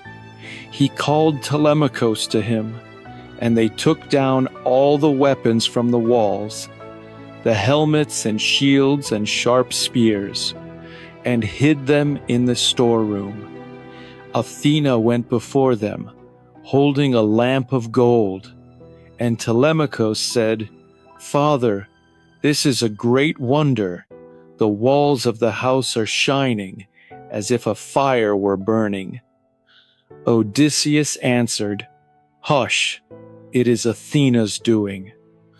When they had finished, Telemachus went to his bed, and Odysseus was left alone in the hall with Penelope. She came down from her room, like Artemis or golden Aphrodite, and her women set a chair for her by the fire, inlaid with ivory and silver, the work of Eumaeus, with a footstool and a thick fleece. She sat down, and Melantho spoke to Odysseus again. "Stranger, are you still here? You have eaten your fill. Get out, or a torch will strike you." Odysseus answered, "Woman, why do you hate me? Is it because I am dirty and beg? But this is the fate of the poor and of wanderers. I too was once rich and had a fine house, but Zeus took it all. Beware, or you may lose the beauty you are so proud of, and the queen may hate you, and Odysseus may come home." Penelope heard him and said to Melantho, "Shameless woman, I know what you have done. You will pay with your head for this. But bring a chair for the stranger, so I may speak with him." She questioned him about his story, and he told her the same lies he had told Eumaeus. But she did not believe him at first, and asked him harder questions. She asked what clothes Odysseus wore, and who his companions were. Odysseus described the cloak and the brooch, the golden brooch with a hound holding a fawn. Penelope wept, for she knew these things were true. Odysseus comforted her, saying, "Odysseus is alive in Thesprotia, and he will be here before the end of the month." Penelope answered, "If only this were true, but my heart tells me it is not. You will not find another woman who waited so long, for 20 years. But I must act, now. My son has grown, and he wants me to leave this house, and the suitors are wearing him down. Tomorrow I will set a contest for the suitors." You see, Odysseus used to set up a row of 12 axes like the ribs of a ship, and he would string his bow and shoot an arrow through them all. I will bring out his bow, and whoever can string it and shoot through the axes, I will follow as his wife." Odysseus answered, "Announce this contest tomorrow. I tell you, Odysseus will be here before any of these men can string the bow." She called Euryclea, the old nurse, and told her to wash the stranger's feet. Euryclea looked at him and said, Many travelers have come here, but I have never seen a man who looked so much like Odysseus as this one does." Odysseus said, "Many people have said that." Eurycleia brought water, and she washed his feet. And as she did, she saw a scar above the knee, where a boar had gashed him long ago when he was a boy hunting on Parnassos with his grandfather, Autolycus, the great thief and liar. She knew the scar at once, and dropped his foot into the basin, and the bronze rang, and the water spilled. She touched his beard and said, "You are Odysseus, my child. I did not know you until I touched you." Odysseus grabbed her by the throat and said, "Woman, do you want to destroy me? You know the truth, but keep silent, or you will die with the rest." Eurycleia answered, "My child, you know my loyalty. I will be as silent as a stone." He told her to go back to her work, and she did, though her heart beat fast. Penelope had not seen what had happened, for Athena had turned her mind away. After the nurse had gone, Penelope spoke to Odysseus again. "Stranger, I am troubled by a dream. Tell me what it means. I had 20 geese who ate from my hand, and a great eagle came from the mountains and broke their necks, and killed them all, and flew away. And I wept in my dream, and the women gathered around me. But the eagle came back, and sat on a roof beam, and spoke to me with a human voice. 'Take heart, daughter. This is no dream, but a true vision.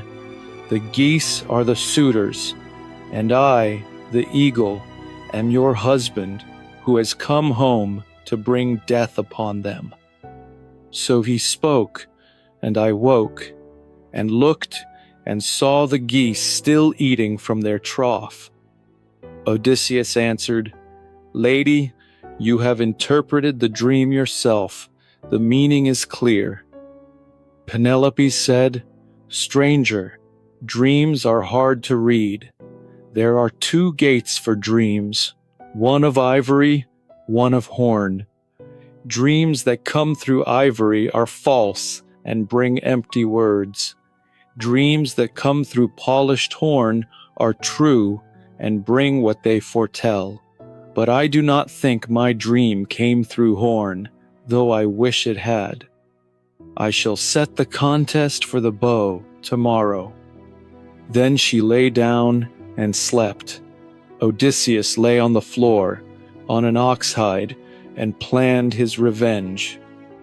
The maids who had laid with the suitors came out and laughed with the men, and anger swelled in his heart.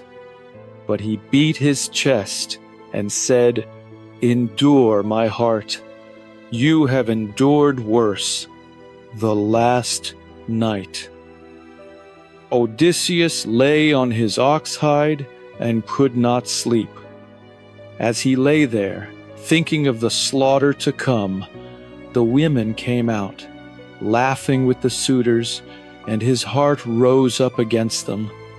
But he beat his chest and said, "Endure, my heart. You have endured worse things than this on the day when the Cyclops ate your companions.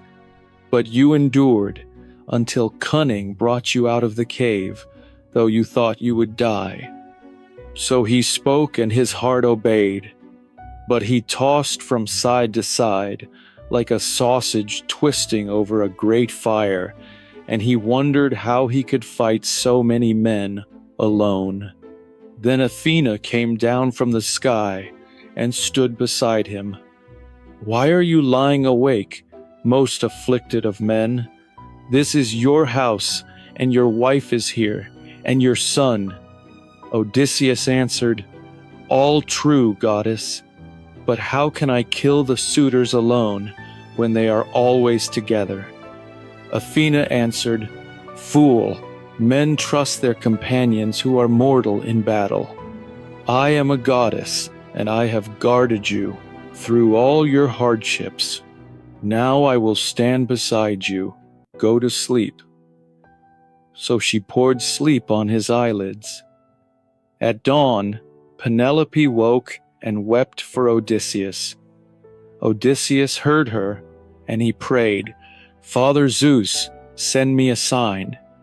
At once, Zeus thundered from a clear sky, and a woman who was grinding barley at the mill spoke among the servants. "That thunder came from Zeus, though the sky is clear. Let this day be the last, the very last, that the suitors feast in this hall. I am worn out from grinding their corn." Odysseus rejoiced at the omen. The servants came and lit the fire, and Telemachus rose and put on his clothes and went out and spoke to the swineherd, and the goatherd Melanthios drove his goats to the feast as he did each day. But Philoetius, the loyal herdsman, drove in a heifer and fat goats, and when he saw the beggar, he spoke to him kindly. "Old man, may the gods grant you happiness in the time to come, though now you seem to have many sorrows. There is no god more cruel than you. You bring men to birth, and then you crush them with hardship. My eyes fill with tears when I see this stranger, for he reminds me of Odysseus, who may be wandering somewhere in rags like these.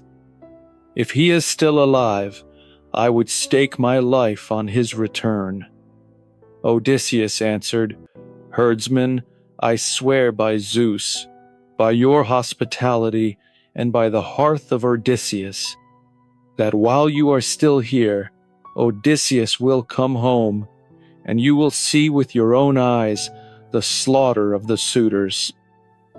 Philoetius answered, "If only this were true, you would see what my hands can do." All the suitors now gathered in the hall and took their seats and feasted. Telemachus gave Odysseus a place near the threshold and served him food and wine, and spoke among the suitors, "You suitors, eat and drink today, but let no one strike this stranger, for this is the feast of Apollo." The suitors marveled at his boldness, but Athena stirred them up again, and they went on mocking and insulting the stranger, as Ctesippus threw an ox hoof at him, and Odysseus dodged it and smiled a terrible smile. Then Theoclymenos, the seer, stood before the suitors and cried out, "Unhappy men, what evil is this?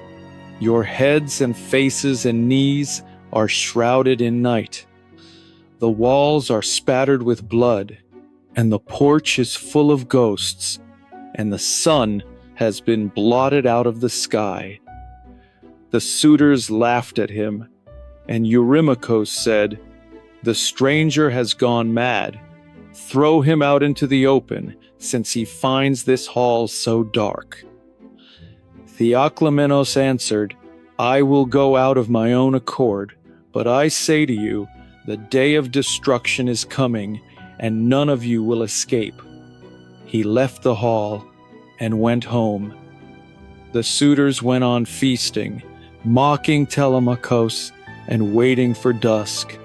But Penelope had set a chair near the door, and she heard everything they said, and she saw her son, and her heart was heavy. The contest of the bow. Now the goddess, gray-eyed Athena, put it into the heart of wise Penelope, daughter of Icarius, to set before the suitors the bow and the gray iron axes in the halls of Odysseus as a contest and a prelude to slaughter. She climbed the high stairs to her chamber, and in her hand she took a beautiful key of bronze, well made, with an ivory handle.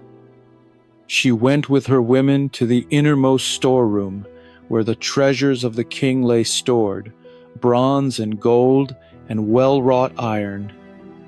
There lay the great bow and the quiver, full of arrows that brought sorrow with them, gifts from a friend, Iphitos, son of Eurytos, a man like the gods, whom he met in Lacedaemon, in the house of Ortolokos. Odysseus had gone there to collect a debt owed by the whole people, for the Messenians had carried off from Ithaca 300 sheep and their shepherds. So Odysseus went, a young man, sent by his father and the elders. Iphitos was searching for 12 mares, lost with their mules, and they became friends. But Zeus, the son of Cronos, killed Iphitos when he went to the house of Heracles, the great-hearted hero, who slew him at his own hearth shamelessly, not fearing the god's wrath or the table he had set before him. He killed the man and kept the horses. So Iphitos gave Odysseus the bow, which great Eurytos had carried, and left it for his son in its high house. Odysseus never took it on the black ships to war, but kept it in memory of a dear friend, and carried it only in his own land. When the great queen reached the storeroom, she stepped on the oaken threshold, planed smooth by a craftsman long ago, who had set the posts and fitted the doors. She quickly loosed the strap from the ring, and thrust the key into the lock, and shot back the bolt. The doors bellowed like a bull grazing in a meadow, so the beautiful doors roared under the key and opened wide before her.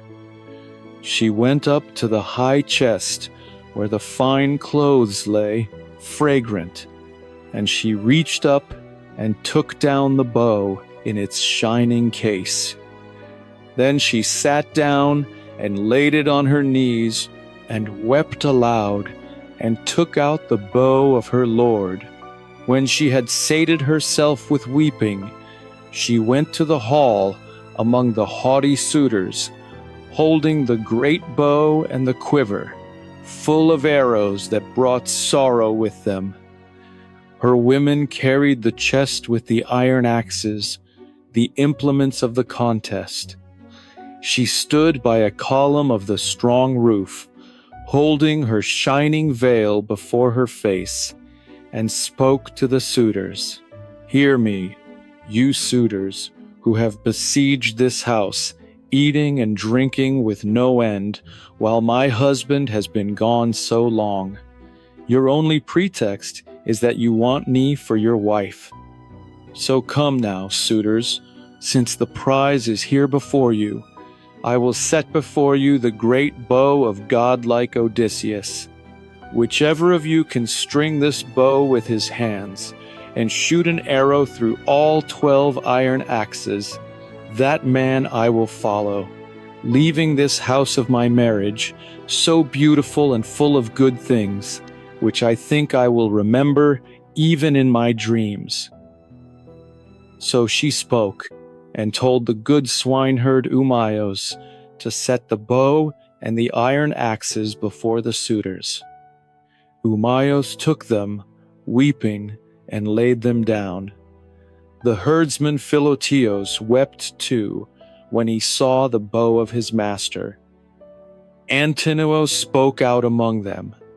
"Fools, country bumpkins, who think only of the day, why do you weep, stirring up the woman's heart, when her own heart lies heavy with grief for her lost husband? Sit down and eat in silence, or go outside and weep there, and leave the bow for us, the suitors. It will be a hard contest, for I think it will not be easy to string this bow. There is no man among us like Odysseus. I saw him once when I was a child, and I remember him still." So he spoke, though in his heart he thought he would string the bow and shoot through the iron. But he was fated to be the first to taste the arrow from the hands of blameless Odysseus, whom he was dishonoring, sitting in his halls and urging his companions on. Then Telemachus, the sacred force, spoke among them. "Zeus has made me mad. My own dear mother, wise as she is, says she will leave this house and follow another man. And yet I laugh, and my heart is glad. But come, suitors, since the prize is set before you, a woman who has no equal in all the Achaean land, not in Pylos or Argos or Mycenae, nor in Ithaca itself, nor on the dark mainland. But you know this yourselves. Why should I praise my mother? Come now, do not delay with excuses, but try the bow and let us see, and I too will try the bow. If I can string it and shoot through the iron, my honored mother will not leave this house with another man, and I will not be left here alone." So he spoke, and sprang up, and laid his purple cloak on the chair, and his sharp sword. First he set up the axes, digging a long trench, and setting them in a straight line, and tamping the earth around them. Wonder took all who saw it, for he had never done this before. He went to the threshold, and took up the bow. 3 times he tried to string it, and 3 times it bent and quivered, and each time he hoped to pull up the string and shoot through the iron. And he would have succeeded on the 4th try, if Odysseus had not shaken his head and stopped him, eager as he was. Telemachus spoke again. "Ah, I will always be a weakling, or perhaps I am too young, and cannot trust my hands to defend me against a man who picks a quarrel. But come, you who are stronger than I, try the bow, and let us finish this contest." So he spoke, and set the bow on the ground, leaning it against the polished doors, and the arrow against the beautiful bow tip, and sat down again in his chair. Then Antinous, son of Eumaeus, spoke, "Come, all of you, in order, from left to right, beginning where the cupbearer pours." They all agreed. The first to rise was Leodes, son of Oinops, the priest, who sat by the mixing bowl. He was the only one who hated their excesses and was angry at the suitors. He was the first to take the bow and the arrow. He went to the threshold and tried to string the bow, but he could not. His soft, unworn hands grew tired. He spoke to the suitors, "Friends, I cannot string it. Let another take it. This bow will take the life and spirit from many of our best men. It is better to die than to live and fail of what we came for, waiting here day after day. If anyone still hopes to marry Penelope, let him try the bow, and then court other Achaean women and offer his gifts. The queen will marry whichever man her fate appoints." So he spoke and set the bow on the ground, leaning it against the polished doors, and the arrow against the beautiful bow tip, and sat down again in his chair. Antinous turned on him, angry. "Leodes, what a word has escaped your teeth, a terrible word. I am angry to hear it. You say this bow will take the life and spirit from our best men because you could not string it. Your mother did not bear you to be a bowman, but others among us will soon string it." He turned to the goatherd, Melanthios. "Come, Melanthios, light a fire in the hall, and put a great chair beside it, covered with fleece, and bring a wheel of fat from the stores, so we young men can heat the bow and grease it, and then try it and bring this contest to an end." Melanthios lit the fire and brought the chair and the fat, and the suitors tried to string the bow, but they could not, for they were far too weak.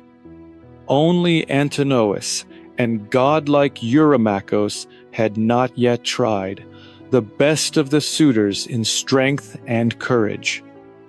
Meanwhile, the swineherd and the herdsman went out of the house, and Odysseus followed them.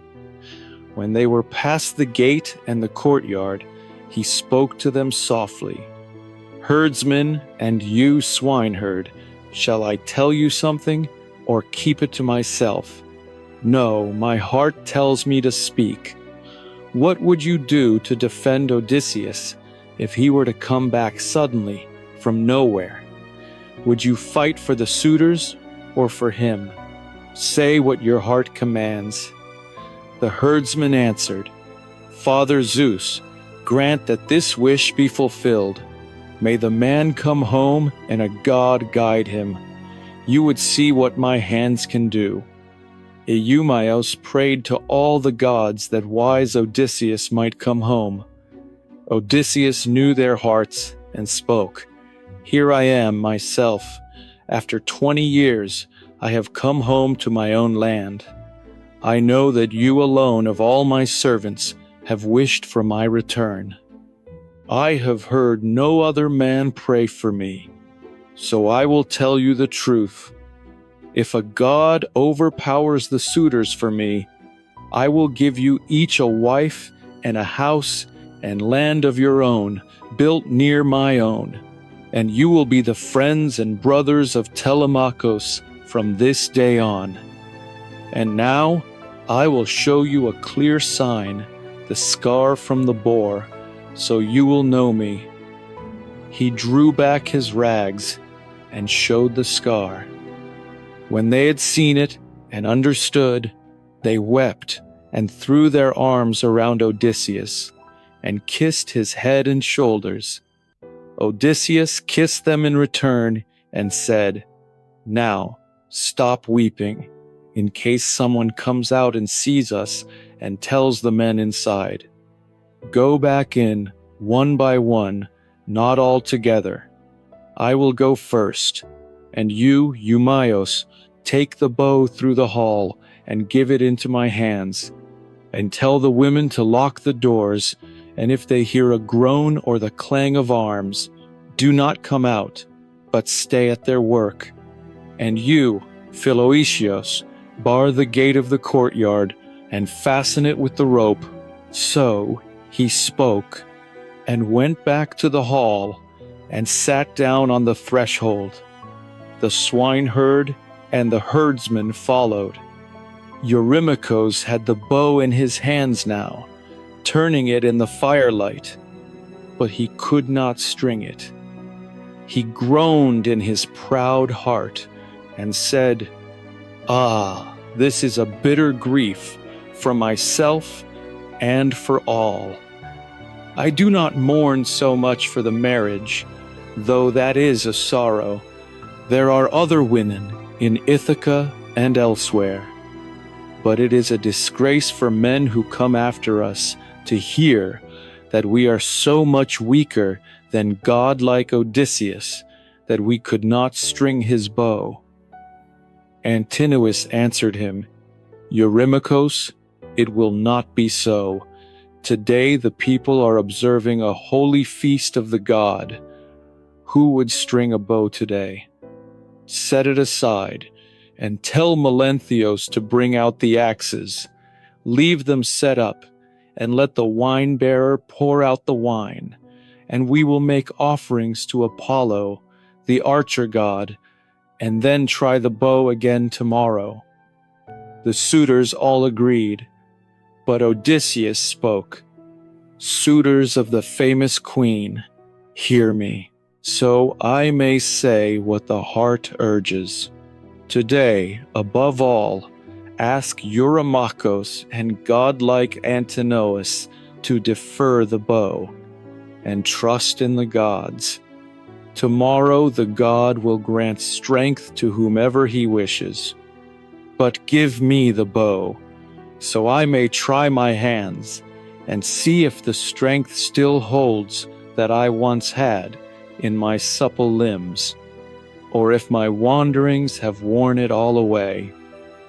The suitors were angry, afraid that he might string it. Antinous spoke harshly. "Stranger, you have no sense. Is it not enough that you feast in peace among us, and share our food and wine, and listen to our talk? No other beggar or stranger is allowed here. The wine has made you foolish, as it does to those who gulp it down. Wine destroyed Eurydion, the centaur, in the house of Pirithous, when he went to the Lapiths. He went mad with wine, and ran amok, and the heroes seized him, and cut off his nose and ears, and he went home, still drunk, and brooded on his ruin. So the war between centaurs and men began. If you string this bow, you will be hurt." Penelope answered him, "Antinous, it is not right to insult a guest of Telemachus, whoever he is. Do you think that if this stranger strings the bow, he will take me home as his wife? He himself has no such hope. Do not let any of you grieve at heart for that." Eurymachus answered her, "Lady, wise Penelope, we do not think he will carry you off. That would not be fitting.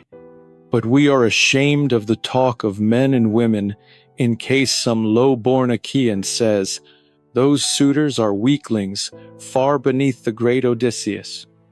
They could not string his bow until a wandering beggar came and strung it easily. So they will speak and bring shame upon us." Penelope answered, "Eurymachus, there is no good name for men who dishonor and devour the house of a prince. Why should you care about the talk of others? This stranger is strongly built, and he claims good blood. Come, give him the bow, and let us see if Apollo grants him the glory. I promise him this: I will give him a fine cloak and tunic, a javelin to ward off dogs and men, and shoes for his feet, and I will send him wherever his heart desires."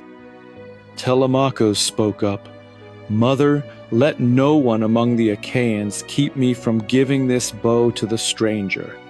I am the master of this house, but go to your room and tend to your own work, the loom and the spindle, and tell your women to do their work.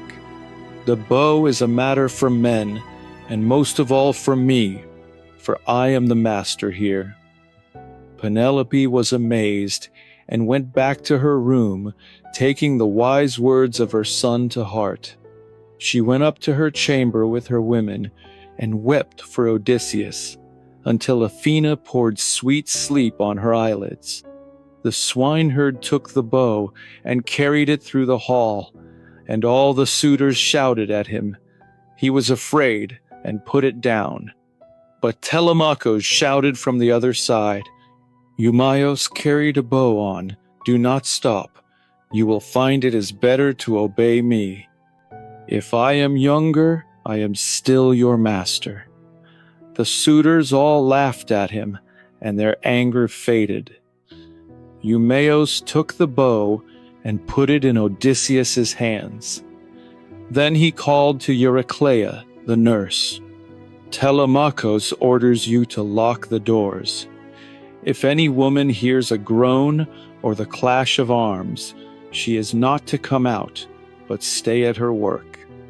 He spoke, and she did not answer, but locked the doors of the great hall. Philoetios went out quietly and barred the gate of the courtyard with a ship's cable. Then he went back in and sat down, watching Odysseus. Odysseus took the bow and turned it over, testing it here and there to see if worms had eaten the horn while the master was gone. One suitor would look at his neighbor and say, "The man is an expert with a practiced eye. Perhaps he has a bow like this at home, or means to make one." Another of the proud young men would say, "May his luck be as good as his skill." But now Odysseus had examined the bow, as a skilled singer stretches a new string on his lyre, winding it around the peg, and plucks it, and the string sings sweetly. So, without effort, Odysseus strung the great bow. He took it in his right hand and tested the string, and it sang under his touch like a swallow's cry. The suitors were terrified, and their faces turned pale. Zeus thundered, a great sign, and Odysseus rejoiced that the son of Cronos had sent him an omen.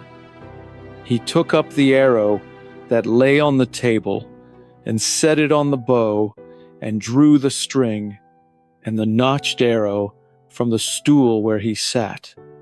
He took aim and shot through the holes of all 12 axes, from the first to the last, and the bronze-tipped arrow flew out the other side. Then he spoke to Telemachus. "Telemachus, the stranger sitting in your hall has not disgraced you. I did not miss the mark, or struggle long to string the bow. My strength is still firm, not what the suitors said in scorn. But now it is time to prepare their supper. While the light still holds, and afterwards to amuse them with dancing and with song." He nodded to his son, and Telemachus slung on his sharp sword, and took his spear, and stood beside his father, glittering in bronze. The slaughter of the suitors. Odysseus threw off his rags, and sprang to the great threshold, holding the bow and the quiver full of arrows. He poured out the swift shafts at his feet, and spoke to the suitors. "Here is a contest which no one has ever seen, and I have hit the mark. Now for another target, one that no man has ever struck. I will see if Apollo will grant me that glory." He took aim at Antinous, who was just lifting a beautiful two-handled golden cup to drink the wine, deathless far from his thoughts. For who among men at a feast would think that one man alone in a crowd, however strong, would bring on him cruel death and destruction? But Odysseus shot him in the throat, and the point passed through the soft neck. He fell to the side, and the cup dropped from his hand, and a thick jet of blood shot from his nostrils, and he kicked the table away with his foot, and the food fell to the ground, bread and roasted meat. The suitors cried out when they saw him fall. They leapt from their chairs and looked around the hall at the polished stone walls for a shield or a spear. But there were no weapons in the hall. Telemachus had taken them all.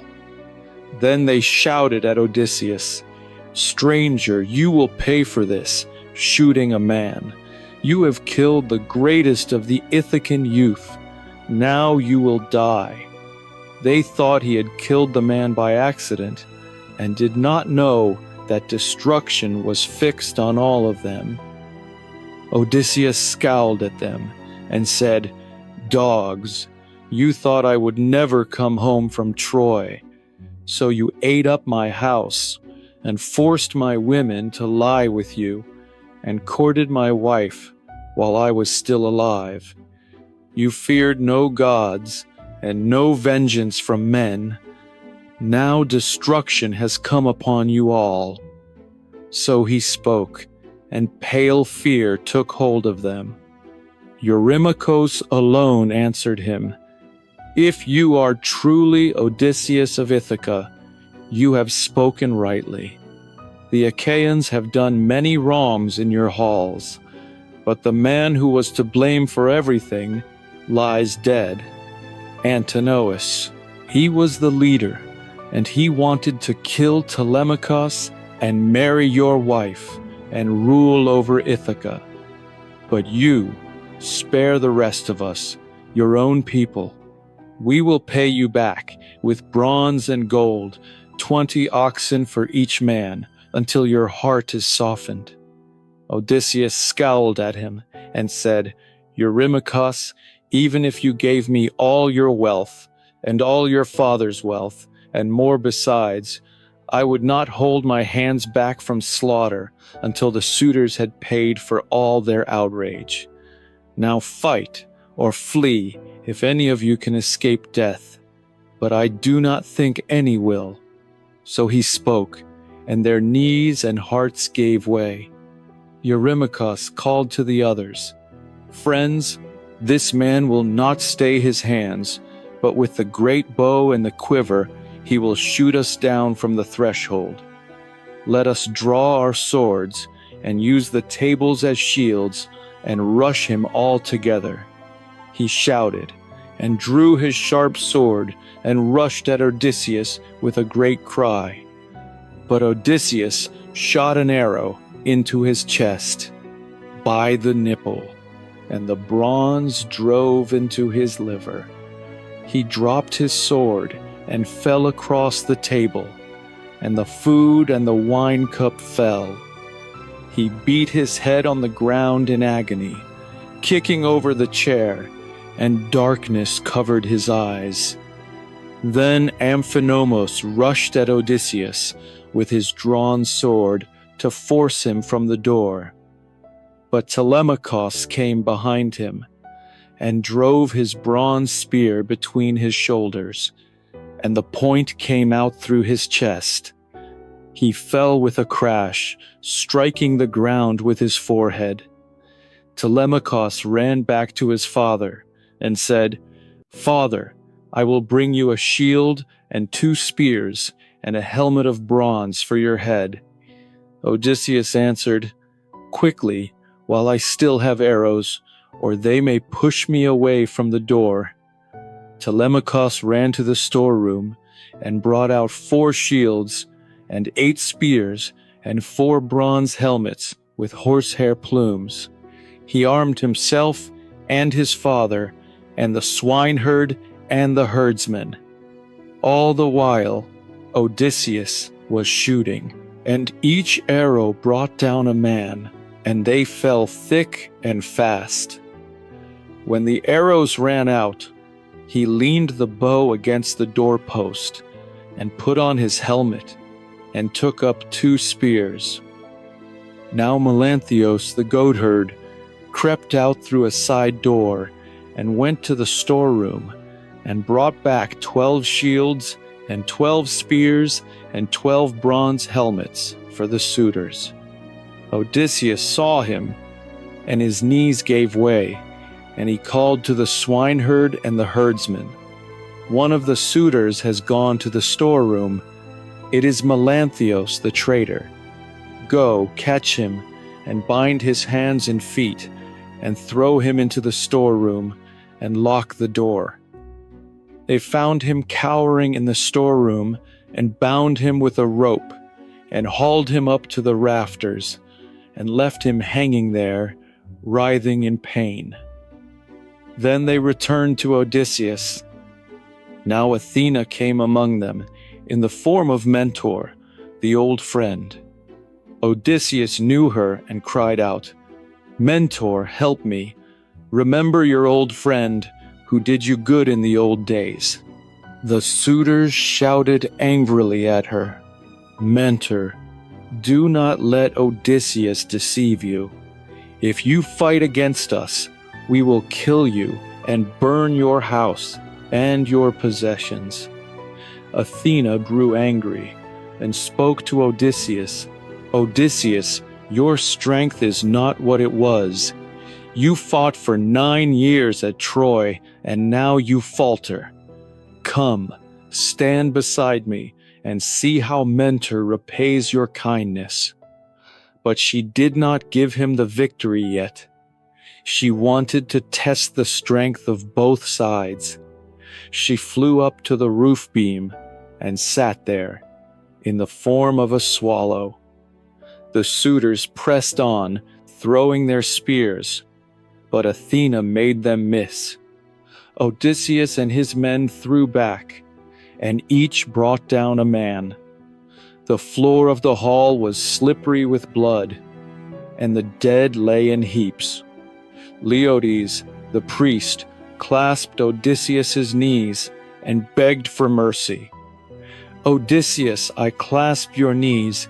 Spare me. I never did any wrong in your halls, and I tried to stop the others, but they would not listen. Now I have come to you, and I will spread your fame across the earth." Odysseus answered, "If you were their priest, you prayed many times in my halls for my death, and for my wife to be yours. You will not escape." He took up the sword of Aeolus, which he had dropped when he fell, and struck Leodes on the neck, and his head fell in the dust. Phemios, the singer, held his lyre and wondered whether to flee to the altar of Zeus or clasp Odysseus's knees. He set the lyre down and ran to Odysseus and clasped his knees. "Odysseus, spare me. You will regret it later if you kill a singer who sings for gods and men. I am self-taught, and the god has planted all kinds of songs in my heart. I can sing to you as to a god. Do not cut my throat. Telemachus will tell you that I did not come here willingly, but the suitors forced me." Telemachus heard him and called to his father, "Hold back, the man is innocent, and let us spare Medon too, the herald who looked after me as a child." Medon, who had been hiding under a chair, wrapped in an ox hide, crept out and clasped Telemachus' knees and begged for mercy. Odysseus laughed and said, "Go out and sit by the altar, you and the singer, while I finish what must be done here." They went out and sat by the altar of Zeus, looking around, still expecting death. Now Odysseus looks through the hall to see if any man was still alive, hiding from death. But he saw them all, fallen in the blood and the dust, like fish that fishermen have hauled up from the gray sea. And they lie on the sand, gasping for the salt water, and the sun takes their life. So the suitors lay, heaped on one another. Then Odysseus called Telemachus to him, and said, "Telemachus, go and call the nurse Eurycleia." Telemachus went to her room, and called her. She came, and saw Odysseus among the bodies, caked with blood and filth, like a lion who has devoured an ox, and stands with blood on his chest, a terrible sight. She cried out in triumph, but Odysseus stopped her. "Old woman, keep your joy in your heart, and do not cry out. It is unholy to exult over the dead. These men were destroyed by the gods for their own wicked deeds. Then he told her to call the women who had been treacherous and to bring sulfur and fire and clean the hall. She went and brought out the women, all who had lain with the suitors. They wept and wailed and carried out the bodies and stacked them in the porch. Odysseus directed them, and they worked hard. Then he ordered them to clean the hall, and when they had done, they were taken to the courtyard, and Telemachus and the herdsman and the swineherd hanged them by a rope, so they would die a pitiful death.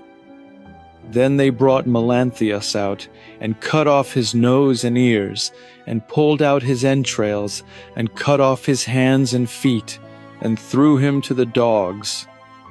The hall was cleansed with sulfur, and the fire was lit. And Odysseus sat down, and looked at his wife, and waited for her to come to him. The trunk of the olive tree. The old nurse went up to the upper chamber, laughing aloud, to tell her mistress that her beloved husband was home. Her knees hurried her along, and her feet stumbled over one another. She stood over Penelope's head and said, "Wake up, Penelope, dear child, so you may see with your own eyes what you have longed for all your days. Odysseus has come home after 20 years, and he has killed the suitors who brought such grief upon his house." Wise Penelope, still drowsy, answered, "Dear nurse, the gods have made you mad. They can make a fool wise and turn a wise woman to foolishness. Why do you mock me in my sorrow with wild words, waking me from sleep, the sweet sleep that held my eyelids closed? I have not slept so soundly since Odysseus went to that accursed Ilion. Go down again. If any other woman had come to me with such a tale, I would have sent her off with hard words. Your old age spares you. Dear child, I am not mocking you. Odysseus is here, in flesh and blood. He was the stranger, the beggar, whom all the suitors abused in the hall. Telemachus knew it, but he kept it secret, so that the suitors might pay for their outrage.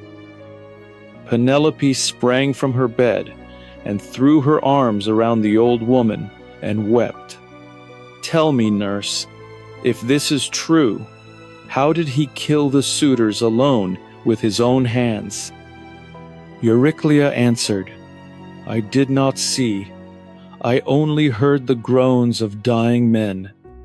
We women sat locked in our rooms in terror.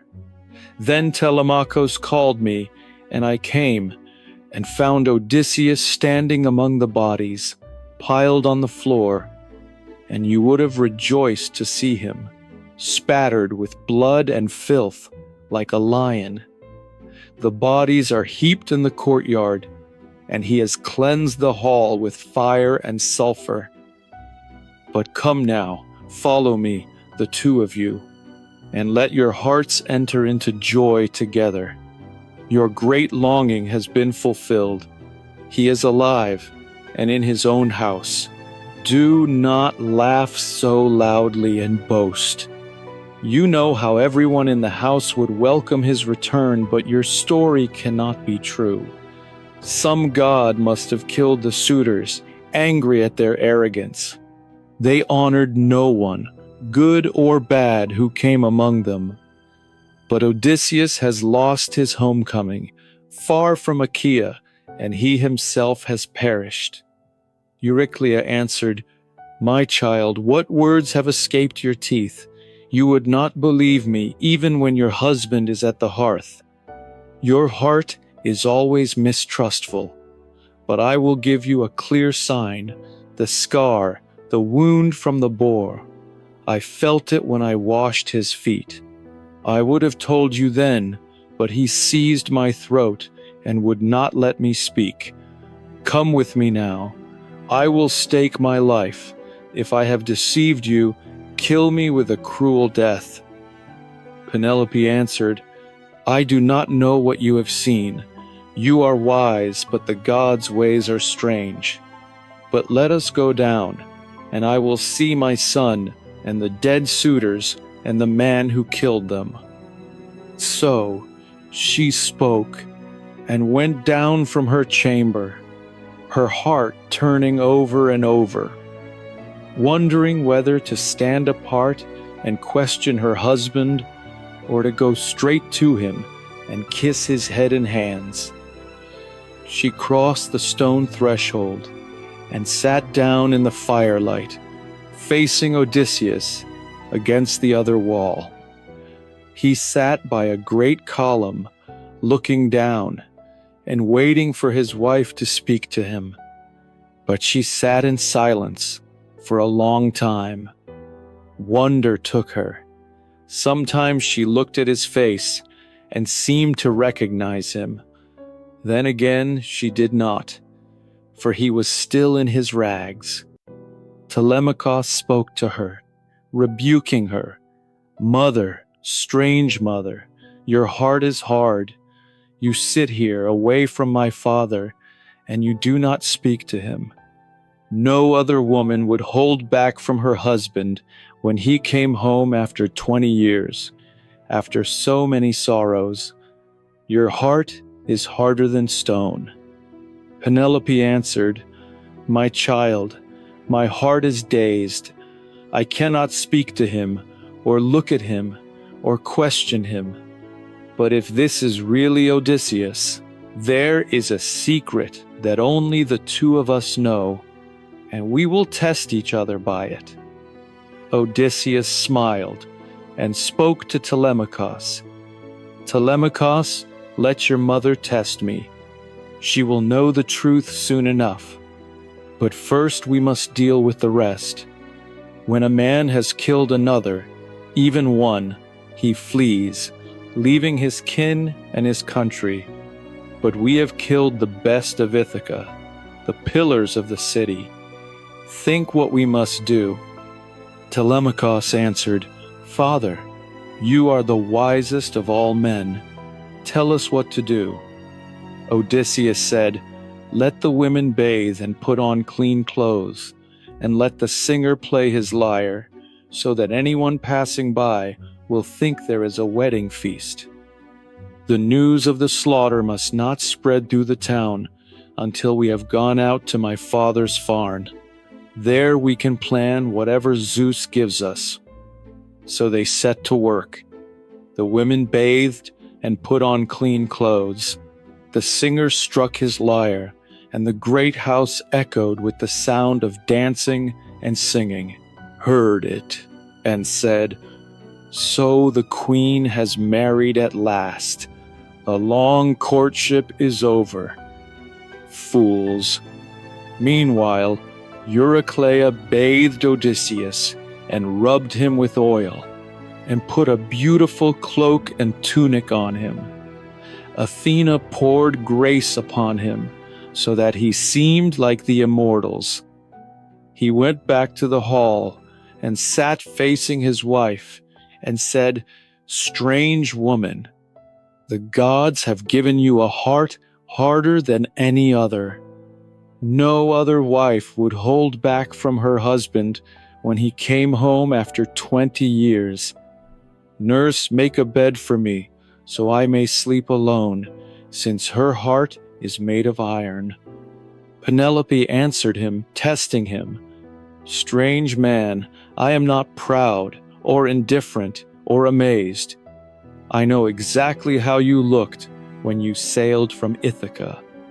Euryclea, make up his bed, outside the bridal chamber he himself built. Bring out the great bed and spread the blankets on it." She was testing him, and Odysseus knew it. He answered in anger, "Woman, what you have said has cut my heart. Who moved my bed?" That would be impossible for any man, even a skilled craftsman, unless a god came down and moved it himself. I built that bed with my own hands. There was a long-leaved olive tree growing inside the courtyard, thick as a column. I built the chamber around it, and cut off the branches, and planed the trunk, and set it as the bedpost. Then I inlaid it with gold, silver, and ivory, and stretched oxhide straps across it, dyed purple. That is the secret of the bed.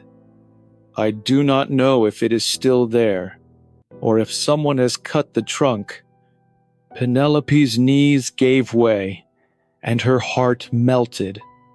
She knew the sign he had given her, the unshakable proof.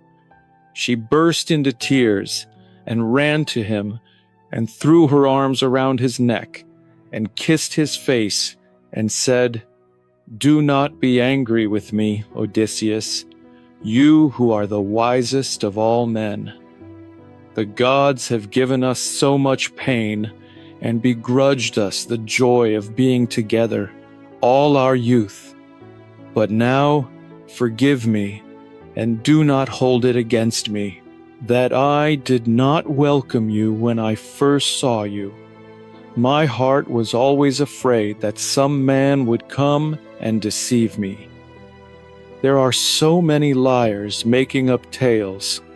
Even Helen of Argos would never have lain with that stranger if she had known that the sons of the Achaeans would bring her home. But now you have given me the clear sign of our bed. No one else has ever seen it. You have convinced my heart, hard as it is." She spoke and stirred in him a still greater longing for tears. He wept, holding his beloved wife, so faithful and so wise. As when the land appears to swimmers, whose ship Poseidon wrecked at sea, and a few escape the gray water and swim to shore, and their skin is crusted with salt, and they kiss the earth in joy. So Penelope rejoiced to see her husband, and she could not stop her white arms from holding him around the neck. They would have wept until the rosy dawn if Athena had not held the night back and kept the sun waiting. She spoke to Odysseus, "Odysseus, son of Laertes, now that you have both come to the comfort of your bed, and your wife is in your arms, remember that there is still work to do. I will make the night longer, so you may take your fill of sleep and love and weeping." So the dawn with her golden throne was held back, and the two of them went to their bed, the bed that was a living tree, and lay together and talked through the long night, telling each other all they had suffered. Odysseus told her of his wanderings, the Cyclops, and the Lastrygonians, and Circe, and Scylla, and the land of the dead, and how he had come home. Penelope told him of the suitors, and how she had held them off, weaving and unweaving the web. When they had told all, sleep came upon them, deep and gentle.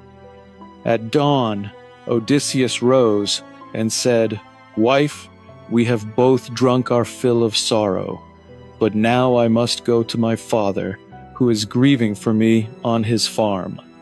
You stay here with your women. We'll be angry, but I will manage that." He put on his armor and roused Telemachus and the swineherd and the herdsmen and told them to arm themselves. They went out through the courtyard, and Athena wrapped them in a mist so that no one would see them, and they left the town, the dead and the living. Now Hermes, the god of Kylene, called out the ghosts of the suitors, holding his golden wand, the wand with which he charms the eyes of men and wakes the sleeping. The ghosts followed him, squeaking and gibbering like bats in a cave, flitting and gibbering when one falls from the chain and they cling together. So the ghosts went down, with Hermes guiding them along the moldering paths. They passed the streams of ocean, and the white rock, and the gates of the sun, and the land of dreams, and came at last to the meadow of asphodel, where the ghosts dwell, the images of men. There they met the ghost of Achilles, son of Peleus, and Patroclus, and Antilochus. Achilles spoke to them.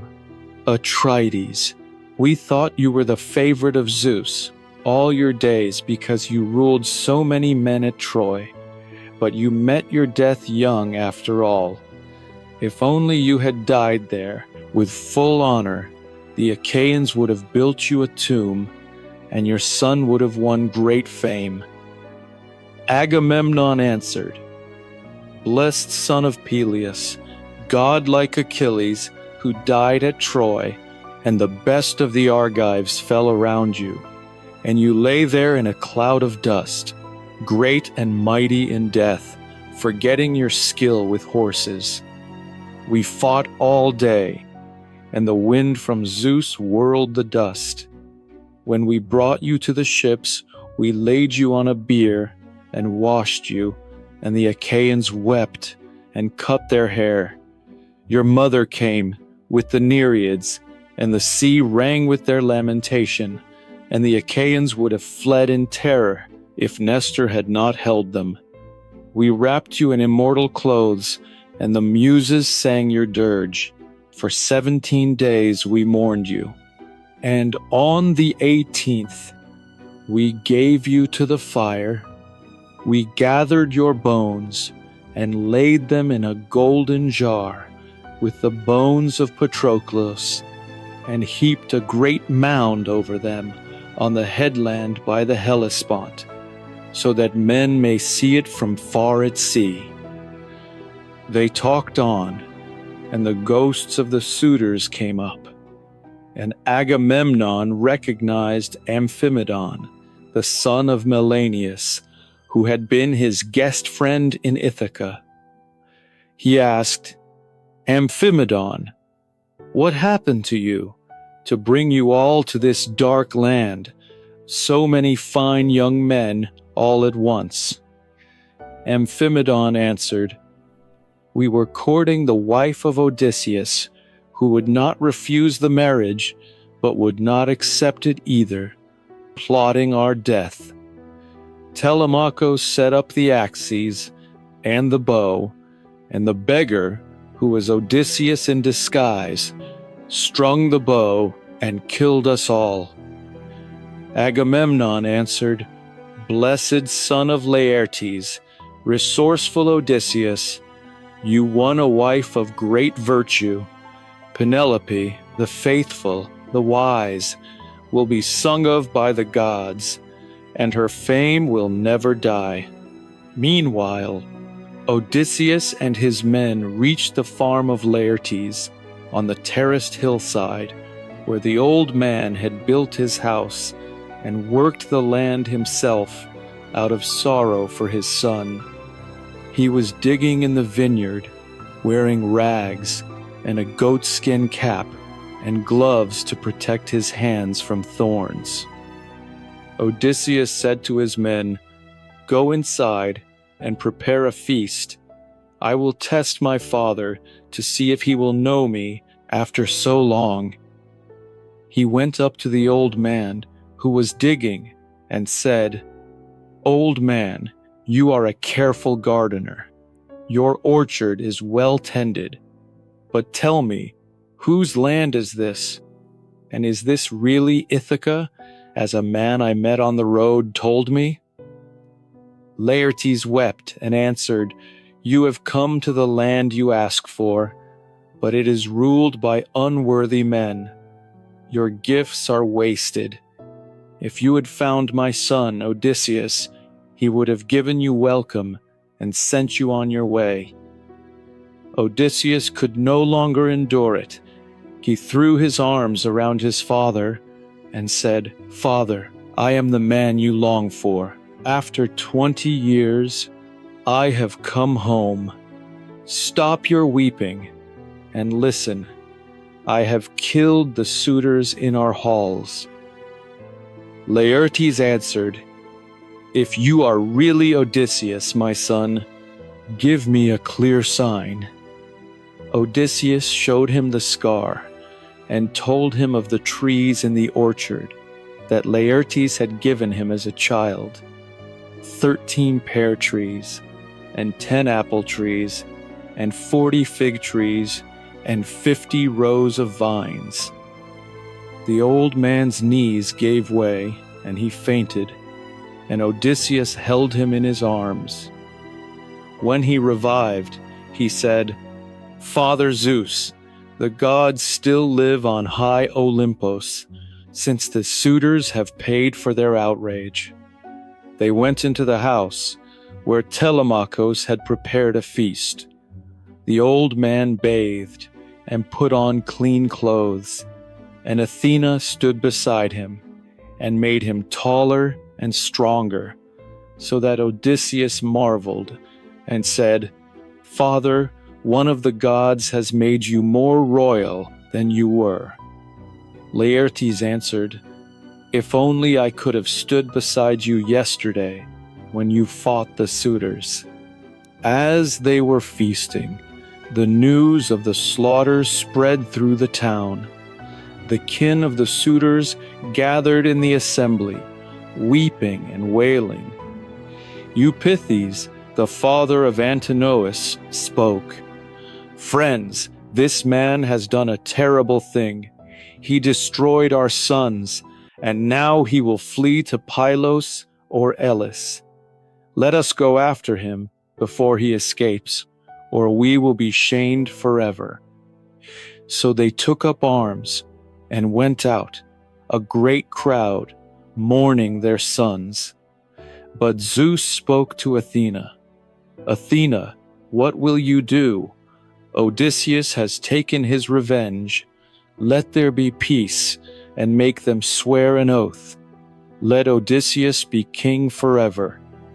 The armies met at the edge of the city, near the farm. Eupeithes led his men against Odysseus and Laertes and Telemachus, and the swineherd and the herdsman. Laertes threw his spear, and struck Eupeithes through the helmet, and he fell dead. Odysseus and his men rushed forward with their swords. They would have killed them all if Athena had not cried out, "Men of Ithaca, stop this war before more blood is shed." Pale fear took hold of them. They dropped their weapons and fled. But Odysseus raised his spear and would have pursued them if Zeus had not hurled a thunderbolt at Athena's feet. She said, "Odysseus, son of Laertes, hold back, end this war, or Zeus may grow angry." Odysseus obeyed, and his heart was glad. Athena, in the form of Mentor, made a treaty between the two sides, and they swore oaths, and peace was sealed. So the great-hearted Odysseus had fought his last battle and come home at last. That is the end. The Odyssey, by Homer, complete. And what has happened here? The wanderer has come to rest. Penelope, after 20 years, tested her husband with the secret of the olive tree, the bed that no man could move, and her heart melted at the sign. They wept in each other's arms and talked through the long night, telling all that had passed. In the morning, Odysseus went down to his father's farm and found Laertes digging in the vineyard, worn with grief, and revealed himself. The kin of the suitors rose up in arms, but Athena's voice stopped the war, and peace was sworn between the king and his people. The Odyssey is the story of return, not only to a place, but to a self. Odysseus, the sacker of cities, the man of many wiles, the beggar, the weeping castaway, becomes again what he was: a husband, a father, a son, a king. The great poem ends not with the clash of arms, but with Athena's command, "Let there be peace." I'm Jamil, and this is The Classic Mind, The Odyssey by Homer.